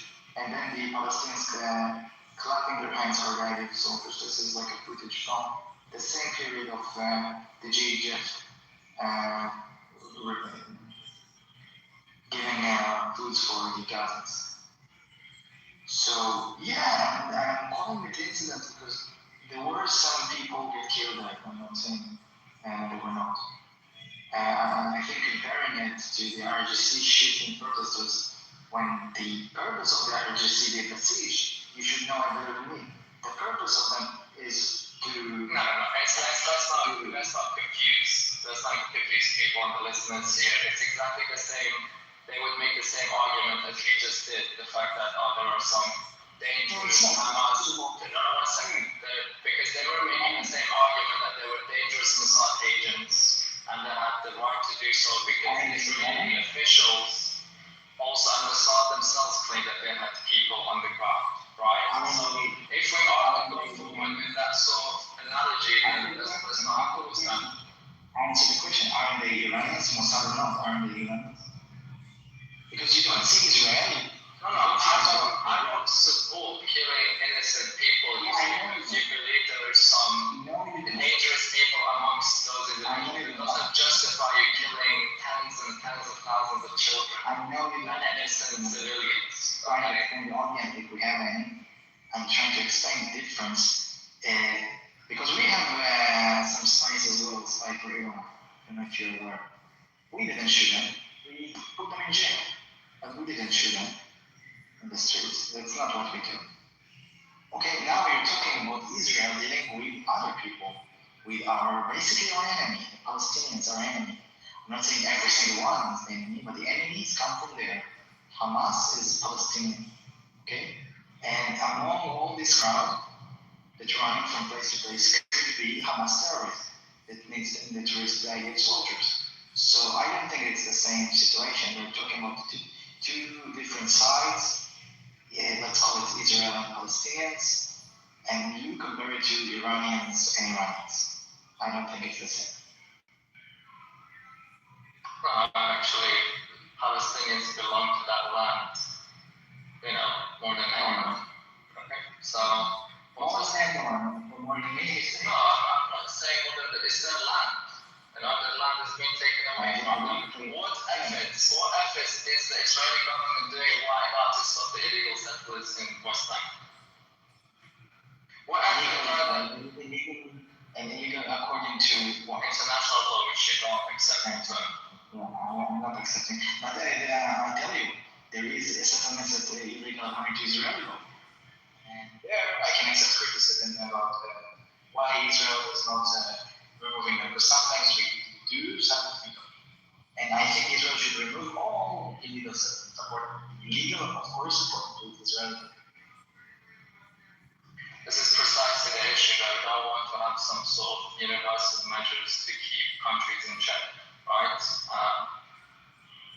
You're basically the very definition of, extreme nationalism, which I think is actually one of the biggest viruses to humanity, right?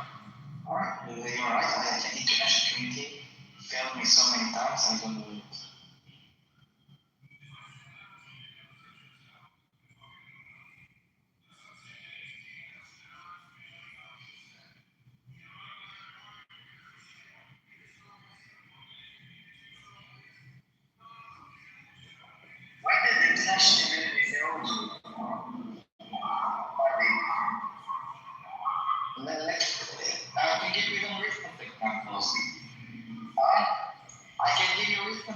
because of our international trade. You don't give me a recent example. So Iran was shipping cluster bombs, like the average ship of them over Iran. Okay. They ship cluster bombs at Israeli civilians. Alright. Which, according to international law, it's supposed to be forbidden, right? Now, I'm not expecting anything from the But they're not part of the cluster authority, you know this, right? They didn't sign the treaty for the cluster bombs to be legal. But there was not even condemnation. Condemnation? People condemn all the time to say you should look into it. Did you ever look it up? No, Condemnation. Okay, condemnation from who? It's actually interesting because for decades, I live in the UK, and for decades there has always been more condemnation towards Hamas and the Palestinians when it comes to but it's just in recent years after the October 7th and what Israel did for the last couple of years that more UK people woke up to what the Israelis are responsible for. And now this condemnation towards them has grown. Now they feel like forever the entire world has been against them. Now this is, I don't even know how you can country in the United Nations. Israel is the most condemned country in all United Nations history. And also, the United Nations are the same group declared, the international community declared Zionism as racism. And I believe it was in the 80s. I'm not sure if it's 70s or the 80s. But so, what do you want me to take now? Actually, independent media or mainstream media cannot follow that whole condemnation from all people. It's all really narrative. Why? Because they've always controlled mainstream media. No, there's actually statistics about it. Around the world, they've had a way more influence than the Palestinians. It's big criticism last couple of years. Has thankfully, people can see more things of what's going on, the truth. Now, but because the world is actually, the tide is changing and mainstream media can't push the narratives anymore. You know, you're saying that, the international community has failed me for decades. The Israelis have gotten support for decades from the international community. They allow you to go into a country and take away their land. You've built hundreds and thousands of illegal settlements and nobody has stopped you. Who has stopped you? You don't forget your own government. What international government has stopped you from doing your illegal acts? From kicking out people, from people going into people's homes and saying, if I don't steal this house from you, someone else will. And you expect those people to say, no, I'm not listening to you. That's the reality of Palestinian lives. It's not the narrative, it's the reality of Palestinian lives that I think a lot of people thankfully woke up to in the last few minutes. The Portuguese part is not the reality. Actually, even in this specific case of I have personally seen so many videos of that where illegal settlers have literally told people, if I don't steal your home, someone else will. It's particular video from particular place of the net. Yeah, particular videos from Palestine and the illegal settlers taking people. It's not from anywhere else. It's okay. So even if it's in Jerusalem, does that make it okay? Does it make it okay to go to someone's house and tell them that if I don't steal your home from you, someone else will? And who even cares what it is? And if you know, and you don't, you obviously don't know the story behind Church. So maybe you would change your mind unless you're not biased. I would think stories like that would change my mind because if someone owns a house, I don't care what story and what fairy tale you bring forward. It does not make it okay for you to go to someone's house and steal their land and tell them if I will do it, someone else will. You just use the word if somebody owns the house. Who said own the house?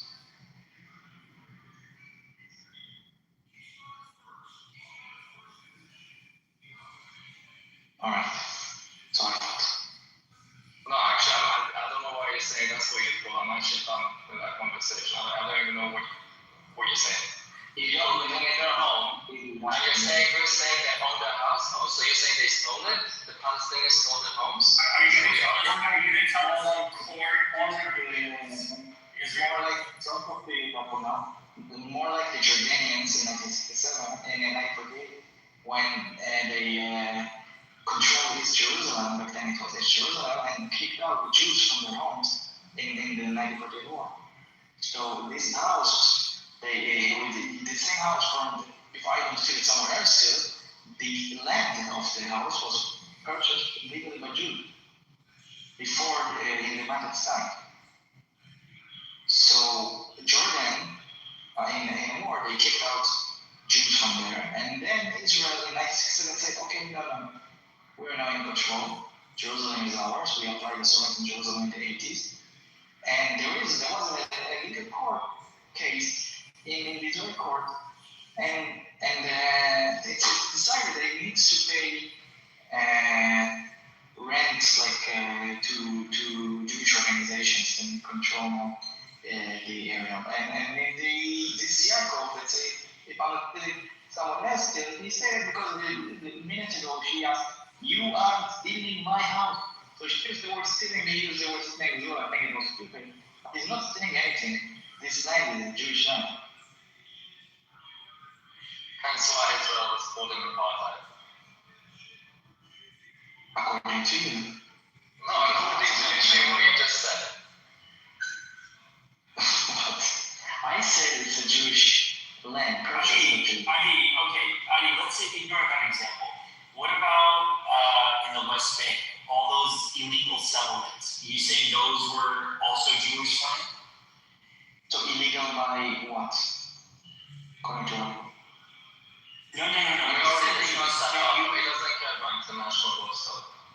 No. What I'm saying is, do you think all the West Bank belongs to the Jews and does not belong to the Palestinians that live in the West Bank? I think it's Judean Samaria is disputed territory. We need to solve it between us, the Israelis and the Palestinians, and by agreement.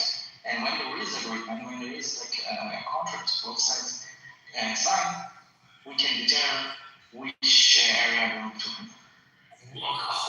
What do you mean? 1967 borders were established, and since then, all those territories have been reduced.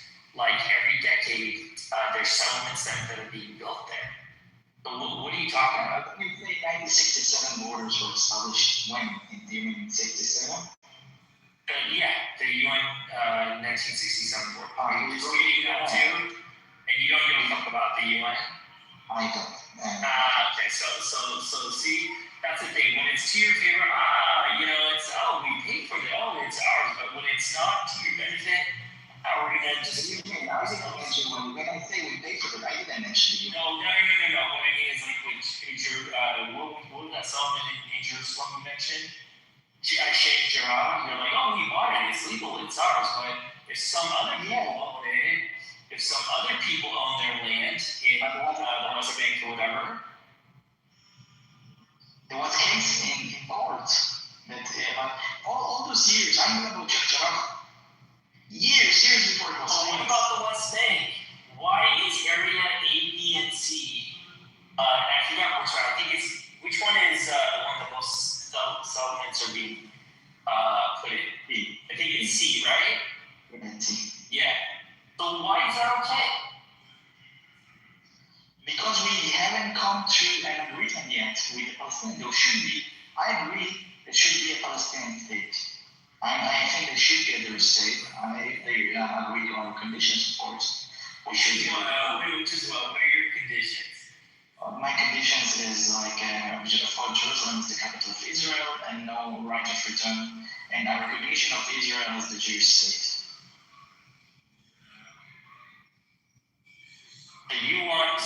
So what you're saying then is all of Jerusalem is for the Jews, none of it. I didn't say Jews, I said Israel. Israel is also, there are Muslims and Christians in Israel too. But right now, by the way, I think in the case of peace with Palestinians, obviously I want free traveling for the Palestinians to Jerusalem. It's their holy site as well. So why do you want to take away the right of return? I don't understand that. Because the right of return is a tool for the Palestinian narrative in the Palestinism to destroy the state of Israel from within. to bring more and more people and make it not a Jewish state. And then they would change it from Israel to Palestine. Our national anthem would be changed, our symbol would be changed. The Knesset won't be Knesset anymore. And all our symbol. It's basically you're afraid of losing a Jewish dominance, is what you're saying, right? You can call it like that. I'm calling it a Jewish state. We're the only one Jewish state in the world. It should exist, in my opinion. Oh, it's not a Jewish state. It's a Muslim, Christian, and Jewish state. It's a Jewish state, which the rule in the Jewish state is democratic. We're not a liberal democracy, but there is a democratic. Wait, let me finish. Why everyone is You take it out of here. I think I know where he stands. You go for it. Yeah, okay, Cash. Y'all can have a big fat party, y'all big LGBT parade, biggest in the world, right? Y'all gonna have the middle of the street kissing in the Holy Week. Why do you care? Why do you care? LGBT, whatever it is, y'all about to go crazy over this year. If you're so stupid, then you can come and visit and be on the truck. Visit. So I can go to jail for smacking it. I really stupid on our LGBT and don't know. I'm always about to be over there doing a lot. You really care. Why should you care? My bad. But why y'all having this though? What's up? What? I said, why y'all having that big gay party? What's up with that? Why not? Yeah, I mean, that's Wait, are you gay? No. Oh, okay. But I don't mind if they doing their parades and marching and everything. But is it being gay like against the Torah? Basically it is, yeah, but I believe everyone should decide who they want to be. But are you a religious man, Adam? I believe in the Torah, and I'm not religious. I don't really religious at the time. You said you're not religious, but you believe in the Torah. Yeah. I'm very.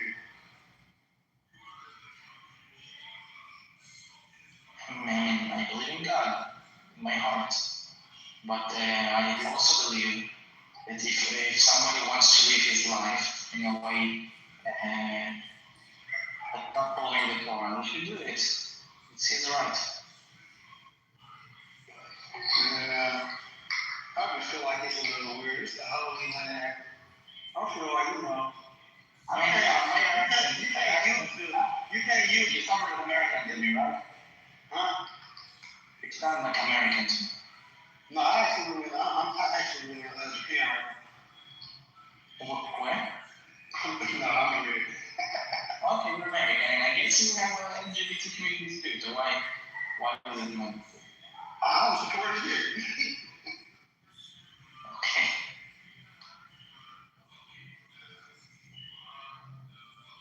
I just, you know, confuse me like no troll. What just confused me is how y'all use that book to justify what y'all doing for that land, but then go against everything else, and you know what I mean? It's just, I don't understand it. You know, so I thought Jews still by standards of being very religious, but every time I talk to a Jew, they're either gay or not religious, or I believe in the Torah. Most religious do are not trying to How you not religious, but you believe in 5 books from the Bible? I'm lost, bro. I'm not religious. I'm traditional. Okay, I'm traditional. I'm doing like the Kitover every Friday. I believe in the Torah. So you do I had bar mitzvah. were you converted? Also by blood. I'm also Jewish by blood. And you can see the DNA test I did, like my pictures, so it is for right. But it's not nothing to do with blood. It's also your belief. I believe in God. I believe we are the Jewish people, and we belong to this land. And not only by the Torah, so we have history. You think God would approve all the gay shit that's about to happen on that land? I think according to the Torah, you're right. The God doesn't like it. Like it's in the Torah. Yeah, it's forbidden. I can understand, like, all right, we got a problem with gay people, they live their life. But why hold the biggest gay festival ever in the world, like, in the Holy Land? That's Sodom and Gomorrah, bro. That's Sodom. All right, but Israel is not a Jewish state because as a religious state. Israel is a Jewish ethnic state. We know y'all been those words for whatever benefits y'all. At the same time, I'm just saying, y'all really Jewish and y'all really claiming that land based off religion. Y'all not claiming the land based off Theodore Herzl based that off the fact that y'all Zionism. You understand what I'm saying? So y'all use a religion, but y'all, when we bring up the Torah, y'all twisted it one to say non-religious, ethnic group. This don't make sense to me because it's like y'all say anything. Don't get me wrong. There are many religious groups in Israel. Yeah, don't get me wrong. But most of them, maybe secular, maybe traditional. But I don't think there is a contradiction. I think, look, the gay parade. I know it doesn't look good for somebody from outside to say, "Oh, it's Jewish state. How Jews and nothing about reading." It shouldn't look good at all. If you're a religious person in any type of way. My opinion about it, I don't like it. Okay, my opinion about it, I think they should not take it too far and go naked in the streets and things like that. And they're also law in Israel, so I don't like that. But if they want to march for their rights to be what they want to be, you know, that's the purpose of this hate crime. From the beginning, they took it too far, I agree. They took it too far. But the very purpose of this march is to march for their rights, to be what they are, to have a right as This is a promoted celebration. It's promoted as a big party, you're right. I guess it's also to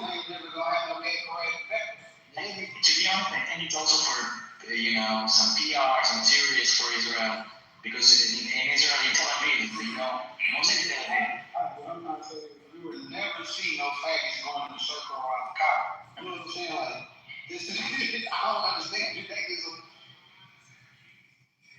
Yeah, but Tel Aviv is very secular. If I'm like a tradition in Tel Aviv, it's really hard to find religious Jews. And most of them are in the Shemesh, in Bnei Brak, in Jerusalem. The only religious Jews I ever met live in this city that I stay in. You feel me? Like, no, have you ever been in Israel? Have you ever been in Israel? No, I would never. You come to Israel in Bnei Brak, you will see many Hasidic Jews. In Jerusalem, you see many Hasidic Jews. In the Shemesh, you will see many Hasidic Jews. Most Hasidic Jews are right? If you go to Tel Aviv, of course you have trouble to find religious Jews, so it's a very secular city. My thing is, just really, mainly on apps, to be honest. I've never met a religious Jew. And I'm not even being funny, I'm dead serious. Every Jewish person I've met on these apps was either gay or told me that he was a gay Zionist that wasn't religious. I'm dead serious. Because I don't think religious Jews, who is this black rabbi seems like a religious guy. No, black rabbi is a fat, broke, faggot. Right now, he's shit, he's smelling like shit. No. What I'm trying to say, most religious Jews won't come to this app. They have some, they need to learn Torah all day. They don't have time to be in this app. I mean, respect does not mean, I'm here trolling you to death. You ain't even phased, you ain't cool, respect, man. Most Jews, we be kind of, a little nuts like black rabbi. Yeah.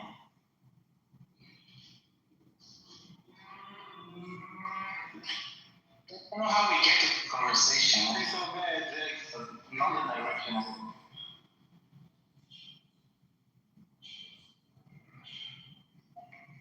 According to you, say that Israel is a nice place.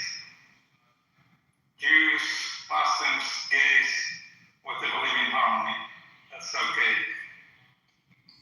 There are also gay Muslims or gay from videos and background if you want.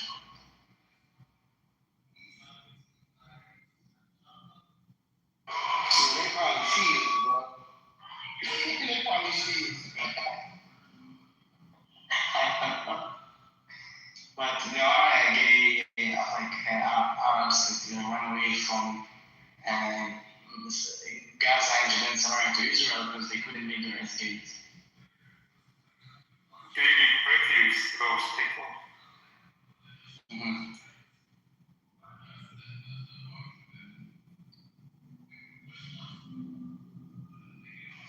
Amir, where the fuck are you, old man?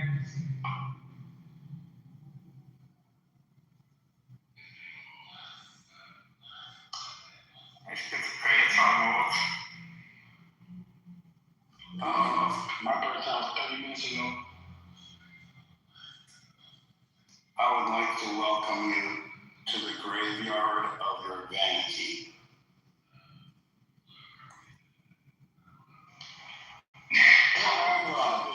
I like everyone.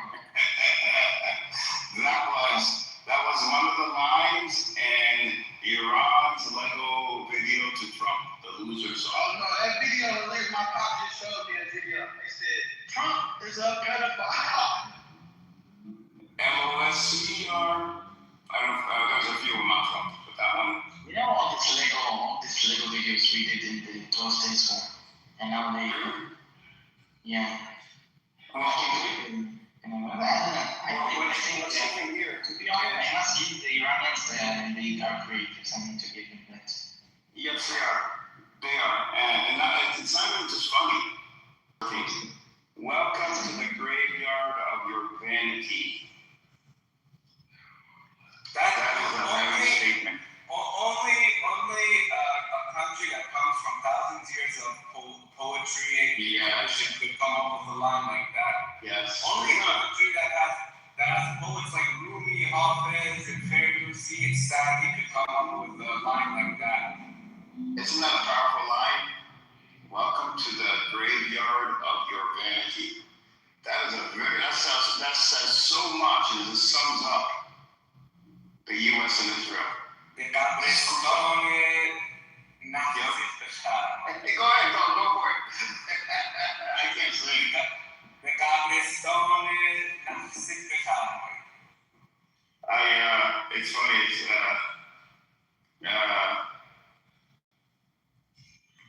That loses. And then at the end, it's Trump talking about how, at the end of the song, Trump is talking about how, and this is him talking.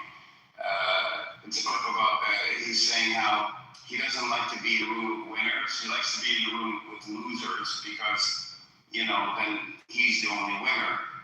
And, other winners like to talk about themselves. And if he's in the room with losers, then he would be the only one there talking about how he's a winner. That's interesting because I find Donald Trump likes to surround himself with winners. Even winners that he disagrees with. Like he's so close. He's been very friendly with Putin, Xiaoping, and even Mamdani when he won the New York mayor election. He went to his office and Trump was very chill to have him there. I don't know you, but as an American, I'm really tired of winning. I think we're winning just way too much. Way too much money going on. Well, that's something new. Who is doing that? Is that Jon Snow? Jon Snow's in it, yeah. Jon Snow. You know what happened to Jon Snow, right? You read the books? You see the show? I read the books. Don't start the Game of Thrones talk, man. I spent too much time on this. Dude, I read all the books, and I just can't believe that he didn't finish on that fat piece of shit. Man, I read the books. I read about other countries. About this, those. Oh my God, I was Taco. Yeah. What's up? Taco, did you watch the video? No, I'll watch it now. I'll go watch it.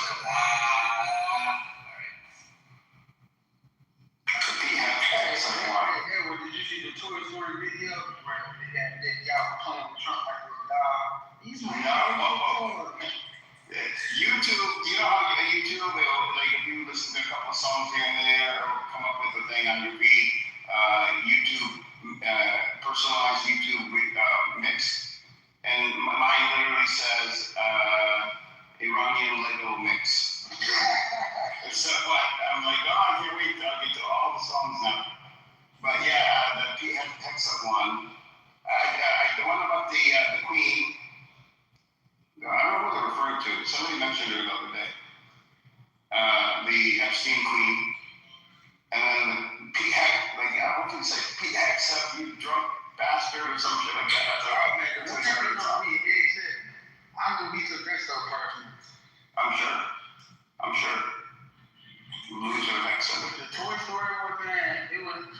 he got Benjamin Netanyahu playing with Donald Trump.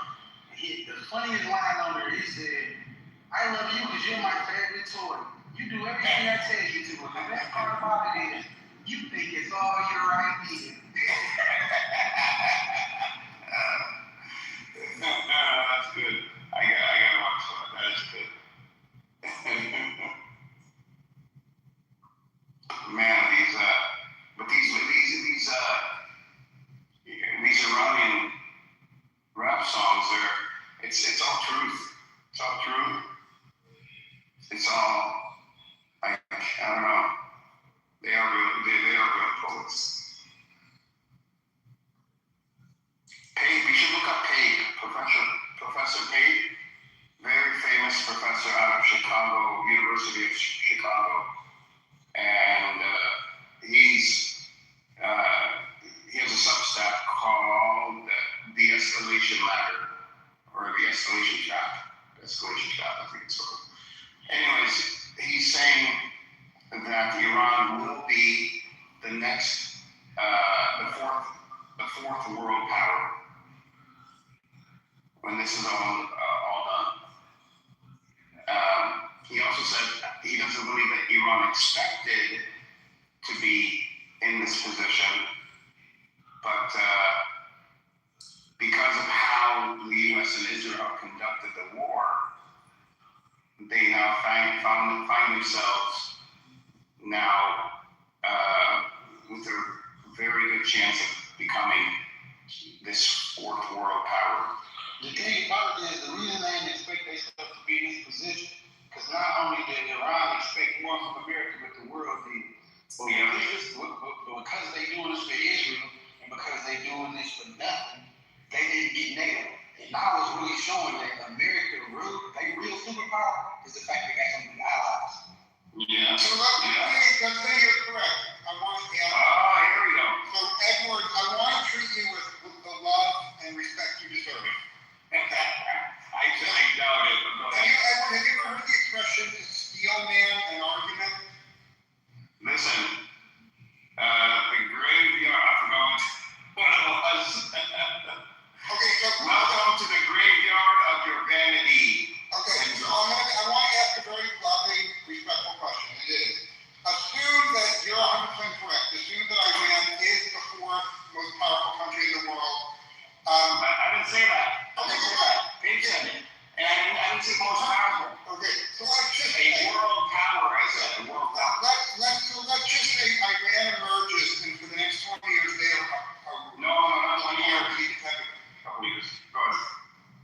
Hey, starting tomorrow, Iran is a real world power to be contended. It's very simple.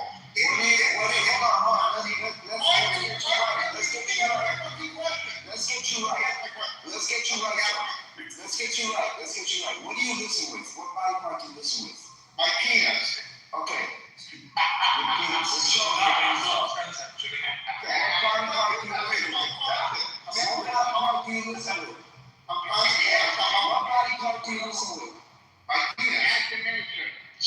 Let him ask the fucking question. What's wrong? Nah, you can't be disrespectful like that. I'm American, so I don't say things right. What body? You never say Israel right. We say Israel, and I know. From now on, I'll say okay, because I don't notice Israel as a country. How you pronounce when you carry just So Edward, my hypothesis is that if Iran is so powerful, it means that the Saudis and the Kuwaitis hate them even more, and they become closer allies of the U.S. So in a way, the U.S. hates Iran into America's arms. I'm happy to hear everyone in the room critique that. No, but that's what Dave said. That is what you just said. Dave said that against Kuwait, he said the UAE and Saudi Arabia specifically, when they see this, that now they will be very scared because if Iran is able to control the U.S. economy like this and control the political scene in the U.S., then what can they do in their countries where they know the UAE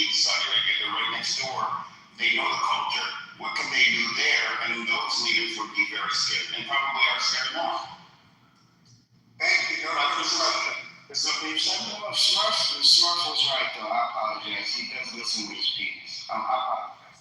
Mostly, how do you say American version? What? How do you say American version? What do you mean how I say American version? I'm becoming American. That's when we're speaking Farsi. Yeah, but no, it's not. It's very silly. It's not that he said Iran. No. It's not that he said Iran. It's just that when whatever. I'm American. At least have some respect. Just say be respectful about it. You said America because we said America in Arabic. Yeah, we said America in Farsi. We say America in Farsi. Yeah, but when we speak English, we say America. You understand what I'm saying? No, we don't say yes, but it's hard to pronounce Iran in English. I know. The innuendos. They embarrassed us once during the World Cup about this whole thing, which I know when we got even pronounce the name of many nations. I know these innuendos when these Americans, the way they say things on purpose to downplay things. Well, no, Iran. I doubt you grew up in the U.S., so you don't know what I'm talking about, but that they do that on purpose. Yeah, it started with George Bush Sr. with Iran, and then I left the team. Like I'm a coward and they ran.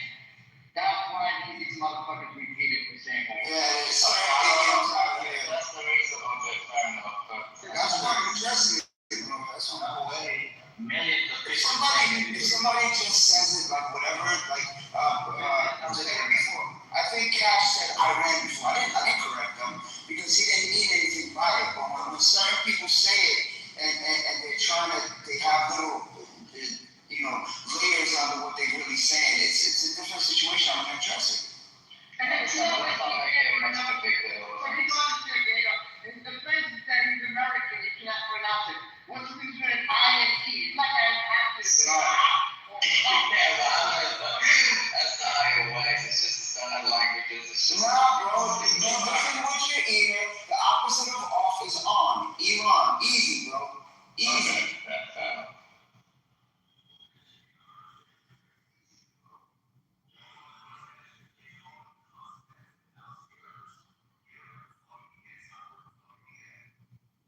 Yeah.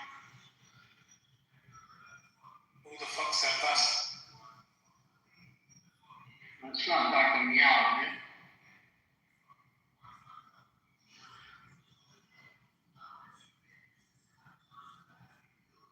Hi everyone, I'm Tintin, and I'm just listening to you since maybe 10 minutes, and I'm sorry for disturbing the room, but I just want to say that it's a double thing, which means that we all have our cultures or roots or things. And I'm 52 years old now. As I brainstorm, I just listening to you guys, and I say to myself that it's a battle issue. It's just a perception of all the angriness and nightmares and roots, trauma that we have all. And I just hope that you'll be fine one day when you just think about things with your brain and not with your guts. So, sorry for this word, but I just want to tell you that it was about Iron Days. I think that's in my life. I'm 52 years old. I saw this conflict so many times in my life, and it's always the same thing. Brain versus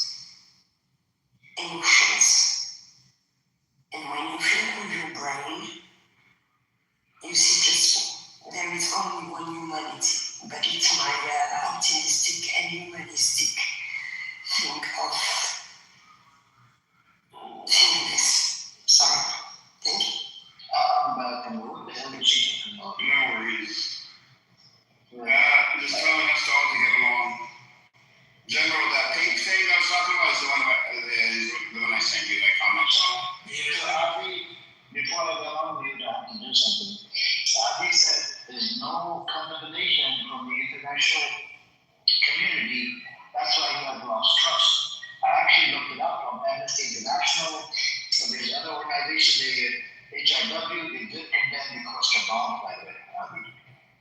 So can you please tell us, the UN?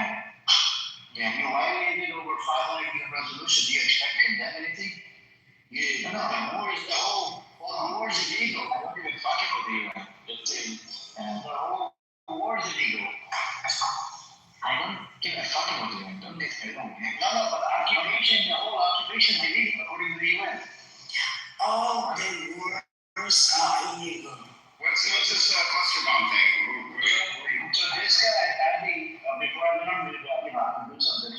I said he goes, I don't respect the international organization because they don't condemn, there's no condemnation about those cluster bombs. And I told him they haven't signed the cluster bomb treaty, whatever. And the entities that have condemned it, and I have to look it up. And I was able to come across Amnesty International, which I definitely did. Iran dropping cluster bomb? Yeah, he said he has lost trust in the international community. But how many cluster bombs did Iran drop, and what did they end up doing to Israel, Abby? I mean, did it do? Yeah, but the irony damage? No, it's just a fucking irony in a fucking country that uses depleted uranium, is committing a genocide, and you fucking have the audacity to point fingers about we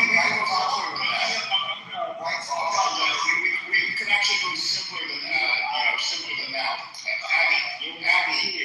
Abby, did these cluster bombs, how many of them, if you had to guess? Almost every. How many? Give me a number. I cannot give you right now a number from. A few hundred? A few thousand? No, yeah, I think it's hundreds. Yes. Hundreds, okay. Are they wrong? And you're saying they're wrong to use? It's not about wrong or not. I'm what are you complaining about that? If you have a position on it. You were not here, we were not here. That's what I'm trying to understand your position. What is your position? My position is that I asked him why do you have a problem. I asked him why do you have a problem with the international community? Why don't you take anything from the UN or whatever? He said, I don't know anything. I said, why? That was just one example. I told you this just. Give me example. Why do you think that, the organization? He said, well, none of the communities came out to condemn the cluster bomb. What other do you have? Why do you think that the UN? Well, let's not go there yet, Amir, because I'm trying to get Addy here to articulate his problem, his issues. Hundreds of cluster bombs were dropped in Israel. Now, Addy, how many cluster bombs were dropped in 2006 in Lebanon? By Israel? Well, yeah, who else is dropping cluster bombs in Lebanon? Do you don't know? Let me look it up. I don't know either. Let me just look it up and see.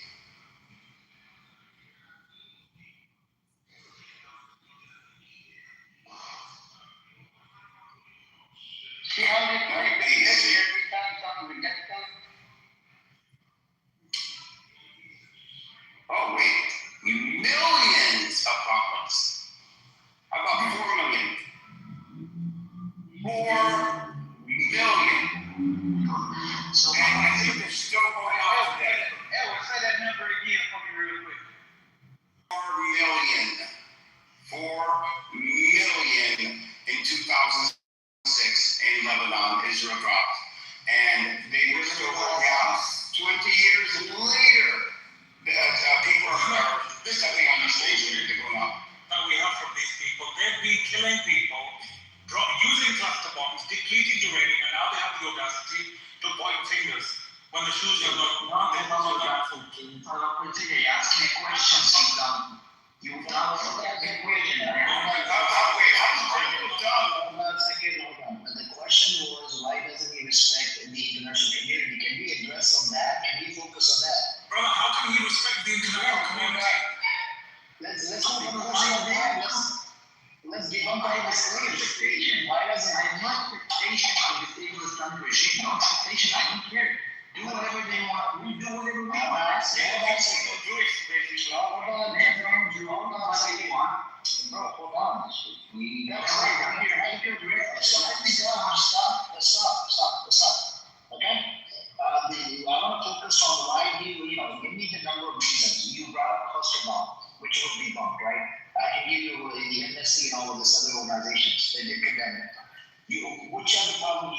international organization, the UN or whatever. Let's start from there, because I want to dissect your position related to why do you not respect these organizations. Okay, so I'm sure it was not informed. You claim that that's an issue, but okay, I can give you more examples. The UN Resolution 9701 that put uniformed soldiers to watch out and the border, watch out that Hezbollah should not be in South Lebanon, for instance, which clearly they failed to do because they didn't care too much to enforce the United Nations law.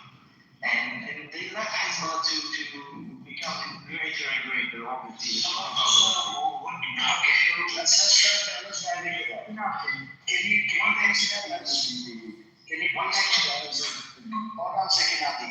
Can you please tell us how many times did Israel violate the airspace of Lebanon? That will move on to my point. I'm talking about hold on. Just like you violated the UN, right? They violated the UN as well.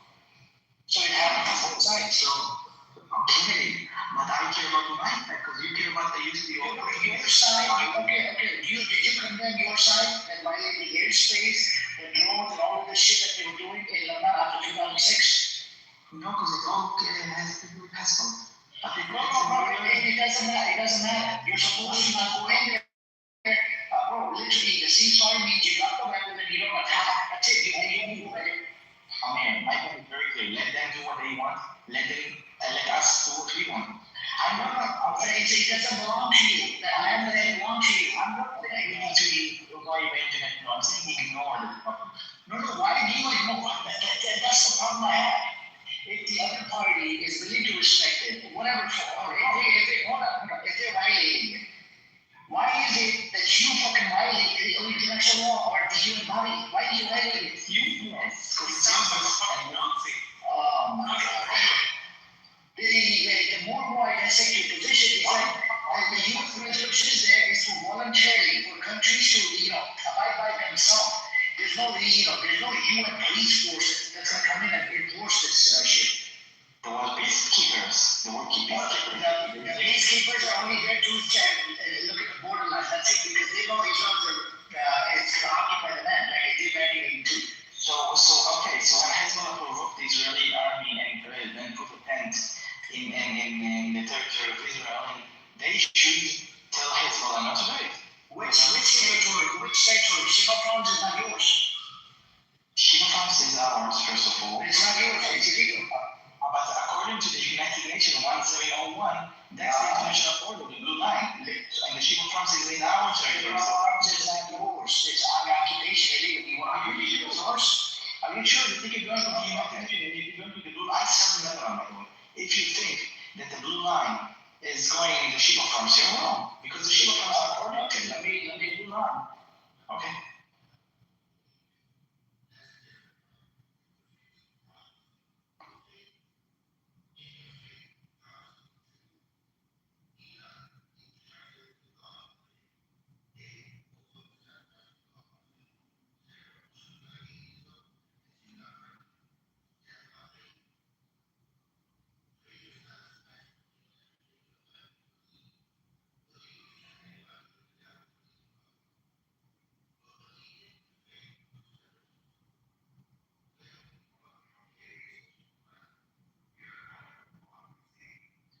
I'll put the link in the chat. Shiva Farms is under occupation. Here.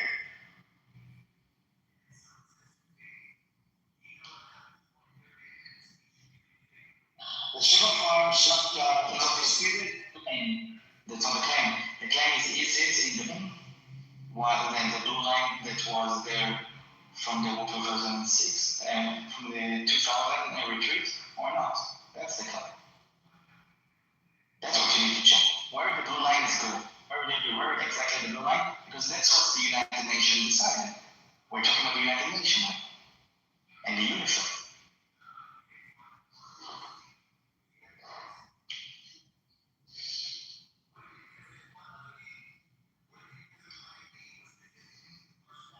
And I know it as one who actually crossed the blue line with the Lebanese territory once. I know where this barrage of blue blue,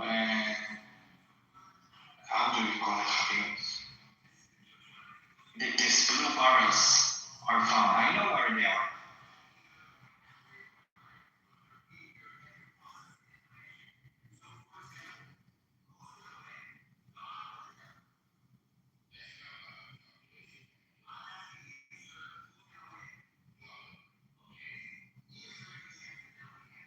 Alright, so the blue line follows the 1949 Israel-Lebanon armistice line in most areas, but deviates in the east, positioning the farms about 3 to 12 kilometers southwest of Sheba villages, a village south of the line in Syria, going territory per UN maps. UNIFIL conferred Israel withdrew from Lebanon up to this line, excluding the farms. Do you understand that? So you occupy the Sheba farms. The blue bars are not in the Sheba farms. They are beyond, because there is a new border according to the United Nations after 2006 war.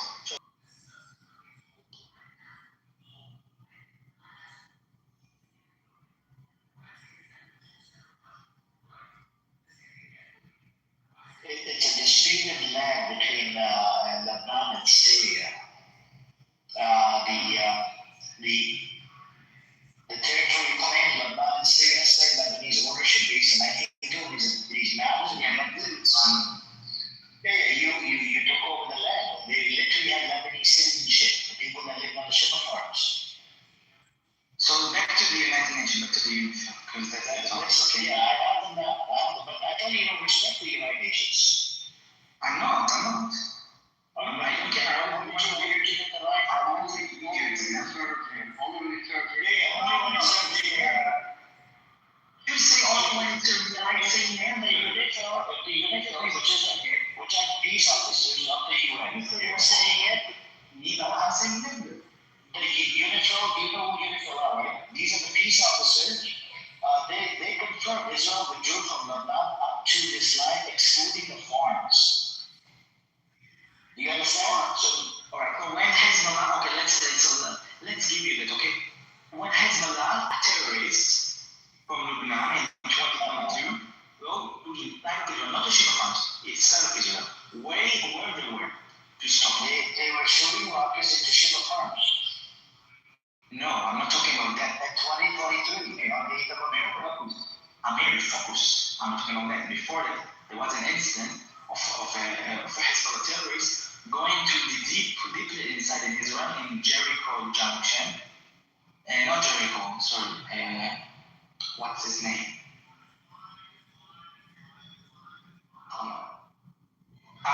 Megiddo, sorry. To Megiddo Junction.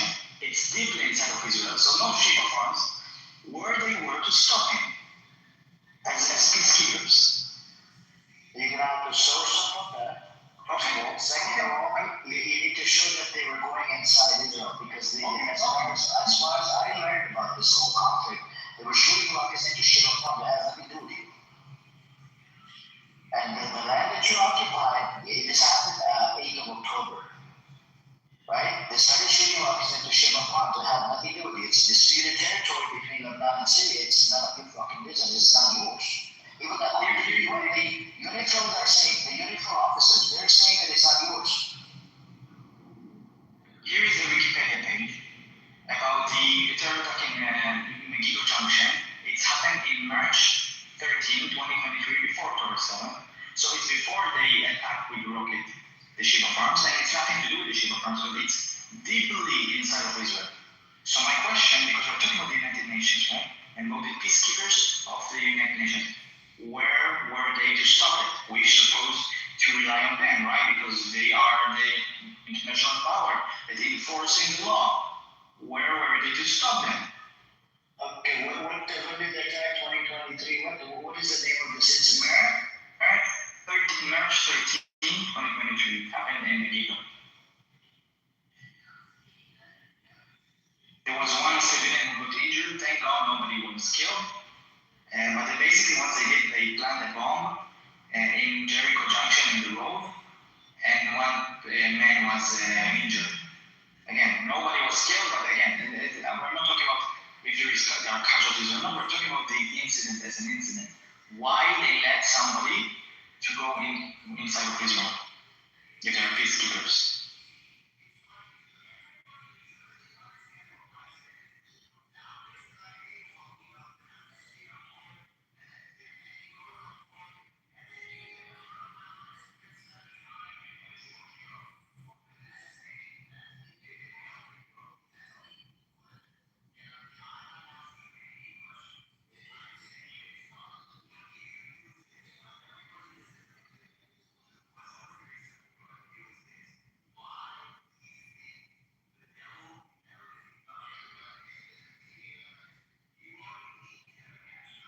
Hezbollah denied this claim, by the way. Hezbollah denied. They can deny. So what did they deny? We deny that we kill Khamenei. Okay, you deny everything. No, irrelevant all the time. Irrelevant if they deny because it's still a dynamic person. Just because a Lebanese citizen did what he did, you automatically said, oh, it's Hezbollah. That's crazy, man. That's irrelevant. First of all, who else would do it from Hezbollah? Let's look at the argument. But okay, so Lebanese don't hate your guts. So Lebanese don't hate Hezbollah. They hate your guts. But even if it's not Hezbollah, it doesn't matter. It's irrelevant. Oh, it doesn't matter. If there are peacekeepers, they should block the person, whoever it was. If it was Hezbollah or Hamas or whatever. Peacekeepers only cover the half of the border. They don't cover the whole fucking border. I can't believe it. Like literally, you're seeing this on outside. The uniform is only there for the border line, the line of the border. That's it. Of course. And this uniform is not there to fucking, police. They're not the police. They're just there to for the border line. I'm trying to explain how useless they are. That's all I'm trying to explain it. No, I'm trying to get the point. You need to what is our responsibility in uniform? You're saying they're responsible for the borderline, yet to cross it. They're not, oh my God, they're not responsible. That's a different, that's your security concern. You're supposed to look after your border. Obviously, do you not understand, like, even at the U.S. border, right? We have U.S. Customs on the U.S. side, Mexico side, they have their own police officers, and they have their own customs, right? Now, in the middle, half of it is run by U.S. Customs, half of it is run by Mexican Customs. So if you catch somebody in the U.S. Customs side in the desert, they'll pick that person up on the U.S. side. If it's on the Mexico side, the Mexican side will pick them up. Simple as that. They know where to pick up the guy. When he was in the Lebanese side, because he was. Before. Why didn't they stop him? My question to you, Adi, when in Mexico and America, if some Mexican comes across the border, he's bringing in like 2-3 illegal people, and he's got a bomb wrapped around his fucking thing, and he comes on the border and he blows it up or whatever. You think that they're actually gonna go and fucking kill the civilians in Mexico? Fuck no. They're gonna go after the guy that did it, the culprit, and they're gonna get help from Mexican authorities, and they're gonna go. We didn't get anyone after the incident. Oh, you didn't kill anybody? No. So that's how I'm saying. So if you didn't kill anybody, then it means you did not believe that it was Hezbollah. No, we believe it was Hezbollah. It was in a period, it was in a time that we wasn't. So then why would you bring this incident up in the first place? We were talking about when I they say this shit from. Well, now I give you an example of them going into Israel. Now, regardless to that, they were also supposed to make sure they would not be Hezbollah stop to the Litani River.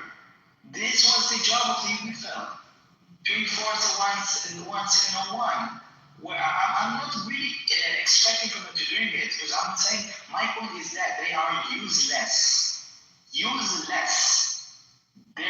I don't give a fuck about the United Nations just because of those things. And also, I didn't even begin to talk about the United Nations here in Israel and the Palestinian territories. Useless. They are useless. And I was asking you that why do you do this? I want to dissect your position. It looks like your position is full of holes. The more and more I open it up, it's like it's full of fucking holes. The Lebanese thing, you said, oh, it doesn't matter. Hezbollah said, no, it was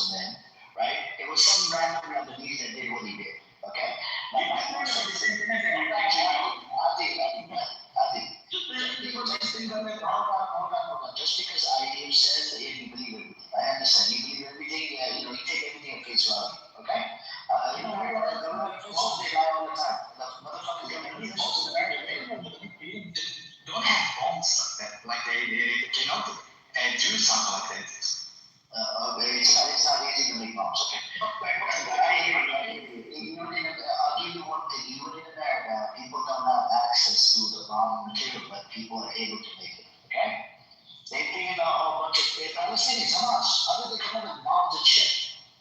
There's gotta be a way, right? Did the IDF sell the weapons? Yes, IDF was arrested to sell, they sold weapons to Hamas. There's been a report. You know this. So what I'm saying to you is, if I, it's like full of holes. We're talking about why don't you respect the UN, right? And you're like, oh, it's a joke. Sure, at certain times they are. But the UN peacekeepers, their job is not to fucking come over the border and start shooting at people. That's why when Israel was attacking Hezbollah, they did not fire. Did you know this? The UNIFIL officers, they did not fire at all. They actually moved away from that location. They didn't want to get attacked. So respectfully, the UNIFIL, they're only there as peacekeepers. They're not there to fucking start a war. I don't know, man. It's a problem. Nobody wants to start a war. Yeah, you see on your look, if the UN would not have recognized your nation in 1949, you would be in the same problem and in the same waters as Iran is right now. Iran cannot do the business legally. Iran was suffered a lot of different types of sanctions. Right? If the UN would not have recognized it, said it's illegal, and no country would recognize it, you're done. You would not even be able to exist right now. Just because America came out, America untwisted a whole bunch of nations to freaking, to be part of the UN and to recognize your nation at the UN. Otherwise, you would not be able to. You should appreciate the UN, by the way. I want you to go do a deep dive, ask ChatGPT, if the UN would not have recognized the nation in 1949, what would have been the consequences? Would Israel exist by now or would not? I think it is. I want you to ask ChatGPT really quick. Ask ChatGPT, your position, you're not respecting the international bodies, it's full of fucking holes. Okay, that's your way. Now, I want you to open up your ChatGPT and ask ChatGPT, not me, don't take my word, ask ChatGPT, if the UN would not have recognized Israel in 1949, what would have been the consequences? Would the state live? Would the state survive? And even America would not have given you fucking aid due to the fucking sanctions, due to no recognition by the UN, or the sanctions by the UN, by the whole bunch of countries. That's what Iran is doing. Iran is suffering right now. Iran has been suffering for the past 40 years because of fucking sanctions, because of the UN. May I answer?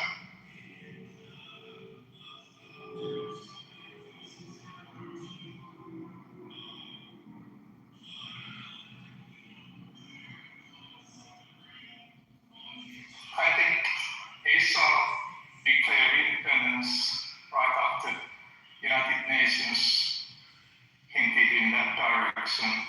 Israel didn't get any help or much help from elsewhere. So it could have declared independence also without United Nations, and it could have survived. But we declare independence not in the territories the United Nations recommended us. Because the United Nations recommended in 1947 that the Jewish state will be in certain areas. For instance, the city of Jaffa was not supposed to be Israel. The city of Jerusalem was supposed to be international city. And I think maybe that's it. Was that the outcome of the war or the initial intention of Israel? So after the Arabs started the war against us, the civil war, back then, in 1947, we didn't accept the United Nations offer because they attacked us. So, and we see this is like our first, if you want, it's our first United Nations violation. Because they recommend something, one thing, we say it's invalid because the Arabs attacked us. And that's it, and we establish our respect, and then the United Nations agreed in 1949 as the Arabs did not start war up to 1948 after you called it Israel. Second of all, Jerusalem was not supposed to be part of it. They assassinated a UN mediator just so they can get their hands on Jerusalem. Did you know this? Isn't that crazy?